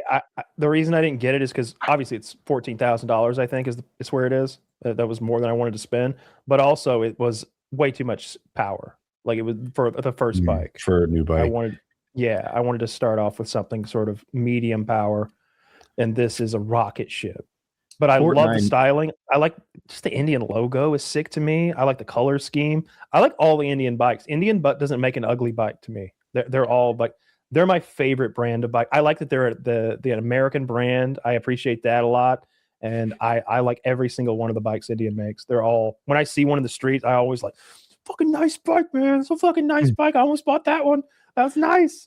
I love them. Fortnite made a video that tried to like break down into math why that bike is so beautiful. And it was wildly convincing just how all the different lines and how they convert, like what converged, what was parallel and how it fit together. And like, it's hard to describe why something's beautiful. Everyone just sort of knows what they like. And he did an effective job, and it made me want one. It was a great bike. They're beautiful. It is a great bike. And I think the performance is pretty intense. Yeah. Taylor, were you sick? No, I held back. I almost was like 3 times. You feel better. You get it up. Down? What? Were you laying down? No, I was sitting down and leaning back and trying to like breathe slow and being like, you can't vomit right now. You just drank a bunch of electrolytes and fluids. You're going to set yourself back. And so I just sat there and like focused on not yakking for a minute. This blows. When I was at my lowest, I went to, there's a guest room like 30 feet from here. And I laid down and I was like, 120 seconds. You can skip work for 120 seconds. The boys will carry you for 120 seconds. They would say yes if you asked. I didn't ask. But if you're sick, you're sick. You know, I just needed a moment. So you don't know it, but you carried me while I was sick. Thanks. Oh, well, thank you guys for carrying me while I'm sick. Look at this. That's how the world will go around. I didn't like it. I told Woody we should just kick you from the call. We were trashing your work ethic while you were gone. We're doing the math on docking your pay. Like unprofessional. Dear. This is an even worse illness. Wait do you see those Apple reviews now? Quitter. Not a gamer. For 13 minutes. Yeah, I was only out what for would like, Jordan say? I mean, whatever Jordan's flu was like, it wasn't like this. Right, that was probably nothing compared to your flu episode. How dare you? I couldn't play basketball right now because I don't have the pretend flu that he made up to gamble. What? I heard it was the name of the great Michael Jordan. I was hitting my teeth all the time. I thought he was pretty good in the Apollo movie. Yeah. I thought Space Jam was amazing. I loved Space Jam as a kid. My fiance came up with me to like with the chicken broth, being like, "Here, take this back in with you." And as she got close to me, I was like, I can't. I almost threw up. Praise Christian Bale's physical transformations, but what Michael Jordan did from Space Jam to Apollo dwarfs all that shit. Space Jam rocks. That was a good movie. I don't remember Apollo. Which alien was that? It was a Rocky movie. Oh, I thought you were talking about. I thought one of the aliens in Space Jam. Michael Jordan doesn't play Apollo Creed. I'm Who plays Apollo Creed? He died like 2 years ago. Yeah, it's Carl Weathers. No, that's the Michael old Jordan? Apollo. No, I'm doing the new Apollo, the movie Apollo Creed. That's Michael B. Jordan. Exactly. A different human being. That can't be. You're joking, right? You didn't think that Michael B. Jordan, the actor who's like 30, who just played in Sinners, the movie that's nominated for 16 Oscars this year, was the basketball playing Michael Jordan. You're just being silly. He's 38. He's Michael Jordan. I saw it. I checked B. Jordan. He was in The Wire. It. When you're right, Woody. I don't know why he's being so difficult. You think this is... He looks amazing in this. Yeah. There's no way that you think that this is Air Jordan, the man who the shoes are based on. Michael Jordan. That's Michael B. Jordan. They don't all look alike. All right. I refuse to believe that you. Jordan goes without saying. I don't know why you keep saying it in a weird way. I don't know why you're pretending like you don't know that Michael B. Jordan is a different human being. See? This is the physical transformation same guy. that makes Christian Bale look like a bitch. Not even the same color. Bring up a picture of both of them. Like the difference between cocoa powder and like coffee with too much milk in it. Like it's not even the same complexion. Yeah. Well, they're different. I'm impressed. Beings, different levels of black. different. Or it could be lighter. One's like 73 and one's 38. So that's a big. They look That's the true. same. I don't know if you saw, Taylor, but Sinners, the movie that Michael B. Jordan there was in this year, the vampire movie, is nominated for 16 Oscars, the most of any movie ever, more than Lord of the Rings. I disagree. I don't like that already. I haven't seen the movie, but there's no way it's Lord of the Rings. I saw the movie. You know, I felt like it was one of those movies that got higher ratings because of the like momentum of the black director, black cast, black themes, white guilt than it deserved.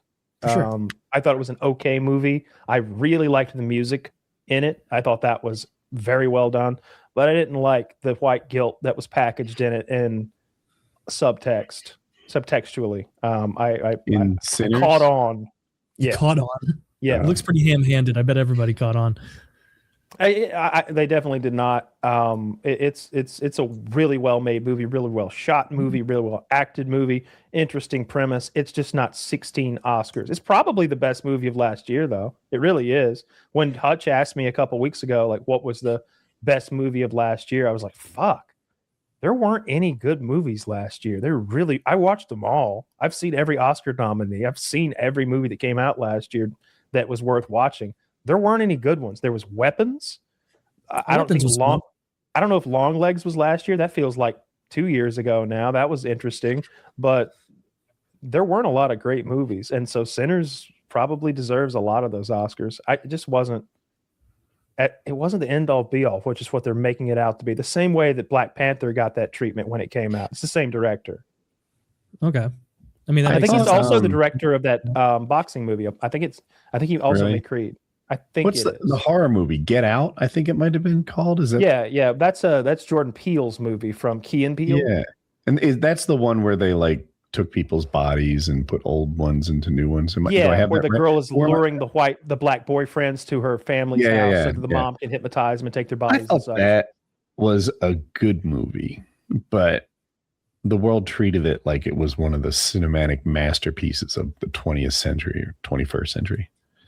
Yeah, what do they call it? The soft racism of low expectations or something like that? Yeah, I've heard that. Yeah.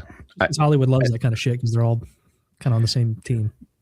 Yeah, I thought Get Out was a very good movie. I like Jordan Peele. I thought it was just good. Like it wasn't bad. I'm not saying it was bad at all, but I was surprised that people thought it was such a blockbuster. Yeah, I mean, again, yeah, I think it's a really good movie. I don't think it's. I think I give it an A. It's an A in my Kyle's rating book. You know, okay. I liked it a lot. I watched it in prison actually. Me and Snow. Hey, they're taking that guy's body. I am curious about the Melania movie. You want to see the Melania movie? Sounds like boring. I have to know. It's about the 30 days leading up to the inauguration or something. Do I have that bet right? A lot of footage from that. Is my guess. I thought it was like her life as Brett Ratner's. You saw that Britt Ratner, who's the director, and he's a well-known Hollywood director. He's done a lot of things. He's not only in the Epstein files, he's one of the few pictured guys. He's there snuggled up with 2 underage girls and Epstein, and that photo drops 2 days or something thereabout. I think that was when Melania. The movie drops. He's spooning Melania, but they cover her face in the Epstein files. I haven't heard these that. Are smaller. These are smaller. So one of the theories is that Epstein introduced Melania to Trump. They're trying to make that a thing. Oh, and I didn't know that was in question. Oh, definitely in question. Yeah. Okay, I didn't know that. That is definitely not Trump's version of things. You got to be careful. There's a bunch of stuff in there that we don't like. Did you see that Joe Biden, Jeffrey Epstein said that Joe Biden was killed in 2019 and men in masks were used subsequently. And so it's like, show me that. I'm going to need a link for that, buddy. Alex Jones might have gotten your ear again. I can't believe what you can. said. You can read it. Jesus, I want to pass the goalie on me. I thought Epstein introducing Melania to Trump was accepted fact, and no, it'd be a big find if that were true. Fuck, I swear I worked so hard to be skeptical of like every claim I see, and that one wasn't salacious enough to me to like even be bad. Like it I don't know. It would be a big deal if a guy who is known for trafficking Eastern European women to men of power while they're underage for sexual purposes had introduced the sitting president to his Eastern European quasi supermodel wife. In my head, to me, it wouldn't, because she was in their 40s at least, I think, when they met. And so, you know, like so here's what he said. He says, Biden is not your current president. The mask malfunctions on Biden are getting worse each day on purpose. They will end badly for blank, who is posing with a fucking clone on Facebook. The dude who played Biden ain't Biden. Real Biden was an evil, sick, angry man who abused children, including his own children. That's an actor with a fucking mask. We've been over this 1,000 times. Appears to be Jeffrey Epstein emailing about it. And he spelled Biden, B-I-D-A-N. Can I get a link? In a couple of them. Yee. Oh. Is but that's what I mean is like I think they are throwing horse shit out there in addition to it. Fuck, I because a lot of these I'm disappointed. I'll have to be better, because I think in my self-impression, my impression of myself is that I'm very skeptical and not much gets past the goalie. Like everything I read, I'm like, don't trust this picture, verify it. Dude, this came from Reddit. Verify. And somehow this one wasn't salacious enough in my heart, you know, because she was a grown woman, and I wouldn't care if they were introduced by freaking Charles Manson. That doesn't have any relation to who they are, but no real bearing. But I mean, it's hard. There's so much intentional misinformation. It's hard to see through stuff. And they posted a bunch of documents that were anonymous FBI tips with very salacious things. And then they removed them, and then they put them back. At least some of the ones I saw. Yeah. But they had it over, because I saw people being dishonest, clipping those and being like, well, check this crazy story out. And then it's like, it says on that same document, like, this person was interviewed. It was a person with no bearing whatsoever. Like, that it was investigated and came up bunk. But they have to release it, yes.